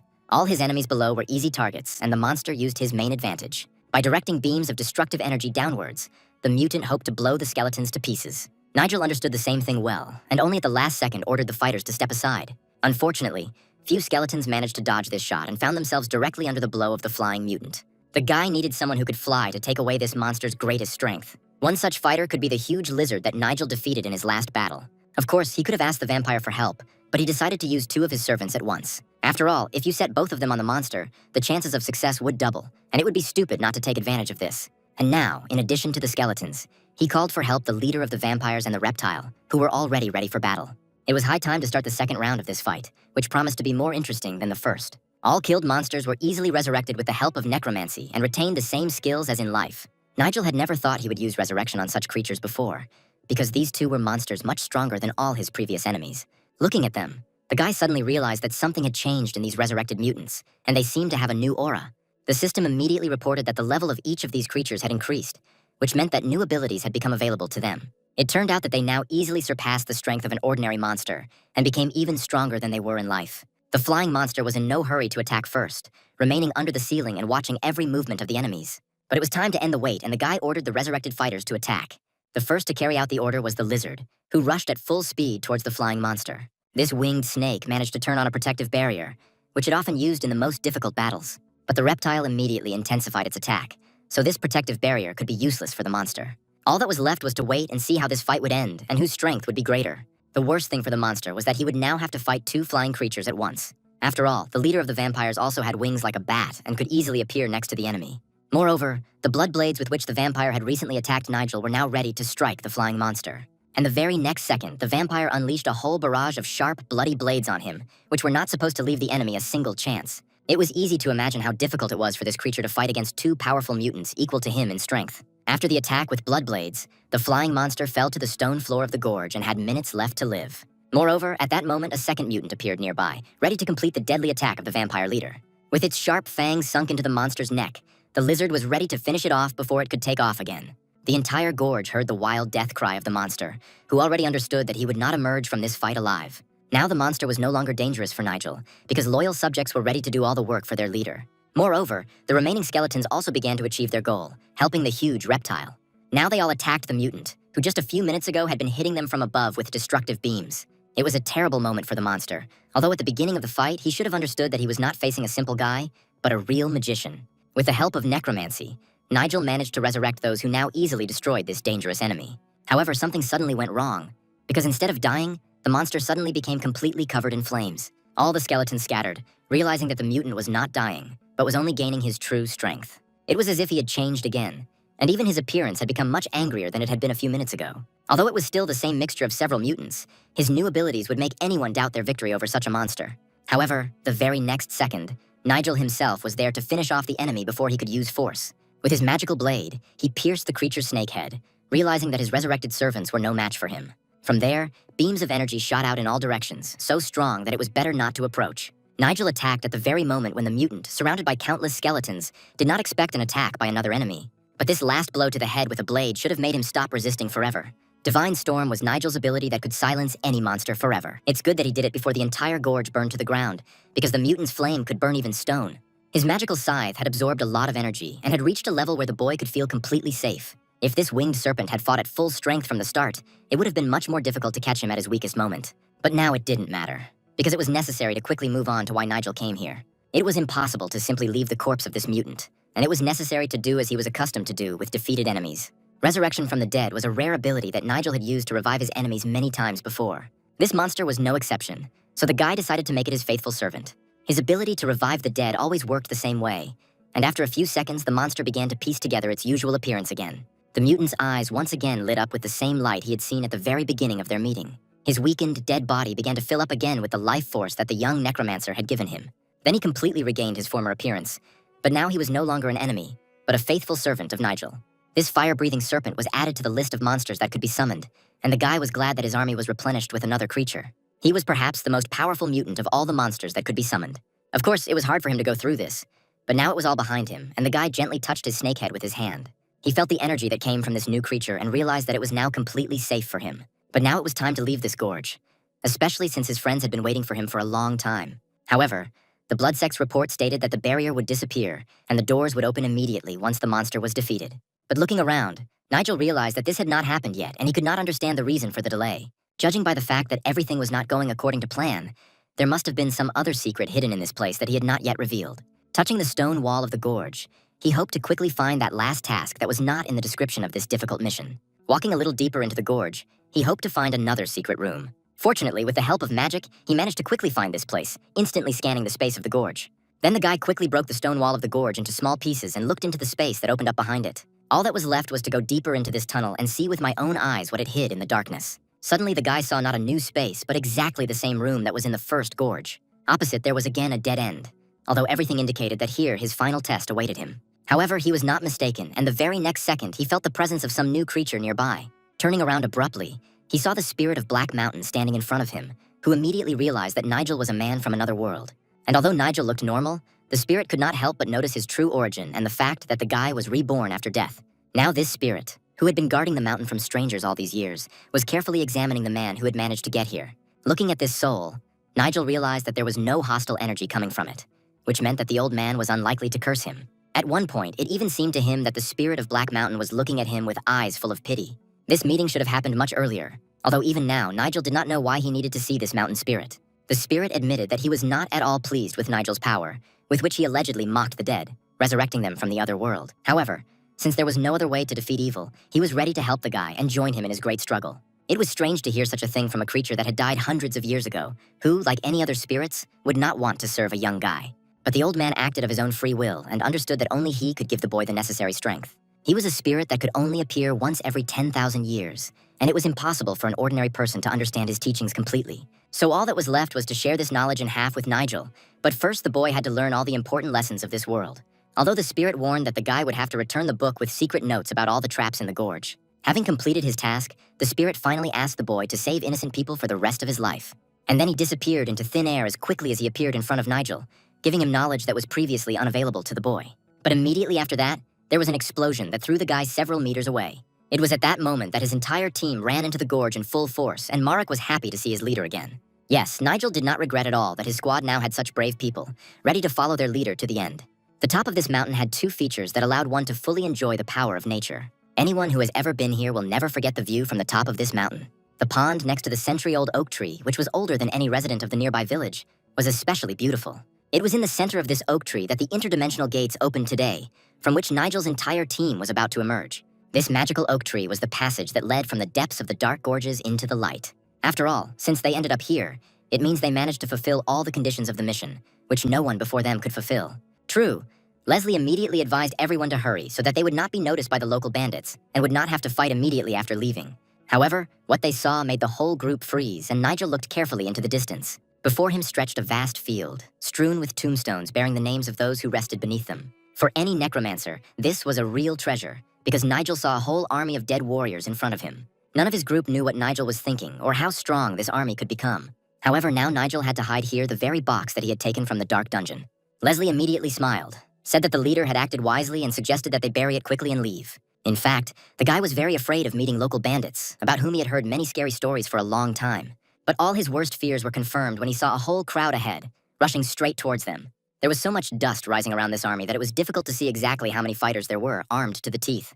The leader of this group ran ahead of everyone, ready to meet face to face with those who found themselves on the top of the mountain for the first time in many years. It was at this moment that the interdimensional gate that was in the very center of the old oak disappeared, cutting off the path of retreat. Only Nigel was looking forward to this meeting and was ready to talk to the commander himself. In front of him, the commander saw a man known to all the leaders of the local clans, but he could not understand how Nigel ended up on the top of the mountain. It seemed to him that these people had come to seize power here, but he was not going to give it up under any circumstances. Raising his sword high above his head, he ordered his men to draw their weapons and prepare for battle. But to the commander's surprise, the guy continued to stand still and had no intention of drawing his weapon or accepting the challenge. Moreover, behind the army, Nigel saw a man who could give orders not only to ordinary soldiers, but also to the commander himself. It was meeting this man that was Nigel's main goal, which is why he waited for it for so long. A man named Ralph, popularly known as the Tiger of Windstorm, was always considered one of the most dangerous warriors on the entire continent.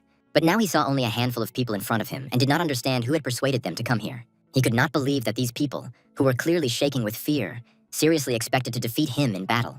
Only their leader looked at him with such confidence, as if he had no doubt in his victory. It had to be admitted that the aura emanating from this guy was stronger than the energy of any person his age. This energy was comparable in strength even to Ralph's own strength and easily passed through his fiery flames, which spread in all directions. Yes, it seemed that this brat had decided to measure his strength with him, but Ralph had already met many such upstarts. The energy of this young leader did not clash with his aura, but on the contrary, seemed to be reflected from it, like light from a mirror. If Ralph wanted, he could unleash his full destructive power on them, although he knew that Nigel's barrier would protect his people.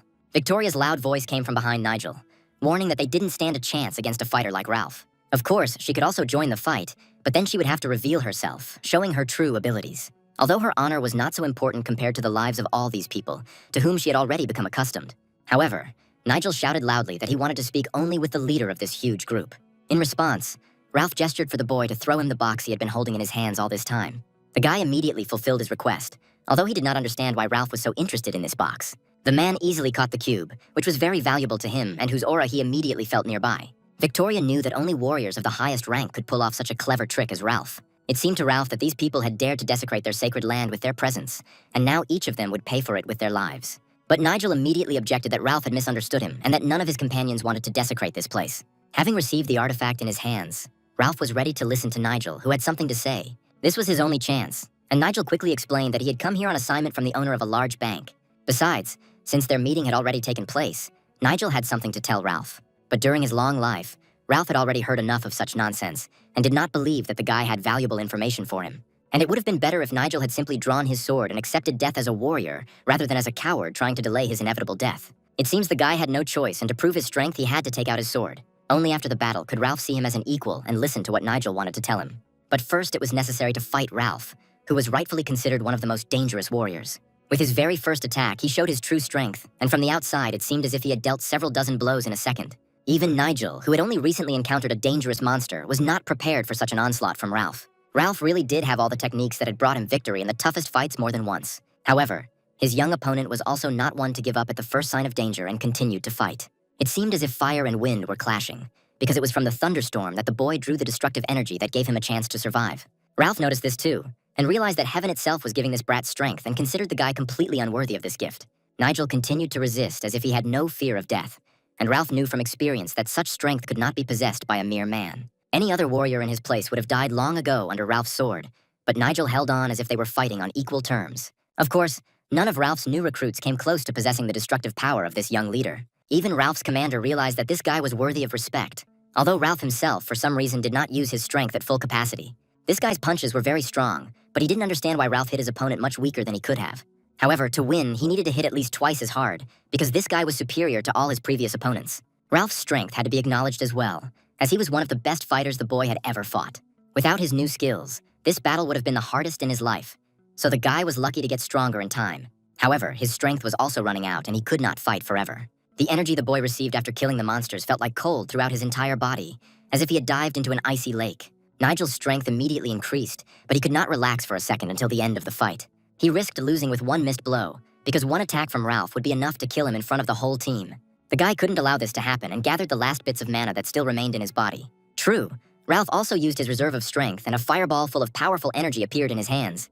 With this technique, he wanted to immediately end the fight or at least seriously injure his opponent. Looking at the ball, the guy realized that he would not be able to reflect such a blow, having spent almost all his energy in the fight. The fireball was flying straight at him, and putting up a protective dome was useless, because he wouldn't have been able to withstand the impact anyway.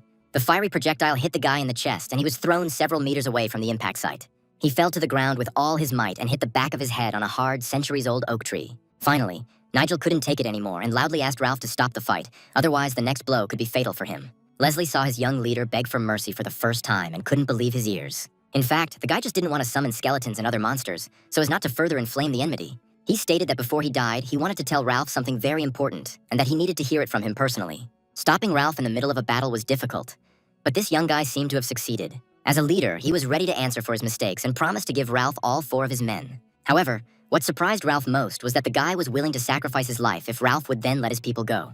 Yes, it was a worthy act of a leader, and Ralph was ready to speak with such a fighter as an equal. Realizing that this was his chance, the guy immediately ordered his men to lower their weapons.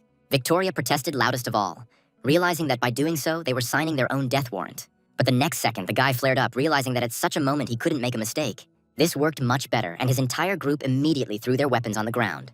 Ralph also kept his word and ordered his commander to deliver these people alive to their camp. The commander did not expect his leader to remain here alone, but judging by Ralph's appearance, he was not at all afraid of the young enemy. And these 4 had to be taken to a place where they would no longer be dangerous and would not be able to use their abilities. It was difficult to understand the intentions of their young leader, but none of the group would dare to disobey his order. Now they stood opposite each other, and only Nigel knew that he had used only half of his strength in the fight. The boy said that these 4 were his most loyal comrades in arms, and he hoped that Ralph would keep his word and leave them alive. Of course, Ralph didn't want to show weakness in front of this brat, but Nigel also behaved like a real man. Besides, Nigel was ready to continue the conversation from where they left off at the very beginning. Ralph warned that if the guy deceived him this time, he would experience all his strength. Besides, the box turned out to be empty, and Ralph knew it perfectly well from the very beginning. This meant that the bank's founder, who entrusted Nigel with this task, simply led the guy around by the nose. This idiot just wanted to make fun of the world, and even after his death, he made people risk their lives in vain. And Nigel needed to take his men and get off the mountaintop, because only then would Ralph agree to leave them alive. However, the guy, even holding the empty box in his hands, answered with a smile that he couldn't do it. But if this kid is so greedy for money, then instead of a reward, death awaits him. The guy immediately felt enormous pressure from the enemy and realized that he urgently needed to tell him everything. Nigel suddenly interrupted Ralph's outburst of rage by telling him that many years ago, the eldest son of a noble family had passed a palace examination. This son had a sweetheart from a simple family whom he decided to marry. But one day his family found out about this and, threatening the girl with terrible reprisals, drove her out of the settlement. Since then, this son, like a man possessed, rushed to earn money and, having accumulated a fortune, still could not find his missing beloved. Eventually, having lost hope of finding her, he finally went mad and his heart was filled with a dark emptiness. And only when death was already on the threshold, he suddenly learned that on the day of his expulsion from the settlement, his beloved was already carrying his child under her heart. Soon after giving birth, the girl died, and he could only hope to meet his beloved and their child in the next world. After hearing this story, Ralph could hardly hold back his tears, realizing that this was one of the saddest fates he had ever heard about. However, the guy needed to prove his words if everything he said was true. But if he fails to convince Ralph, the guy will have to say goodbye to life, and then nothing will stop the leader of the clan. In response, the boy threw his blade towards Ralph, showing that he was now unarmed. However, Ralph wanted to know what the boy would do if he couldn't convince him that he was telling the truth. The boy lowered his head and admitted that there was only one way out if he couldn't convince Ralph. And after that, he will be ready to die, because now he doesn't even have a sword to defend himself from Ralph. Soon after, a group of fighters, on the orders of the leader, brought prisoners from the top of the mountain to the camp. It was hard to believe that these people were able to climb to the top of that mountain, the path to which went through dark gorges. And the worst thing was that their leader was still with that guy, and they were talking about something for a long time all this time. One could only guess what these two could talk about for so long and why Ralph still hadn't finished off this brat. They would all have been executed for sure if Nigel had failed to carry out his plan. Nigel knew what he was getting into from the start, but this bold plan was the only way to gain the support of a strong ally. Ralph had no respect for those weaker than him, so Nigel had to pass a test before he could convince him. The story Nigel told on the mountaintop was incomplete, and now he needed to provide evidence.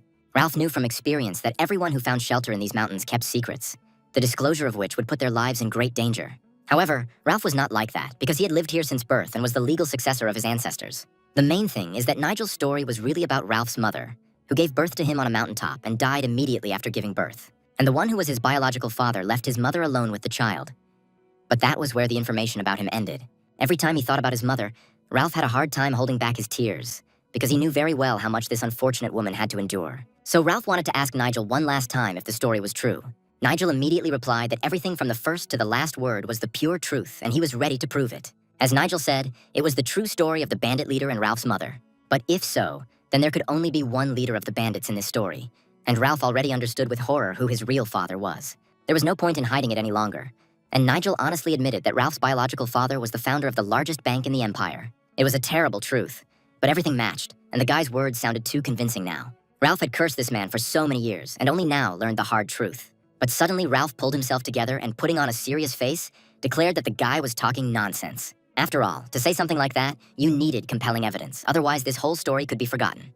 But it was with the help of this little box which Ralph held in his hand that Nigel could easily obtain the evidence he needed. Looking at the empty box, Ralph still couldn't understand what the guy was talking about and what he was hinting at. But Ralph had already told Nigel that the box was empty, so why the hell was he offering it as evidence? Yes, there really was nothing in the box, but it had its own main purpose.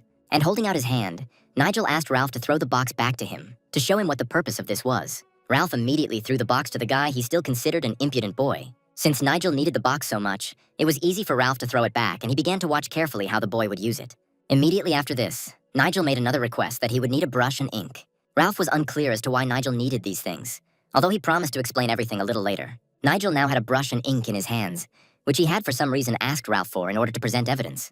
Ralph had to wait a long time while Nigel drew on the empty box what was supposed to be proof of his words. At some point, Ralph even got bored because half an hour had already passed since the guy started drawing with ink. If Nigel was simply biding his time to postpone his death, it was no use. But Nigel looked like he was in no mood to stop and was already putting the finishing touches on the box with ink.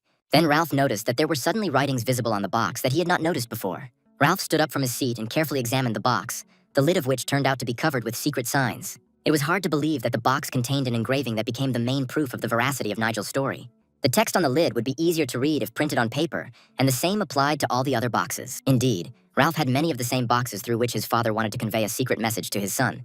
Now all that remained was to give Nigel the remaining boxes, which seemed to be waiting for their moment to reveal the secret message on their lids. Soon behind Nigel there was a whole mountain of boxes, on the lids of which was hidden a secret engraving. With simple ink and a brush, he cleverly brought to life the message that the bank owner had left for his son many years ago. The guy's move was very impressive, and Ralph no longer doubted Nigel's rightness.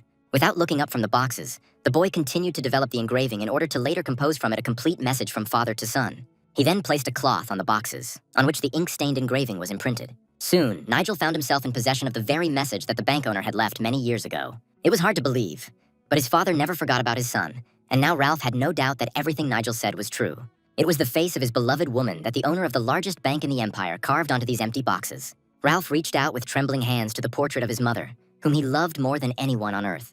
She was exactly the same as they remembered her alive, and it was difficult to imagine what was going on in the soul of this leader. At some point, he completely forgot her image, because in his memory, his mother's face bore only the imprint of grief. Now, looking at the portrait, he clearly remembered the features of her face, and the memories suddenly flooded him. These memories brought tears to his eyes, because his mother's sweet smile remained in his heart forever.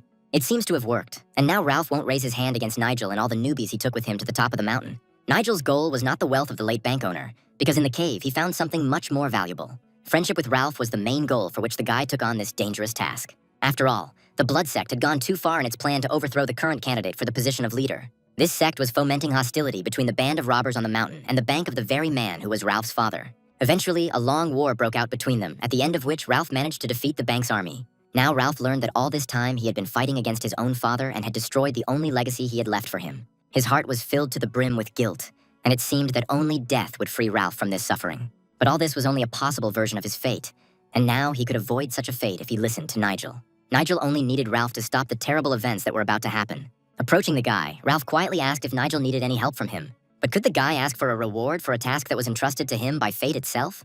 All this time, the guy, sparing no effort, climbed to the top of the mountain, and then he had to fight with one of the strongest fighters. So right now, he just wanted to quench his thirst and asked Ralph for just a glass of good wine. Ralph felt a little strange hearing such a request, and asked again if this was really all Nigel wanted. The guy answered without hesitation that he didn't want more, although he wouldn't refuse 2 glasses.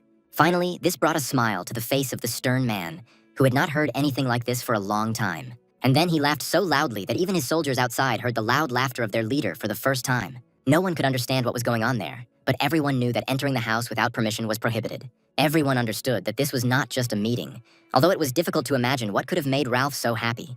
And then they saw their leader in front of them, who had important news. He ordered that all alcohol from the reserves be immediately taken out, and preparations made for the biggest feast in recent years. Today was the day he let go of his deepest regrets and found a younger brother in spirit. That same evening, everyone celebrated this event over glasses of beer, because Ralph had finally cheered up and stopped being so gloomy. At the table, they talked about all sorts of things, and the guys had already forgotten their previous argument. Of course, the strongest guys immediately began to measure their strength, and Maruk immediately defeated the local strongman, who was the champion. Here, the strength of the local strongman was useless, although he believed that he was simply unlucky and demanded a second fight. He had heard before that this guy had extraordinary physical strength, and now he was convinced of it himself. At the other end of the room, the guys were reminiscing about how they had walked through a whole army of poisonous beetles today. Many of them never ceased to be amazed at how Nigel and his team managed to reach the top of the mountain. Leslie, well drunk and smiling, told everyone that their leader had shared his knowledge with them, and his partner kept her eyes on the man whom she had long suspected of having secret ties to the blood sect. Today, that guy showed skills that a person his age shouldn't have, which means he was hiding something from others. She watched closely as Nigel and Ralph, who had been fighting to the death that day, talked. Indeed, it was hard to believe that a few hours later they would be sitting at the same table and pouring drinks for each other. It was difficult to understand who Nigel really was, but the girl would soon find out. Now she had to be more careful, because she was still on a reconnaissance mission and no one had canceled it. But even from a distance, Nigel realized that she was piercing him with her gaze, and quietly asked her not to look at him so closely. It seemed like he could drink everything to the bottom and not even get drunk after so many liters of alcohol. Ralph lived in these parts for decades, and during this time drank a whole sea of alcohol. But this alcohol was so pleasant only today because he shared this feast with his new brother. That was how he felt about Nigel now, for the boy had explained what had tormented Ralph all his life. However, he noticed that some of Nigel's men were hiding their true faces behind masks. For example, the 2 at the table were wearing masks made of real human skin, and Ralph thought that Nigel should have noticed this long ago. Now Ralph was a little worried about his young brother and would not allow anyone to deceive him or create unnecessary problems for him for anything in the world. Nigel had known about this for a long time, but now he was worried about something completely different, and he was just about to ask about it. However, Ralph interrupted him and asked him to call him brother, so that a close relationship could be established between them immediately. Ralph even promised that if Nigel didn't agree, he wouldn't tell him anything at all and would end their friendly get-together right then. Of course, Nigel didn't argue and asked his older brother if he wanted to go to the bank with him. After all, Nigel had to have visited at least once the bank that his father had created and bequeathed to Ralph. Moreover, it became clear from the letter that the river that flowed among the mountains was very important to Ralph. However, first Ralph himself wanted to ask Nigel a question that had been brewing in his mind for a long time. Won't Nigel look like a bad heir if he continues to behave like this? But Nigel, without even looking at Ralph, replied that they had already talked about this a couple of hours ago, and his answer hasn't changed since then, because the guy didn't care about such trifles as other people's opinions. Moreover, having made friends with the forest robbers, Nigel was able to ensure peace for his settlement, which was now not threatened by anything. Ralph himself should have been more concerned about himself and how his loyal subjects would treat him. But Ralph's opinion did not change, and he once again warmly thanked Nigel. Realizing that Ralph's loud words might attract unnecessary attention, Nigel tried to stop him. Nigel felt that he did not deserve such respect from Ralph, because he was rightly considered one of the best warriors. And then Ralph suddenly stood up and a magic circle appeared under him, which could only mean one thing. It was hard to understand why it was necessary to stand up for this, but it all looked like a solemn oath. Everyone turned at once to where the 2 were standing, not understanding what Ralph was trying to achieve this time. None of his bandit subjects expected that Ralph would be so deeply moved by Nigel that he would be ready to give him his oath. Then Ralph said loudly that Nigel had refused the reward and was even ready to take the shame upon himself to save their honor. And if they don't repay him in kind, they will remain the pathetic bandits that everyone considers them to be. That is why he wanted to announce to all his brothers the truth that they must learn from him personally right now. Now Nigel was one of them and could come to this place freely without any restrictions. In fact, it was such a great honor that no one except Nigel had ever been awarded it before. Of course, the bandits immediately agreed with their leader and swore to protect Nigel in this territory. For Victoria and Leslie, this also meant a lot, and Victoria immediately guessed that her watch in this area was cancelled. This reconciliation promised great benefits in the future for the bank that Ralph's father had bequeathed to him. Previously, huge amounts of money were spent on fighting robbers, but now this problem has been solved immediately. Nigel can now expand his clan's borders beyond his home province and establish bases in other areas. Finally, Ralph asked Nigel not to turn away from such a scoundrel as his older brother, and to remember that he was ready to lend him a shoulder at any moment. But Nigel thought differently of Ralph, for the reward he received from him was the best. In response, Nigel also thanked Ralph for the honor and promised to also come to the rescue if needed. After this, Ralph laughed loudly and said that he definitely wouldn't need Nigel's help. Instead, Ralph suggested that everyone raise their glasses and drink again to their new strong union. Today, his younger brother Nigel shared his joy with him, and it meant that from this moment their lives would change forever. Ralph loudly wished everyone to live a good life and finally stop being robbers. Then he drank all the alcohol from his jug, and everyone else followed his example. That night, no one slept, and until dawn, the guys celebrated the union of the two leaders. At the same time, Logan was in his office and realized that things were getting worse every day. On his desk lay a whole stack of denunciations of Nigel's clan, which began to be written after the leader spent too much money from the treasury. Rumors began to spread among the new recruits that Nigel was squandering money instead of giving them a pay raise. If left unchecked, these rumors would spread throughout the settlement and soon reach Nigel himself. But most of all, Logan was worried about the safe return of Nigel, who had long since gone up the mountain. Logan prayed only for Nigel to return safe and sound, because everything else could be sorted out. If necessary, Logan was ready to go to this mountain himself, taking his best soldiers with him. Now, more than ever, Logan had to support his young leader Nigel, because the life of the entire settlement depended on him. After all, Nigel had recently saved his life, risking himself and giving up a huge part of his mana. Suddenly, there was some noise from the street, and Logan turned sharply towards the front door. Logan heard loud shouts from guards outside. Was the enemy clan attacking again? Quickly running out into the street, Logan saw that two of his guys were seriously injured and urgently needed his help. Logan was not mistaken, because representatives of the Dark Clan were already on his territory, and clearly did not come for a friendly conversation. Roderick himself arrived at the faction's main building today and entered into battle with the guards who would not let him in. Mateo and Zach immediately arrived on scene and stood next to their commander Logan. Roderick just smiled widely when he saw how serious these guys were. Roderick came here to meet Nigel in person and loudly called for the leader to come outside. Roderick seriously decided that Nigel should kneel before him and beg for forgiveness for that incident in the forest. Roderick wanted to kill only Nigel and leave all the rest of his people alive. But Logan was ready to give even his own life to protect his young leader. And before he can fight Nigel, Roderick will have to step over Logan's corpse. Mateo was of the same opinion and loudly ordered his soldiers to draw their blades. All the fighters immediately carried out his order and prepared for a long fight. Looking at them, Roderick did not understand why he saw only 3 faction commanders in front of him, and not Nigel. After all, instead of Logan, the main culprit, Nigel, who was the reason Roderick lost his arm, should have stood in front of him. However, Roderick did not come here alone, and in the distance, Logan noticed another famous fighter. The fighter shouted from afar that no one dared raise a sword against his best student, Roderick, because he was ready to fight any offender personally. Then he began to slowly enter the faction's territory, and Logan realized that this enemy was much more dangerous than Roderick. Even Logan, who was ready to fight any fighter, understood how dangerous it was to meet such a strong warrior. This man's name was Edmund. He was the leader of the Black Mountain faction and had fought local bandits single-handedly on more than one occasion. Looking at Logan, Mateo, and Zach, Edmund advised them to put down their swords immediately if they did not want to go to the afterlife. But Edmund and Roderick themselves had illegally invaded their territory, so Logan was in no hurry to carry out the order. And if these self-confident idiots persist, they themselves will have to go there too. Edmund's younger companion, Roderick, also came closer and with a smile advised Logan and his men not to argue, but to listen to the elder. And if Logan thought that Elder Edmund would ignore the loss of Roderick's hand, he was very much mistaken. Logan found it strange that the elder would do this just because that idiot Roderick had lost his arm in battle. Most likely that cunning old man Edmund was well paid to simply destroy the clan's leadership.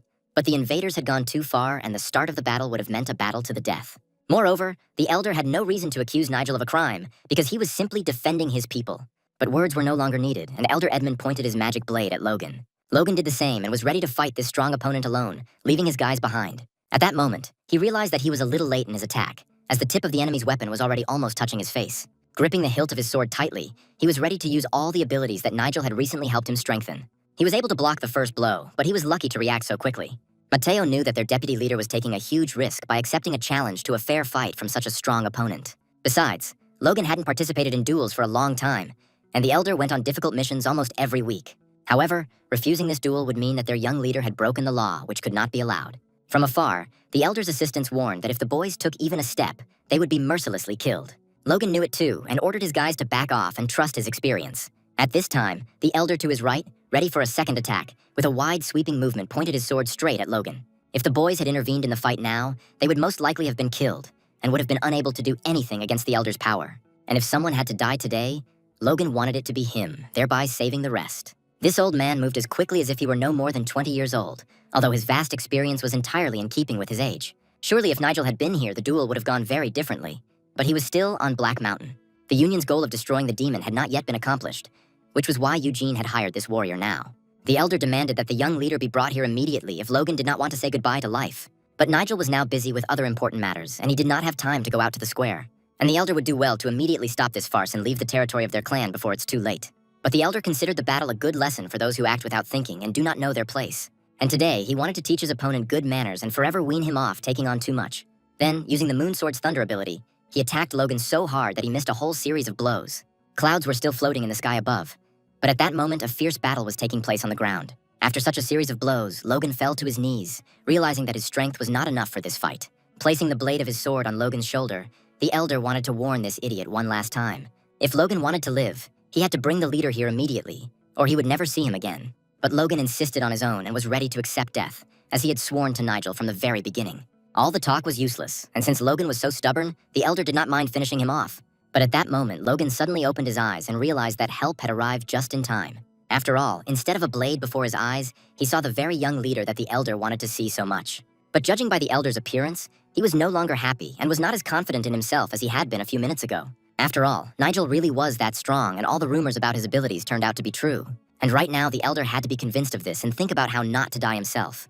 It was unclear how Nigel had managed to approach so unnoticed, since his normal abilities did not allow this. Without wasting any time, Nigel attacked, and with one simple movement, he threw the elder far away from him. Nigel had no doubt in his abilities, and knew that his strength would be enough to deal with several of these fighters at once. Yes, it was Nigel, their leader, whose skills they had never doubted. He returned just when his help was needed and once again made his old enemies nervous. Seeing the uninvited guest before him, Nigel knew that he would soon leave his territory, even if he had to carry him out feet first. But the main thing was Logan's well-being, and Nigel asked if he needed help. The elder should have taken care of himself and not entered into a fight he could not win. Nigel then asked Logan to remain still, and placing his hand on his shoulder, used his recovery ability. Nigel was ready to immediately heal the wounds that the elder had managed to inflict with a series of deadly blows. His ability accelerated the natural healing of wounds, and Logan soon felt a surge of strength. This was enough for first aid, and Logan felt much better after using this ability. And now it's time to deal with whoever dared to illegally invade their territory. Yes, it was about the elder whose limbs Nigel promised to rip off. Never in his life had the elder heard such bold statements and threats against him, especially from a young brat. The elder's assistant immediately thrust his blade forward and shouted loudly that Nigel would have to answer for his words. But Roderick knew for sure that Nigel didn't like to joke and didn't throw words to the wind. After all, Roderick had recently lost his hand to Nigel's sword and knew that he was ready to accept the challenge at any moment. But by going against the elder, he made enemies of the leaders of those groups where this man was an important person. The old man had heard of Nigel and knew that this guy only seemed kind, but in fact was as evil as all the robbers. To insult him would mean to condemn oneself to death, so the guy would soon regret it. Having accepted the challenge, the elder promised to kill the scoundrel as soon as he got close to him in a couple of seconds. Then he kept his promise and, pushing off the ground, rushed towards his opponent. It became clear that in the fight with Logan, he had not used even half of his strength, but now he was ready to show everything he was capable of. Even those guys who knew the strength of their young leader understood the complexity of this fight. Even Logan regretted that he had quarreled with the elder, and now Nigel would have to fight him one-on-one. And he was already very close to the guy, and it seemed as if dozens of magic swords flew into the air at once in his hand. Using the ability of the 12 Thunderblades, he directed them towards where Nigel was standing calmly. The elder was sure that the boy would not be able to dodge the blows and was ready to kill him immediately. But to his surprise, none of the thunder swords hit their target. Instead, the swords flew past Nigel as the boy deftly dodged each blow. He moved so easily, as if he knew every step of the enemy in advance and was ready for it. A slight smile was still on his face, and he just watched this idiot carefully. It wasn't that it was too easy, but after many battles he had a lot of experience in real fighting. The elder was wasting his mana senselessly, and soon risked being left completely without strength and defenseless. It was hard to believe, but the guy really didn't attack, but simply stood in place and dodged every blow. But then he realized that the old man had become an easy target, and it was time to attack. The blade in his hands flashed with a bright, blinding light, and the force of destruction passed along the entire blade, from the hilt to the tip. One such blow would be enough to kill anyone, and the elder knew this very well. However, it would hardly help him, because they were standing so close that he would not have enough speed to repeat Nigel's trick. The guy's blade was so close to his face that it was clear to everyone how this fight would end. But instead of one blow, the guy, like his opponent before, delivered a whole series of fatal blows. Never before had the elder's young assistant seen him attacked so easily by an ordinary guy.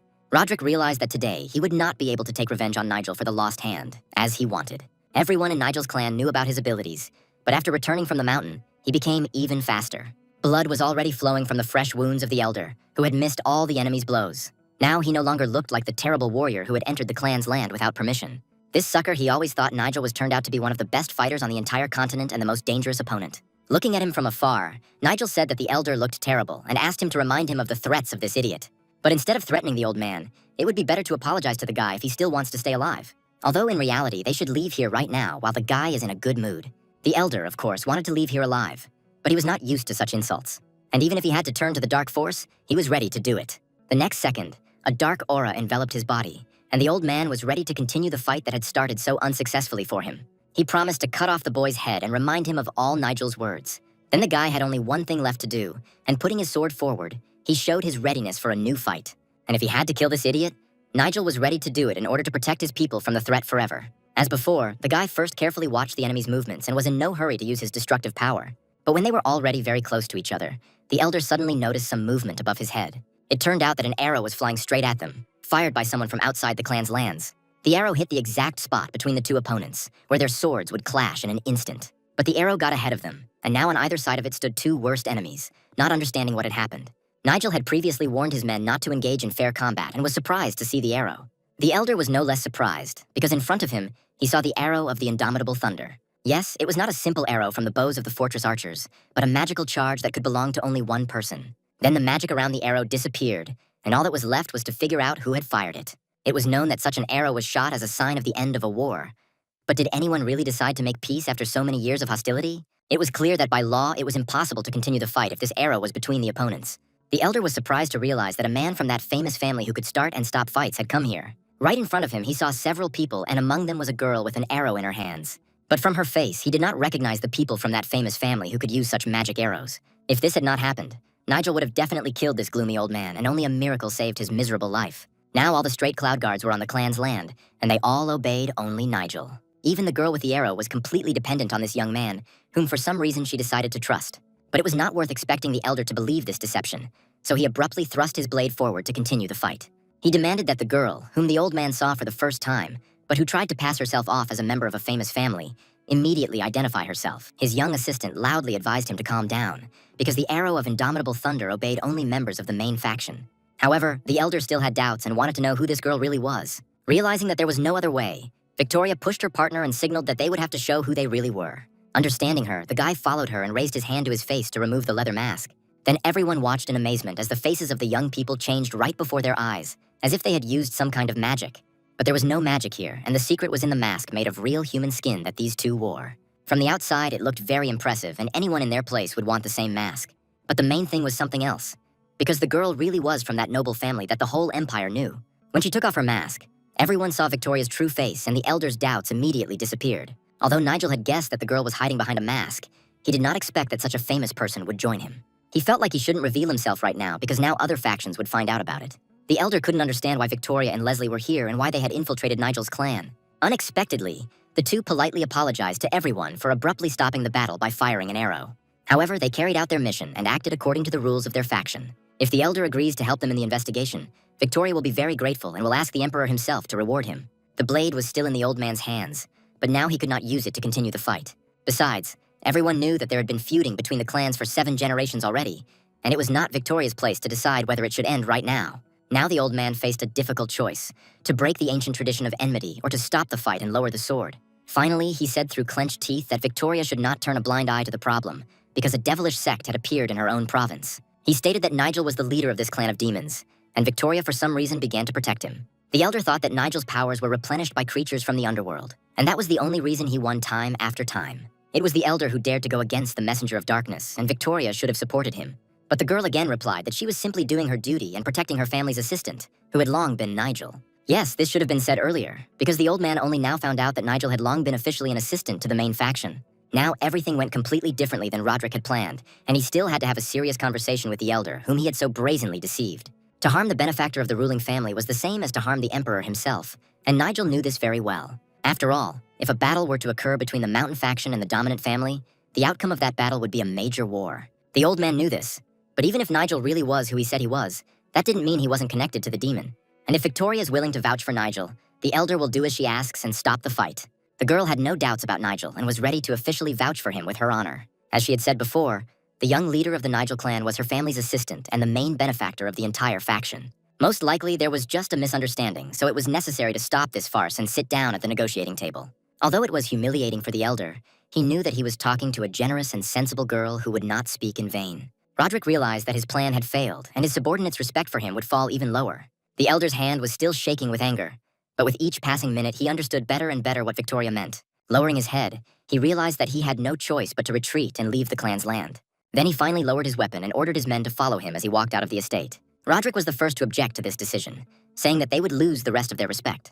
But the elder rudely cut him off, because Roderick knew in advance who Nigel really was. If Roderick doesn't want to lose his other hand, he'd better listen to the elder and follow the order. Soon they were leaving this land, and it became clear that the quarrel ended there. Yes, it was all over, and Nigel knew that today he had gone through one of the most dangerous moments in his life. Nigel's fist was still clenched, although the boy was glad that the enemy had retreated and there was no need to fight anymore. All that remains is to figure out what Victoria and Leslie should do now that their little deception has been revealed.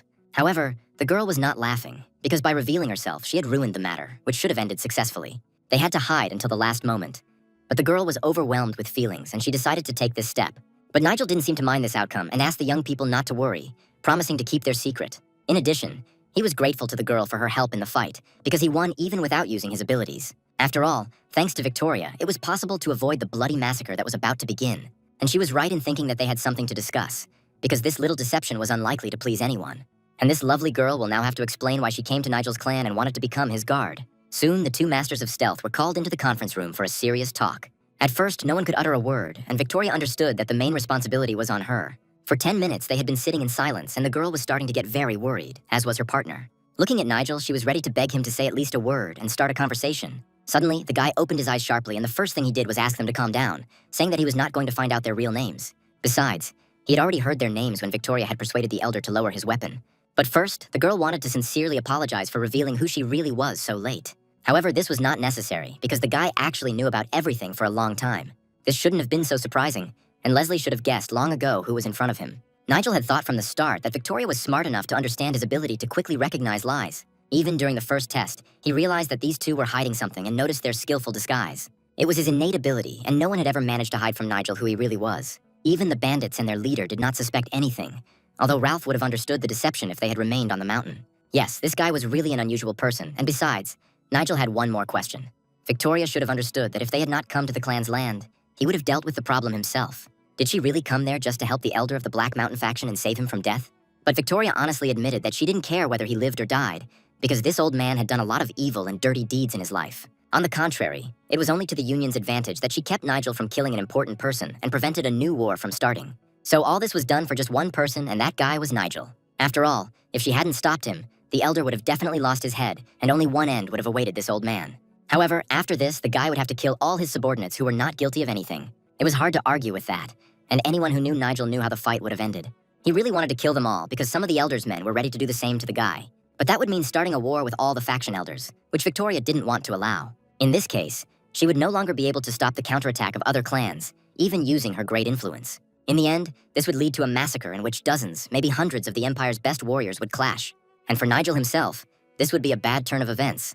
So the girl decided to intervene. Now that we've dealt with this issue, we can move on to other topics. For example, a guy wanted to know why a girl, when speaking to an elder, called him her benefactor. The answer was simple, because if it weren't for Nigel, they would have died long ago in that dungeon or in the hands of the Black Mountain bandits. Then the last question remained, why did they infiltrate his clan and participate in the recruitment of personal security? There was no point in hiding anything now, so the girl promised to tell the whole truth. Lately, many people have disappeared in the province, and at first she suspected Nigel of everything. They began to investigate the reasons for the disappearances and found no other clues other than the boy's sudden awakening after death. Without listening to her to the end, the guy suddenly interrupted Victoria and asked her his question. If that was the case, then why did she stop suspecting him? Has anything really changed?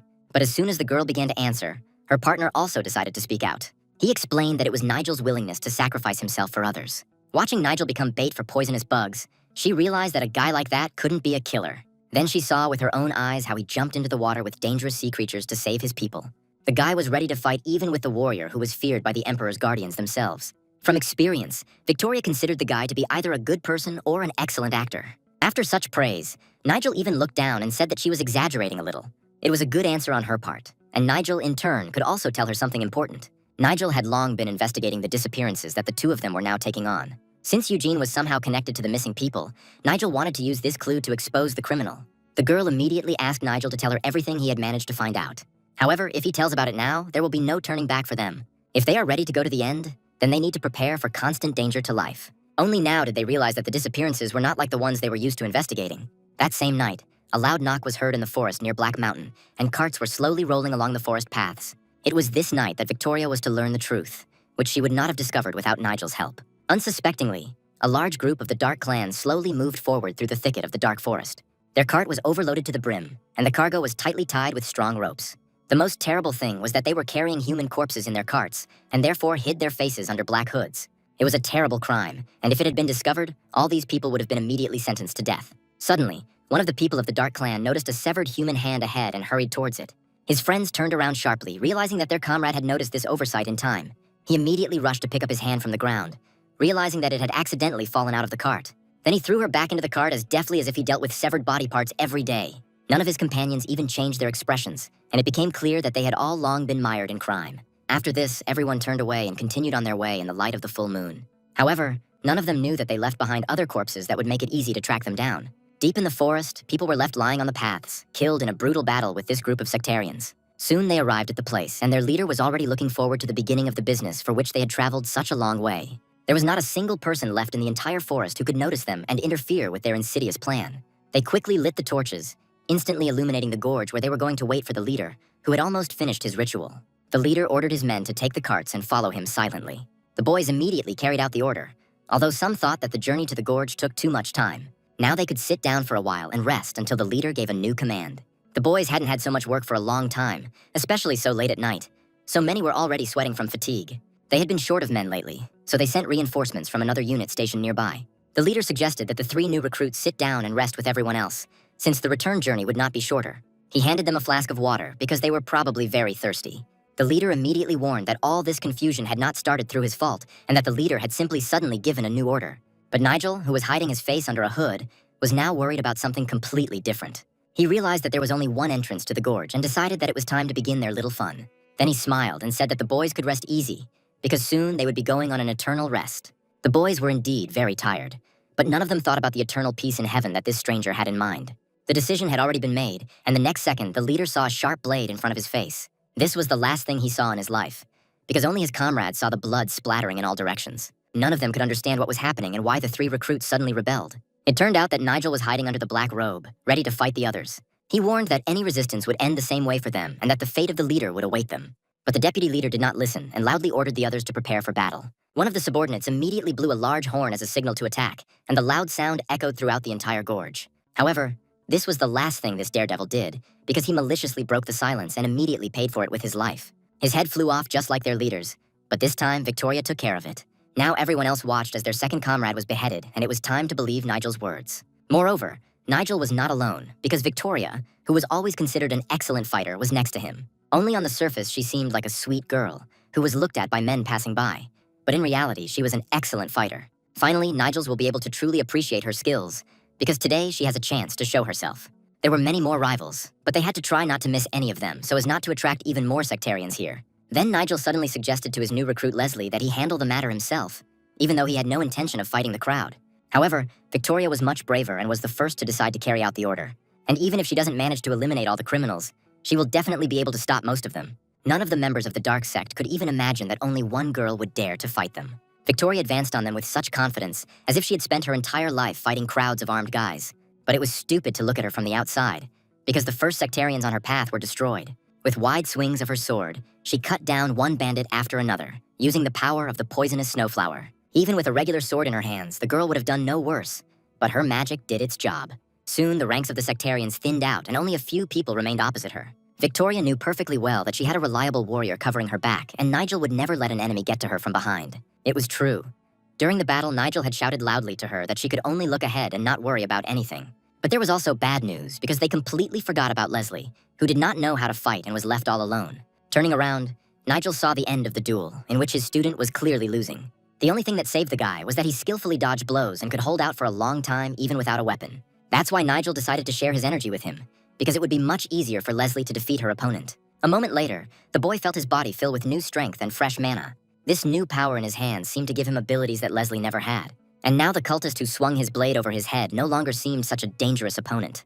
Leslie had only a fan in his hands, but it was this fan that became the deadly weapon that killed the sectarian. Leslie didn't even have time to really understand anything before the sectarian had already fallen, cut up by this fan.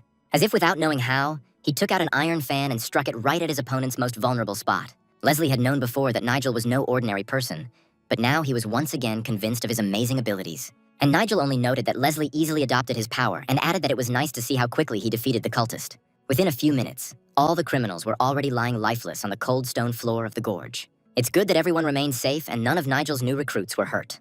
Leslie still couldn't get over the unexpected gift he received from the young leader. It was as if by magic that he became strong, although all his life he was considered the weakest in his family. At that moment, Nigel passed on to him the skill he had inherited in the Black Cave, and now part of that power belonged to Leslie as well. However, now there was no time to waste on unnecessary conversations, which always only get in the way. After all, the slower they go into the depths of the gorge, the more victims there will be among the sectarians under hypnosis. They rushed with all speed to where the main boss of the Black Gorge, guilty of all the crimes, was supposed to be waiting for them. And although they themselves were looking for this meeting, Nigel's new recruits did not expect the boss to be so strong. In front of them stood a strange creature that was only glad to have uninvited guests and wanted to eat them quickly. This monster's dangerous weapon was its tentacles with sharp spikes, which it could easily control. This witch was always short of fresh food, and now the food itself came to her lair. She had not yet had time to understand who was in front of her, and thought that these three were just random travelers. The witch thought these people were so delicious that she was already imagining how she would eat them for dinner today and could not wait for this moment.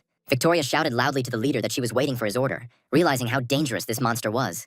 But to her surprise, Nigel replied that they did not need to fight and should conserve their strength. Instead, Nigel had another very important task for them to complete first. The witch was very surprised to realize that instead of 3, she would only get 1 victim today. After all, a second later, only Nigel remained in the place of the guys, who was about to cut off its thorny stems. Yes, to anyone else, those stalks on her back would have seemed like a terrible weapon. But Nigel had been through too much to be afraid. Now he wanted to start the battle as soon as possible and not waste time on unnecessary conversations. The monster seemed to want to start a fight too, especially since the witch was already very hungry and wanted to eat Nigel. The witch instantly pointed her main weapon, which was the thorny stems, towards the guy. Opening her huge mouth, she wanted to wrap the guy in stems in order to quickly drag him straight into her throat and swallow him whole. But Nigel deftly dodged this attack, and not one of the dozens of these vile stems was able to touch him. The very next second, he fulfilled his promise and cut them down with one broad movement.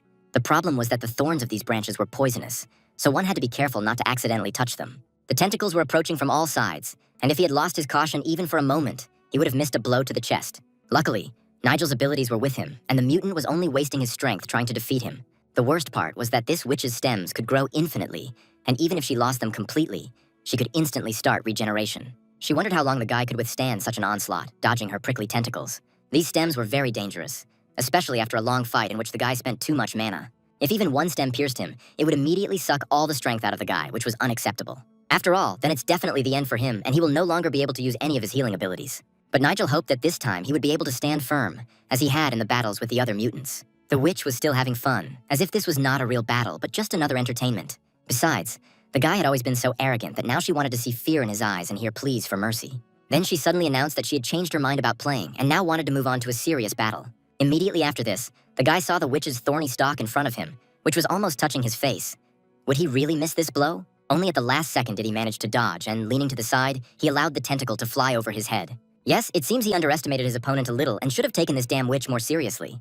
Moreover, not only did the number of tentacles grow, but also the speed of their movement increased with every second. Unfortunately, in the midst of the battle, one of the shoots still hit the guy. The witch was already ready to celebrate her victory, believing that the guy had definitely come to an end. She wanted to swallow him whole, bones and all, and not leave even a trace of this brat. But then the monster suddenly felt that his strength was leaving him for no apparent reason. Looking at her hands, the witch realized that even her prickly tentacles no longer obeyed her will. But she has already eaten enough victims that were brought to her lair by members of the dark sect.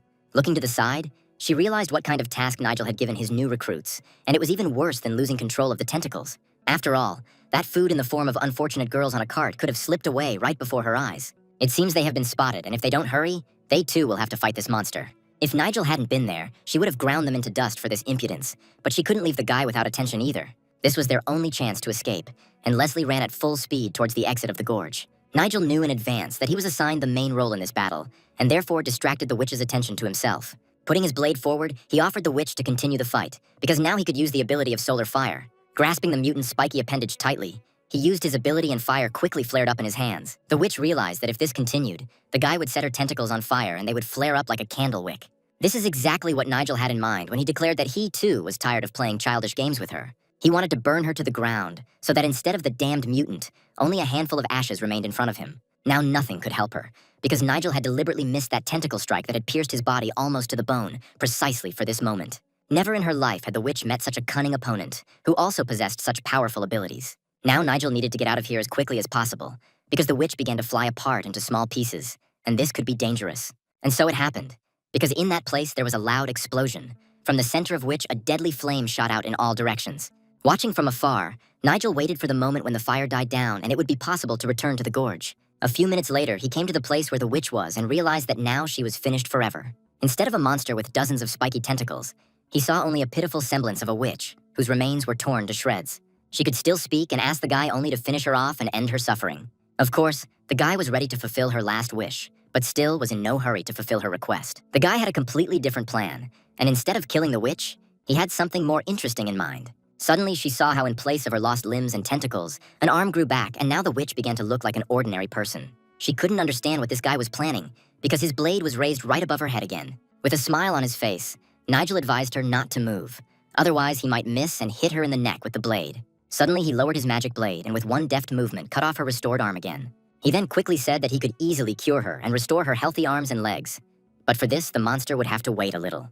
And in order for the guy to fulfill his promise, she will now have to obey him in everything and start the conversation from the very beginning. By that time, Victoria and her partner had already carried the bodies to a safe place. They managed to save all the women who were still breathing, but each one was in serious condition. It was unclear whether first aid would help even temporarily, but Victoria decided to try. She also knew how to heal people, although she was much weaker than Nigel, who did it better than others. Moreover, it was not just a wound, but a curse that the witch had cast on her victims. Here, Victoria could do nothing to help, and each of the unfortunate girls was dying. All they could do was wait for the return of their leader, who would definitely find a way out even in such a situation. However, there was still no one at the exit of the gorge, and the guys were seriously worried whether Nigel had survived this fight. It was hard to believe that such terrible events were happening right before their eyes, and they didn't notice anything. After everything that happened, Victoria doubted that she was worthy of her famous family, because any of her ancestors in her place would have brought more benefit. At that moment, they heard a familiar voice from the exit of the Black Cave. Then Nigel appeared from the darkness and loudly praised the boys for a job well done. He smiled and assured them that they had done an excellent job of the task he had given them before the battle. The boys were delighted to see his familiar kind face and were happy that Nigel was safe. However, now it was necessary to think about the unfortunate girls who were still dying. Victoria gave them first aid, but the wounds were too serious and she was unable to heal them completely. But that was enough, because now Nigel had the artifact that Victoria had given him. Now he was ready to heal the girls himself with the help of this object that he held in his hands. Victoria immediately recognized the family artifact, which she gave to Nigel before his solo battle with the monster during their first trip to Black Rock Mountain. In fact, this relic enhanced his abilities, allowing him to use reverse cleansing and white omen at the same time. Nigel immediately thrust several magic needles into the girl's body, and a bright, saving light immediately shone in the center of her chest. Even from afar, the boys felt the life-giving force that Nigel managed to fill the dying woman with. And soon her voice was heard. Nigel explained that the poison was leaving the girl's body and her breathing would soon return to normal. A few minutes later, the ritual was completed, and the lives of the cursed witch's victims were no longer in danger. Now the girls needed to be sent to a doctor as soon as possible for further treatment and full recovery. But Victoria didn't understand why the healing was so fast and how Nigel managed it. Nigel had known the answer for a long time, because the members of the dark sect fed their victims drugs. These substances were more addictive than opium, and each of the unfortunate women was doomed. Then the scoundrels simply traded drugged women as things. Only now did Victoria realize that the kidnapped people she was looking for had all this time been sent to the black market and sold into slavery. It was impossible to leave it like that, and Victoria and her partner were obliged to see the matter through to the end. It was necessary to inform the Union about this crime as soon as possible and punish all those involved. But Nigel interrupted her, saying that there was no point in reporting to the Union and relying on its leaders. Even if we report directly to the Union leadership, the investigation will not advance and, as usual, will get bogged down in details. Moreover, Nigel suspected that not only the sectarians but also officials from the Union were involved in this dirty business. These were very serious accusations. But Nigel had long suspected it, and now his suspicions were confirmed. Someone in the Union knew about these crimes and turned a blind eye to them. Most likely not for free. Now they had a choice to make, but knowing the danger ahead, they could stop the investigation right now. They could continue to trust the Union, but then their investigation would always reach a dead end. Or they could trust Nigel, who never deceived them and always chose the right path. Victoria was silent for a moment, her head down, and then asked Nigel who he considered the main traitor. The drugs were now distributed in only 2 provinces, so the pool of suspects was small. And if you remember how Eugene had been behaving lately, he could easily be considered one of the suspects. Perhaps Eugene was only covering up his hatred for Nigel, but in reality, he was hiding more serious secrets. In addition, the Celestial Swordsman clan, which was connected to Eugene, recently joined the Union and could also be involved in this dirty business. And if so, then behind all this, there could only be one faction, influential enough to control the rest of the clans. They were, of course, talking about the leader of the Black Mountain faction, with whom Nigel had recently fought in a duel. Even before the battle with the Elder, Nigel could not understand for a long time which of the two factions was working with the criminals. But when Nigel managed to corner the Elder, he accidentally awakened another dark energy within himself in his rage. Nigel felt the same way from Derek when, during their mortal combat, Derek had to use the power he received from the demon. And now that young people know everything, they can simply put aside their insecurities and follow their leader. He admitted that he always considered Leslie a good magician, although no one in his family believed in this guy's abilities. He never doubted his partner Victoria, and today he saw her true strength again. With such a team, Nigel could complete the investigation and find the masterminds of these vile kidnappings. Now everyone understood who they needed to go with next, and both dropped to one knee in front of Nigel. They swore to serve him to the very end and follow their leader as their duty dictated. Victoria was ready to fight these demons with Nigel, knowing that with his support they could do the impossible. Nigel was expecting exactly this answer and was glad that they had made the right decision so quickly. Their strength will help him on this difficult path, and the skills of each of the young people will soon increase tenfold. Finally, he decided to leave a sign at the entrance to the gorge for his enemies so that they would immediately understand it and find Nigel. He decided to leave his mask in that place, in which he first entered the underground prison where the unfortunate women were kept. Yes, this sign will definitely be understood, and Nigel himself wanted to show himself to these scoundrels. When they come here and find the mask, everyone will understand who they had to deal with and by whose hand any of these bastards will die. Soon, the leaders of the Dark Clan and the leaders of all the groups, who had already learned about the guy's sign, gathered in the main building of the Dark Clan. On the table in front of Richard lay the very same horned mask that Nigel had left in the gorge. He had already been informed that the 3rd and 9th prisons had been completely destroyed, and it was clear who had ended up on their land.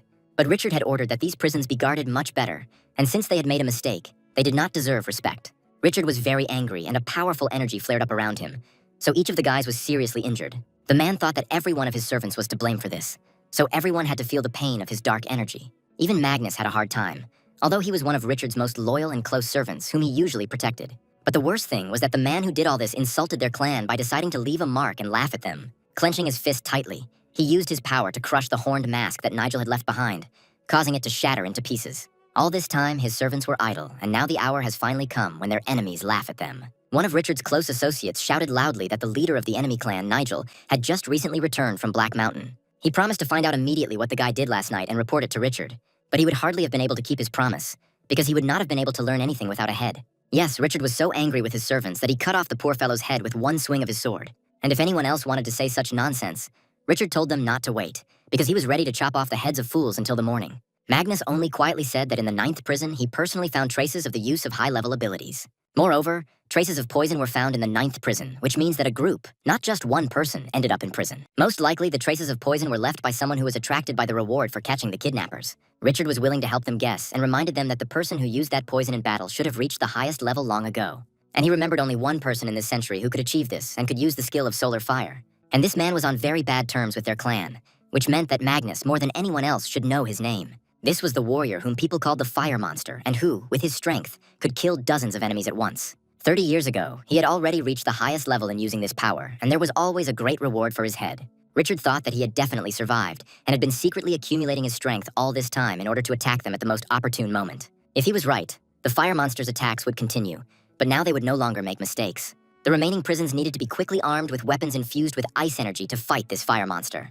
Now the main question was where the daughter of the provincial minister, who had been kidnapped a few weeks ago, was being held. Magnus immediately reassured him, because the girl was kept in a special place and was not in other prisons. This was good news, and Richard ordered that it be kept there to control their main enemy and always have the advantage. In addition, it was necessary to strengthen her security, and for this, Richard soon met with his elder. The elder was angry that Richard was late for the meeting again, although he assured that the meeting was not delayed because of him. He apologized again, and hoped that the elder would not be angry with him after what happened. But it was time to get down to business, and Richard wanted to know what decision the old man had made. For a moment, the elder looked into Richard's eyes in silence, realizing that he was only waiting for consent. But if he absorbs this dark energy that Richard asks for, will he be able to achieve a new, incredible level of power? Richard knew he would hear this question today, but he had a clear answer ready for a long time. As he said before, if an elder does not dare to give up everything he has, he can achieve much more. In the past, the elder was looked upon with great hope, and the leaders of his faction paid him much attention. He was supposed to be the youngest warrior to reach the highest level.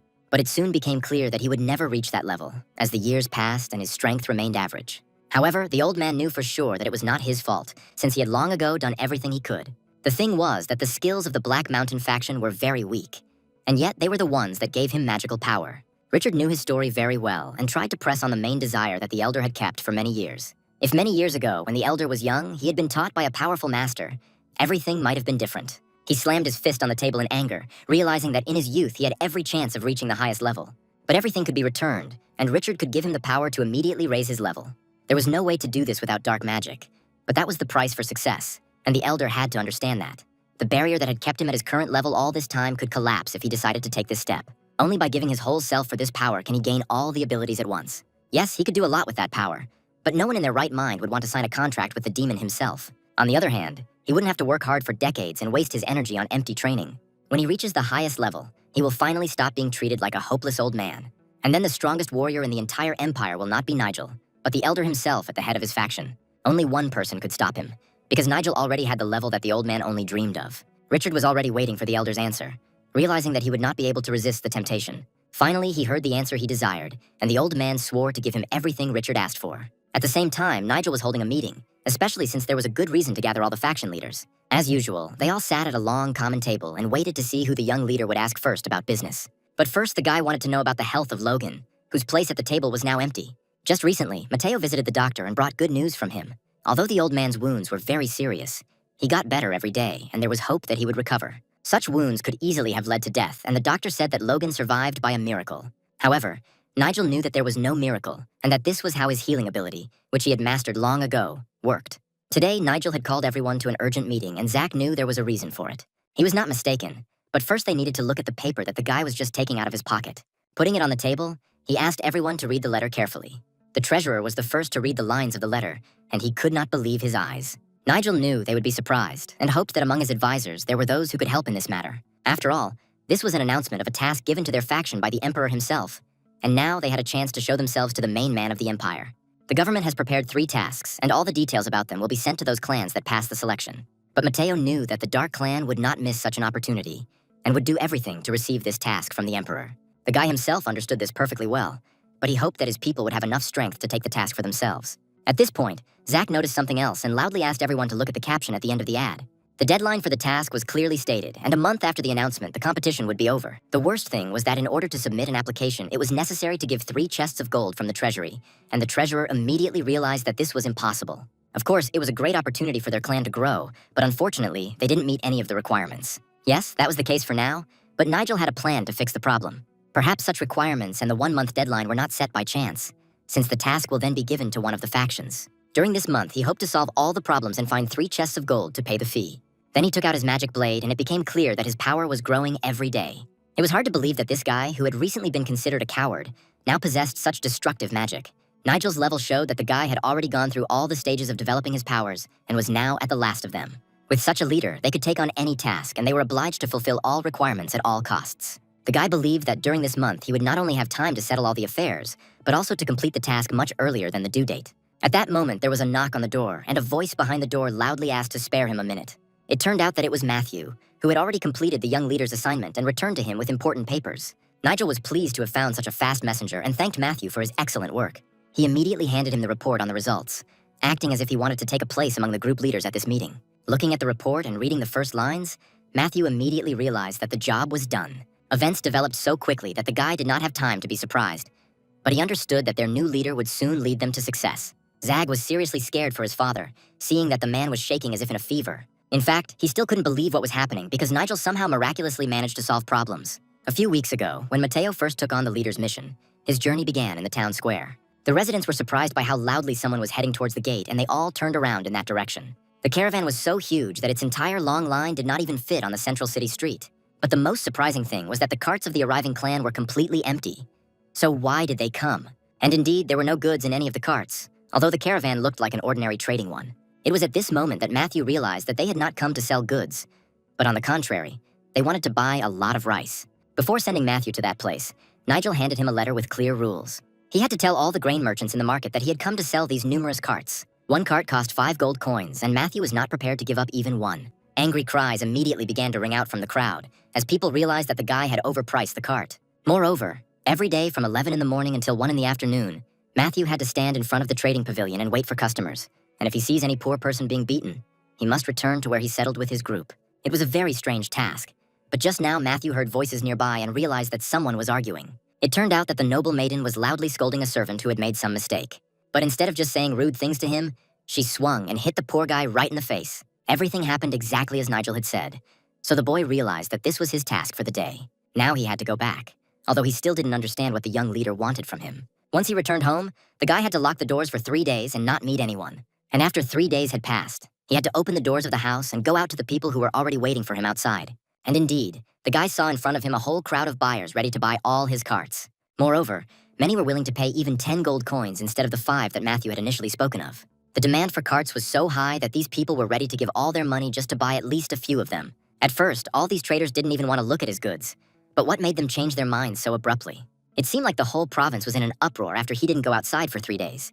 His assistant said that at dawn there was a powerful explosion near the lake, and that this was the reason for such a surge in demand. All the grain ships moored on that shore sank, and it was clear that someone had set it up. The assistant reported that it was the work of a cruel and fast bomber who somehow ended up on the pier. This saboteur used one of the 8 forbidden techniques to do his dirty work. At that moment, the guy clearly remembered that 3 days ago, before locking himself in the house, he saw something suspicious. He should have suspected something was wrong even before that shopping pavilion where he first saw that hot-tempered girl. After all, the old man that this girl beat up was probably the same demolition man who blew up the ships. Perhaps he simply wanted to take revenge for his humiliation and did it out of spite for all the inhabitants of the settlement. But if his guess is correct, then how could the young leader Nigel know about this? To make matters worse, there were dozens of bombs placed everywhere, making it impossible for ships to move around. Because of this, all the traders switched to land trade routes, and that is why everyone wanted to buy carts from him. Voices from the street could still be heard in the house, and each of the merchants was ready to give a lot to get a trading cart. Many had long been ready to buy it for double the price, and some even offered 13 gold coins. Then someone offered 15 gold coins for 1 cart, and Matthew realized that today he could raise a huge amount. In such a situation, the guy could name any price, and this deal could become the greatest in trading history. But the guy was a warrior who followed orders and should not have given in to greed. This meant that it was time to carry out his leader's third order, which Matthew was already prepared for. The third task was to find the leader of the Merchants Association, in which he was to be assisted by his loyal advisor. Matthew immediately went to the leader of the trade association and offered to sell him all the carts, which were now so highly valued. However, the leader of the association immediately stated that he could only pay 5 gold coins for the cart and could not allocate a single coin more from the treasury. Matthew immediately agreed, saying that he had no intention of raising the price for association members. The guy met such generous people for the first time because the carts were very much needed and 1 cart cost no less than 10 coins. He couldn't even hold back his tears of happiness, realizing that this deal would bring success to the entire association. Although Matthew knew the price was too low and he was simply following his leader's orders. In response, the leader of the Traders Association promised to do everything possible for Nigel when he needed help. In the end, they sold all the carts and earned a whole chest of gold, which contained no less than 200 gold coins. Now they had to carry out the leader's fourth order, and Matthew hoped that they would make it in time. Soon, they found themselves at a market where they sold rare plants that could only be found in this village. The seller waited a long time for the buyers to make their choice, but eventually asked them to hurry up a little. The price was excellent, because in front of the buyers were very rare tea leaves, which cannot be found even in Persia. Suddenly, Matthew said that he was ready to buy all the tea in this village, and for this purpose, he grabbed a chest with gold coins. Besides, Jerry said that this tea seller was asking too much and everything he told was complete nonsense. The guest from Persia simply doesn't understand much about tea, so the seller decided to brazenly deceive him. But Jerry knew Persian very well, so he could personally help the guest and suggest the best choice of tea. Jerry said there was no need to thank him, because he did it from the bottom of his heart, realizing that he himself could have found himself in a similar situation. The guest from Persia was pleased to communicate in his native language with a person who ended up here completely by accident. This was a great move, because now the guest will surely listen to the guy's words and take advantage of his valuable advice. They met very successfully at this market, and Matthew, looking at them from the outside, understood that everything was going according to plan. Now it was time to carry out Nigel's order, because nothing stood in the way of carrying out the leader's order. Once back in his native land, he was happy to present a report to the leader, in which he reported the completion of all tasks. The report mentioned 400 gold coins and 4 chests of gold that the boy brought with him. This gold was even more than what was needed to submit the application, which meant that they would be able to fulfill the Emperor's mission. Nigel was not only an excellent necromancer, but also an excellent strategist, which he proved to all his subordinates. The guy praised everyone for their excellent work, realizing that now the treasurer would finally stop suspecting him of unnecessary spending. The treasurer immediately said that he was grateful to the young leader for having managed to replenish the treasury so quickly. Surely the treasurer has been worried a lot during this time, so now it will be easier for him to manage the clan's money. If they continue to successfully complete assignments, Nigel's clan will soon earn even more money. By the way, Nigel forgot to say something important and asked the guy to stay for a second longer. After all, from now on their clan can freely use the trade routes through the mountain. Therefore, this must be taken into account when planning the movement of trade caravans, because this way they will get to their destination faster than anyone else. Now it was time to get to work, and Nigel wished everyone success, waving goodbye. However, Nigel's main work began at night when the moon illuminated the province. He immediately went to the forest where he had long been accustomed to practicing necromancy and where no one could stop him. Extra witnesses would only get in the way, so Nigel preferred to do it late at night. Once there, he realized that his abilities had reached a very high level, and he could move on to the most interesting part. It had been quite some time since he had last summoned skeletons from the dead. It seemed to him that this place had changed a lot, as if he had not been here for 100 years, although only a few months had passed. Moreover, the steam in this place was more like poison that had evaporated and spread throughout the surrounding forest. He probably started to sense poison quite recently, after he raised his level, and now he felt it better than the others. He knew it might be a little dangerous, but he wasn't going to deviate from his intended path. Using his ability, he was ready to repeat his previous success, when he managed to summon 24 skeletons at once. If only he had the skill of internal air, everything would have been much easier. Soon, the amount of evaporated poison became a little less, and this made the ritual easier for the guy. Now it's time to replenish the strength spent during battles with the help of the energy of your loyal dead. The easiest way to increase power was to increase the number of summoned creatures and strengthen them with your mana. At that moment, the guy realized that in addition to ordinary skeletons, he could now even summon those that were much stronger. For example, the gold category dead man was one of the first to appear here, which means that it was no coincidence that Nigel felt a surge of new strength. Either the dead here were high level in themselves, and that's why the guy was able to raise such powerful fighters so easily. Without wasting any time, he sent a stream of energy towards the skeleton in order to extract the dead man's power for himself. At first, everything went perfectly, and the skeleton simply waited for the extraction process to be completed. However, the guy soon realized that it would not be possible to simply extract his energy, because this skeleton had a gold level. It was as if he felt that there would be some kind of trap, because he knew that nothing is ever that simple. However, Nigel had another way to get energy from the revived warriors, and he wanted to try it right away. Using the true destruction skill, he wanted to completely destroy the aura of this skeleton and extract its energy from the very depths of its soul. Fortunately, the skill worked, and the system immediately informed the guy about his latest success. The fog immediately disappeared because the hidden creature immediately sensed danger. All this time, something was hiding next to him, and Nigel, looking into the darkness of the forest, tried to understand what it was. Perhaps this was the same bloodless warrior that the boy had only heard about before, but had never seen himself. Even in the knowledge of the future that he received from Thomas's consciousness, there was no mention of this warrior. But if he can find out the true essence of this warrior, then with the help of this skill, he will be able to find out any truth of this world. By using the right true destruction skill, the guy also received instant health recovery. His skill became so strong that now the guy could not only find out the truth, but also do something more. For example, he could change reality based on the truth and make this world a better place, because it has long been drowning in endless wars. However, it was impossible to know the whole truth about the world without knowing all the laws of magic and without reaching the highest level of mastery. After all, when the truth was hidden, such a thick fog appeared that you couldn't even see your own nose in it. This could mean that it was almost impossible to find out the whole truth. But Nigel could not accept this thought and continued to think. In this world, every warrior had his own power, which kept his secrets and the secrets of all his predecessors who made him that way. This means that once Nigel masters the skill, his actions will become unpredictable and no opponent will be able to defend against them. And if so, he will be able to meet face to face even with the demon himself, knowing that his abilities are limited. Soon Nigel will be able to master this skill, which he needed so much for the battle with the Dark Sect. But it was too early to rejoice, because he had only taken the first step towards finding out the truth and a long road still awaited him. However, the guy decided not to leave here just like that, but to test his new ability to recover and see what happens. And if bloodless wars really exist, he could try to raise them from the dead right now. So he went even deeper into the forest, to a place that could give him the energy he needed. It seems that the legend of that terrible battle with the bloodless warriors will become even more terrible when Nigel's name appears in it. But now it was time to start the main thing, because the guy was ready to spend almost all his energy. Right in front of him, he saw a large hole, as if it had been dug there especially for him. Looking down, he saw only a dark void, but he already felt the power coming from there. And if the powerful bloodless dead actually existed, then they had to be looked for right here, at the bottom of this pit. And indeed, from there, as if at once, the dead, whom only he could see, rushed upward. It was as if their souls were asking to serve Nigel, and all that was left was to use his skill to summon them. The guy decided not to wait, and putting his palm forward, used the ability to summon creatures of the highest level. His ability to take energy worked very well, and this attempt was very different from the last one. However, the system immediately reported that the souls of the dead were angry because Nigel had disturbed their eternal peace. These dead men suddenly began to show such anger that the boy had never felt before. In addition, they themselves could take away his energy, and the main skeleton immediately used this skill, aiming at Nigel's soul. And then they began to come back to life one after another as dead warriors, and this happened only thanks to the guy's spiritual strength. Now all that was left was to hope that these skeletons would direct their anger at Nigel's enemies, and not at him. If necessary, the guy was ready to show them who was really in charge here, although he didn't want to do it until the very end. When the skeleton had completely crawled out of the pit, he looked silently for a while at the man who had raised him from the dead after hundreds of years of deep sleep.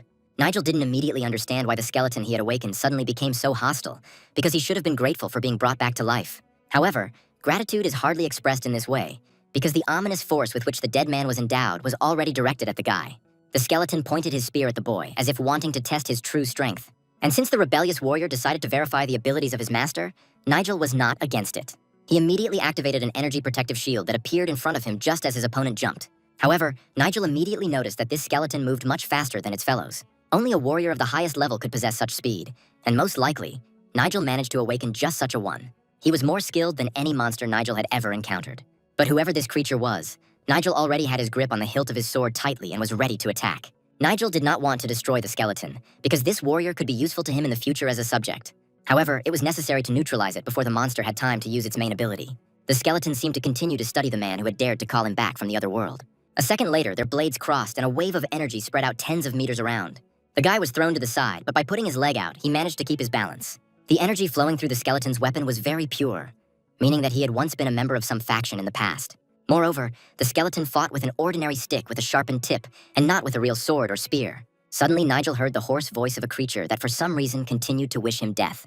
The skeleton had no intention of stopping until all that was left of Nigel on the ground was a cold corpse. He assumed the fighting stance that ancient warriors usually took before a deadly duel and ordered the boy to attack. Even in his entire life, Nigel had never faced such an opponent, and he found it difficult to understand how to fight this one. Could even the dead have reached a higher level, capable of defeating even a living person? Now Nigel needed to adjust the plan slightly, and he decided to use his other ability. He originally intended to destroy the monster, but now he decided to act more carefully, using a different type of mana. After all, even if all of his dried bones were broken, Nigel could use magic to restore the skeleton since it was already dead. However, the skeleton moved so quickly that any living warrior, even the strongest in the Empire, would envy his speed. This skeleton still had the same energy that he had possessed hundreds of years ago when he was alive. And now all this power was directed at the only target, which for the skeleton was its owner. Of course, Nigel's attacks didn't do much damage to the skeleton, but they still allowed him to hold it back a little. If the skeleton's onslaught continues, Nigel will have to use his other skill.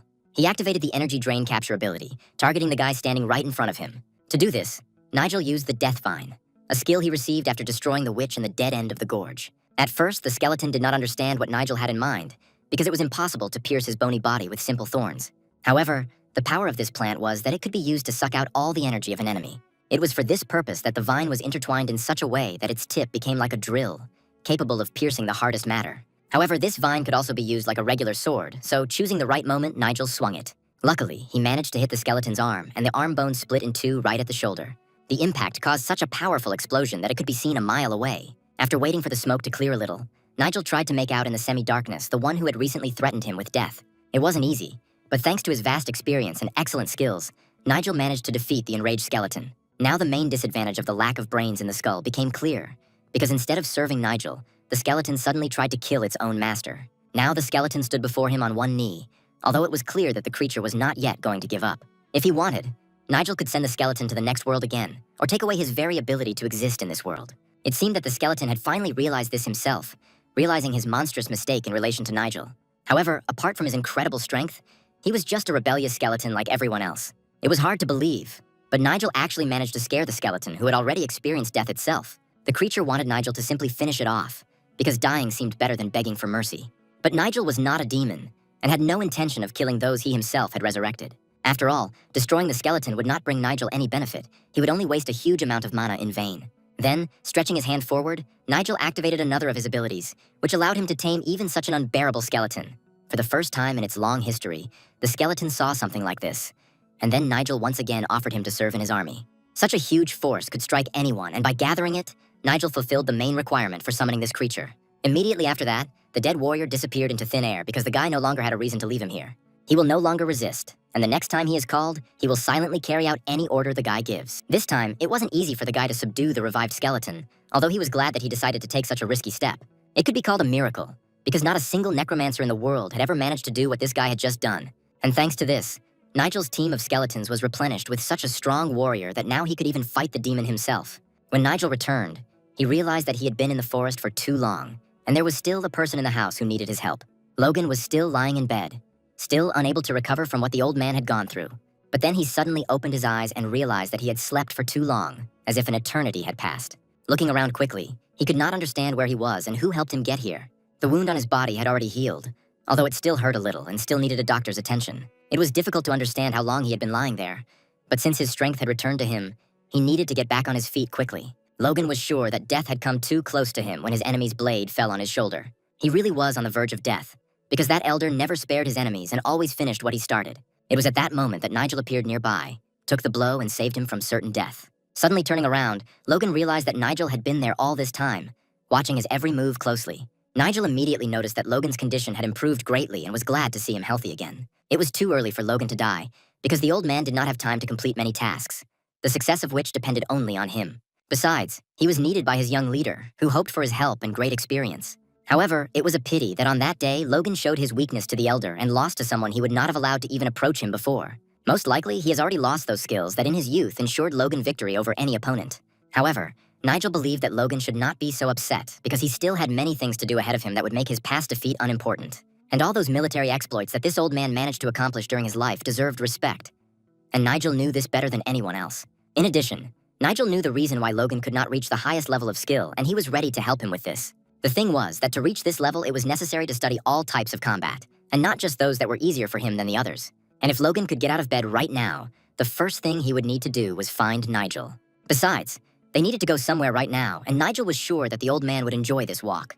After a short time, they found themselves in the building where Nigel usually meditated for long periods. It was quiet and calm here, so that no one could disturb them and interrupt the meditation on which too much depended. Nigel asked Logan to sit in the lotus position in the center of the room, and he sat down opposite him on the floor. Now it was time to start the meditation, and during it, Nigel would explain what to do next. Not daring to disobey his young leader, to whom he owed his life, the old man began to meditate as if it were the last time he did so.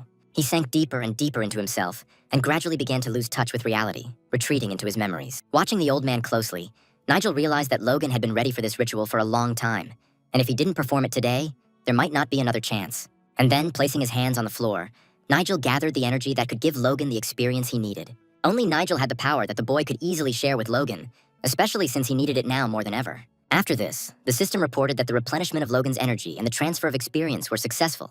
Immediately after this, all the remaining mana that the boy had managed to accumulate flowed to the old man, who continued to sit on the floor in the lotus position. In fact, it was painful, because in a few seconds the old man gained the experience that he could not accumulate in his entire life. But for the sake of the outcome that awaited him in the end, it was possible to endure the pain, especially since it was not fatal. Besides, Nigel kept his eyes on him and was ready to stop the ritual at any moment if there was a danger to his life. Logan's deep understanding of combat and sure-footed instincts were unlike anything the boy had seen in other fighters. It was only necessary to transfer into his mind the knowledge of martial arts that Nigel himself had recently received.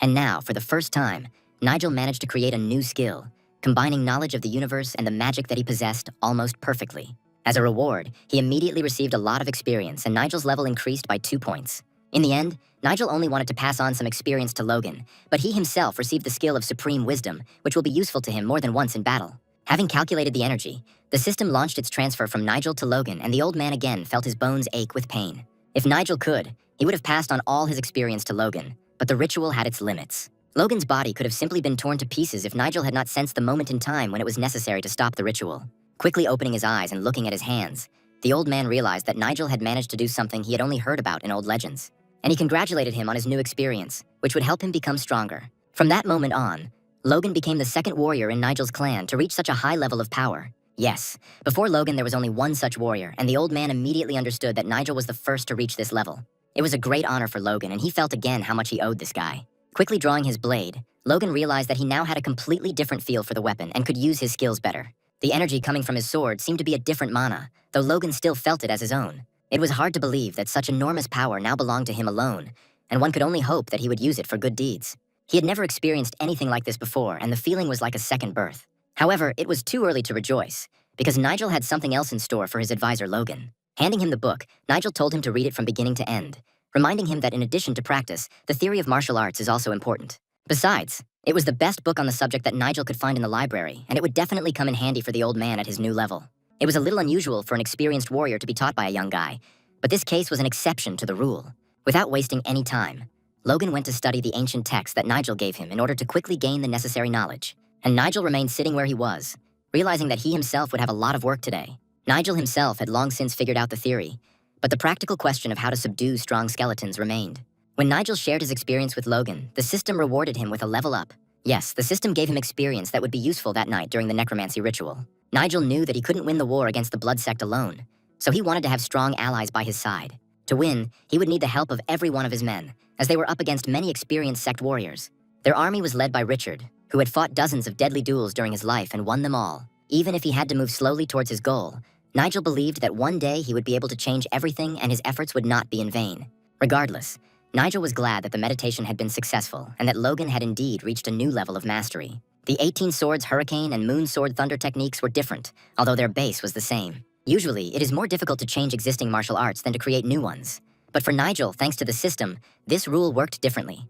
The system's hints gave him a great advantage, and the list of skeletons available for summoning was expanded to include another powerful creature.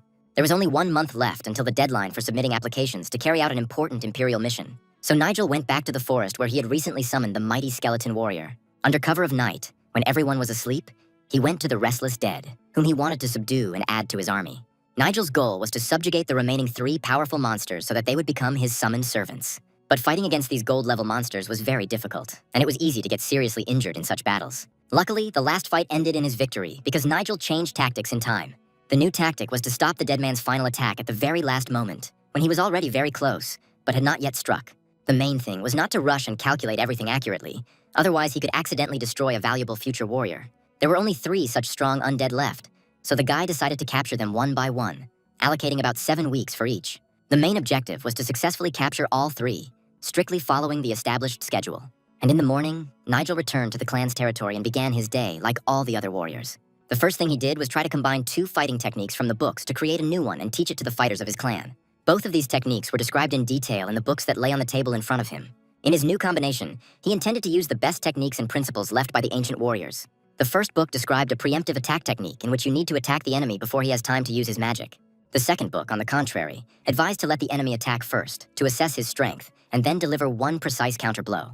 The second approach was easier to learn, since the ability to defend and counterattack was the basis of many martial arts. This was a standard exercise for fighters of any clan, good for developing quick reactions. But Nigel didn't want to stop there and wanted to take the best from both techniques. If he succeeded, his clan's fighters would become much stronger and the chances of defeating the blood sect would increase significantly. It is difficult to say how much time Nigel spent studying these techniques in detail in order to create a new martial art based on them. Eventually, the martial art he created, called Buddha Mind, was written down and passed on to his students for study. Everyone who read this book admired the intelligence and knowledge of their young leader. To understand the basics, no special skills were required, but the technique was not exactly simple either. Therefore, it was necessary to distribute the books to all the remaining fighters and conduct general training on the new system in the near future.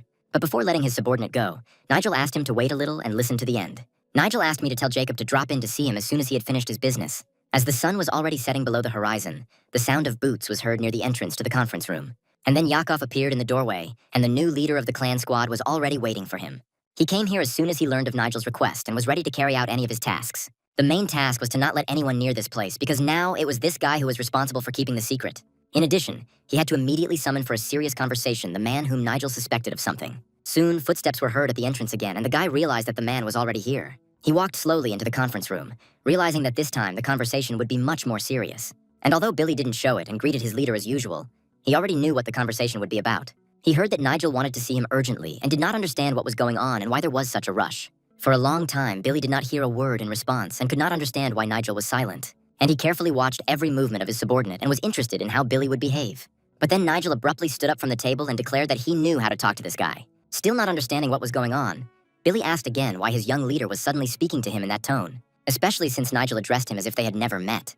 Billy would do anything to make Nigel talk to him like he was his subordinate, because that was how he perceived himself. However, this was out of the question, since for this it was necessary to at least swear allegiance to the leader. Besides, Nigel had heard rumors that Billy served not only him, but also another faction leader. Recently in one village there has been a sharp increase in the number of petty thieves who have been robbing local residents. Their main strength was the information they received from somewhere outside and which helped them survive. And the leader of this gang was Billy, who all this time hid who he really was. Realizing that he had been exposed, Billy still did not want to give up and insisted that he had nothing to do with it. At first, Nigel himself was sure that these were just rumors, but then some facts convinced him otherwise. After all, Billy had only recently appeared in these parts, and Nigel had never found any information about his past. And no matter how much Nigel tried to push these thoughts away, he now knew exactly who was really standing in front of him. There was no point in hiding the truth any longer, and Billy decided to take a desperate step. Within a second, the blade of the knife that Billy had snatched was just centimeters from Nigel's eye, and the worst could have happened. But at the last moment, Nigel used a defensive ability, and Billy was instantly thrown several meters away from him. If Nigel hadn't had time to react, he would now be blind in one eye. This is what the young leader was known for, because he was faster than any of his subordinates. Billy's move was understandable, because such a revelation would have meant he risked saying goodbye to his life. What Billy did a few seconds ago was his last attempt to survive. But now, standing before Nigel, Billy knew he was dealing with one of the strongest warriors on the continent.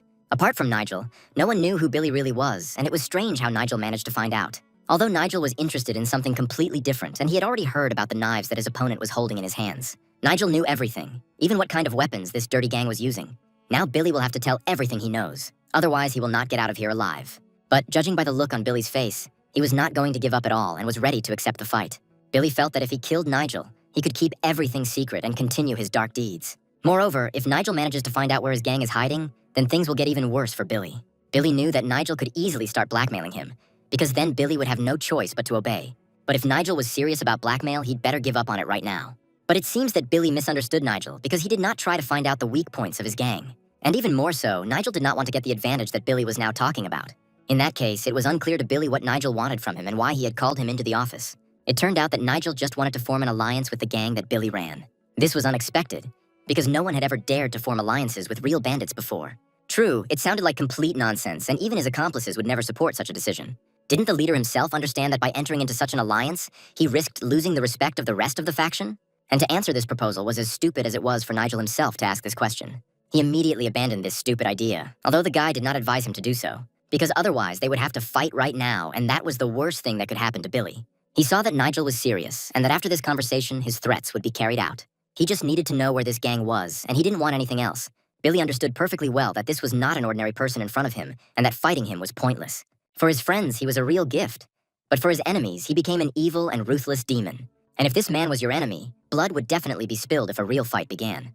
Looking at Billy, Nigel understood his thoughts perfectly well, but warned that he was not being cruel at all. A deal is not fair if only one party benefits and the other simply agrees to everything. So the guy had only two conditions, and if they were met, both would win. First, he was ready to tell Billy about the strange disappearance of people from the gang that happened a couple of months ago. And if Billy continues to pretend that he doesn't know anything, then they won't have a conversation. After all, Nigel was here precisely because a whole group of his fighters had recently disappeared and he still didn't know who was involved.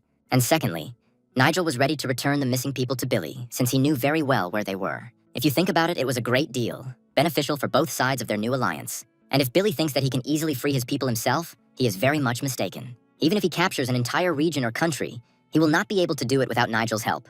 Then they could open offices in each region and Billy's gang would work for the state legally. Nigel was even ready to teach these guys to fight himself, just like the people from his clan. And if Billy shared what he knew with him right now, Nigel would never give up his secret. However, Billy wanted to know if Nigel would actually follow through on his promises. After all, if Nigel doesn't keep his word, he will disgrace himself as soon as he betrays even one person from the gang. But instead of thinking about it, Billy would have been better off thinking it over again and agreeing. And to quickly reach an agreement, Nigel extended his hand, ready for a new alliance. Nigel's offer was good enough that anyone in Billy's place would have agreed. And if you don't do this now, there may not be another opportunity and his office will never open. Moreover, in a month, Nigel will receive a task from the Emperor, which he intends to carry out. And although Billy didn't believe it at all, only an idiot would refuse such a deal.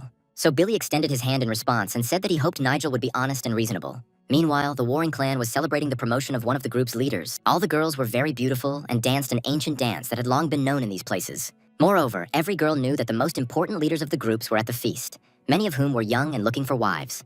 Roderick was having fun, as if they had already dealt with all the enemies, although his leader was preoccupied with something and remained silent the whole time. It was immediately obvious that Richard had put a lot of effort into organizing this celebration, even though some of his family were not there. But in reality, he had a lot of important things to do right now, so he had to try hard to find time for this holiday. Richard knew what Roderick was up to and why he hadn't left his side for a moment during the entire holiday. He kept pouring him drinks and acting as if he was his most devoted servant. But it was impossible not to notice that there was a man at the party that some of the guests should be afraid of. It was an investigator from the area who did not drink a drop of alcohol during the entire holiday and even ate little, so as not to feel indebted to anyone. Yes, this man, as always, was cold, and Roderick understood that a lot depended on his word in this area. But it was time to start a serious conversation, and Richard wanted to know how things were going with the application for the Emperor's mission. Roderick immediately said that they had invited 2 transcendental-level warriors into the clan and were closely monitoring all enemies. Now Richard's clan must be the strongest in the entire empire. Otherwise, they will not be able to achieve their goal. And before taking the main step, Richard had to think through everything in case this idiot failed again. Suddenly, Roderick said that on the way here, he heard news that had recently spread throughout the region. After all, Nigel's clan also wants to receive the Emperor's mission and seems to not understand what they risk if they fail. But from experience, Richard already knew that Nigel was capable of much and was the most dangerous enemy for their clan. It was just unclear how they would get 3 chests of gold at once to pay the first installment to the treasury. Roderick suggested not to let Nigel and his clan fight for the right to receive the Emperor's quest, but Richard was against it. But he calmly said that there was no need to stop the guy and he was interested in seeing how he would fail. Moreover, there was an investigator at this meeting today who was supposed to be important in this story. Richard recently asked this man to prepare for an investigation and paid a lot of money for this work in advance. The man said with a smile that they had already agreed on everything and hoped that the investigator would not change his mind at the last moment. Roderick still doubted that everything would work out and, looking at the investigator, tried to understand what was on this stern man's mind. However, the investigator did not yet know all the details of the case, which Richard promised to convey to him at today's meeting. Everything he needed to know was written in the papers that Richard was just passing on through his servant. The servant immediately brought them to the investigator, although he did not yet understand what was written in them. When he read the first lines, he couldn't believe his eyes, because what Richard was suggesting was complete nonsense. Sure, Richard paid him a lot of money, but what he asked in return was simply impossible. And then even all the girls suddenly stopped their dance and turned to where the loud male voice came from. After all, jumping up from his seat, the investigator said that it was impossible to simply arrange a massacre in the very center of the region. After all, it was wrong, and by doing so, the investigator would have put his honor on the line. Without even turning to face him, Richard replied that the investigator should not do this for free, and had already received his money in advance. Besides, he was sure that Nigel would die long before he could receive the Emperor's mission. And it was the investigator who had to set everything up so that the guy would fall into their trap. For the first time, the man realized that he had gotten involved in this risky business in vain, but now he could no longer get out of it. And then Richard slowly stood up from his seat and walked calmly towards the investigator. If he was in doubt, Richard could tell him the best way out of this situation. In case the investigator hesitated, Richard already held in his palm a secret remedy that was supposed to work quickly and cleanly. And then he handed it to the investigator, hoping that he wouldn't back out of the deal at the last moment. Besides, it was worth remembering that in addition to the money, he would also get back his daughter, who was still in Richard's captivity. Bowing his head, the man understood that for the sake of his daughter, he was ready to do anything and even commit a terrible act. The day soon came when he had to fulfill the terms of the deal, and for this purpose, everyone gathered in the central square. On this day, there were many famous representatives of the clans in the square, and next to each one, a flag with their family crest was flying. The crowd of spectators had been waiting for the competition to start for a long time, and some began to get seriously worried about the long delay. Only Roderick understood perfectly well that these competitions could not be cancelled, because Richard himself wanted them to take place. It turns out that even those who have never been interested in such competitions and have spent their entire lives only concerned with their family affairs were invited here today. That guy, who was popularly called Bloody Rainknife, was gloomy all day and closely watched every step of the clan representatives. It became clear that this competition would be difficult, and each participant would have to show everything he was capable of. It was impossible to relax at such an event, because the price of a mistake could even be death. Although Roderick was calm, because instead of risking his life and fighting, he could calmly watch from the stands and enjoy the competition.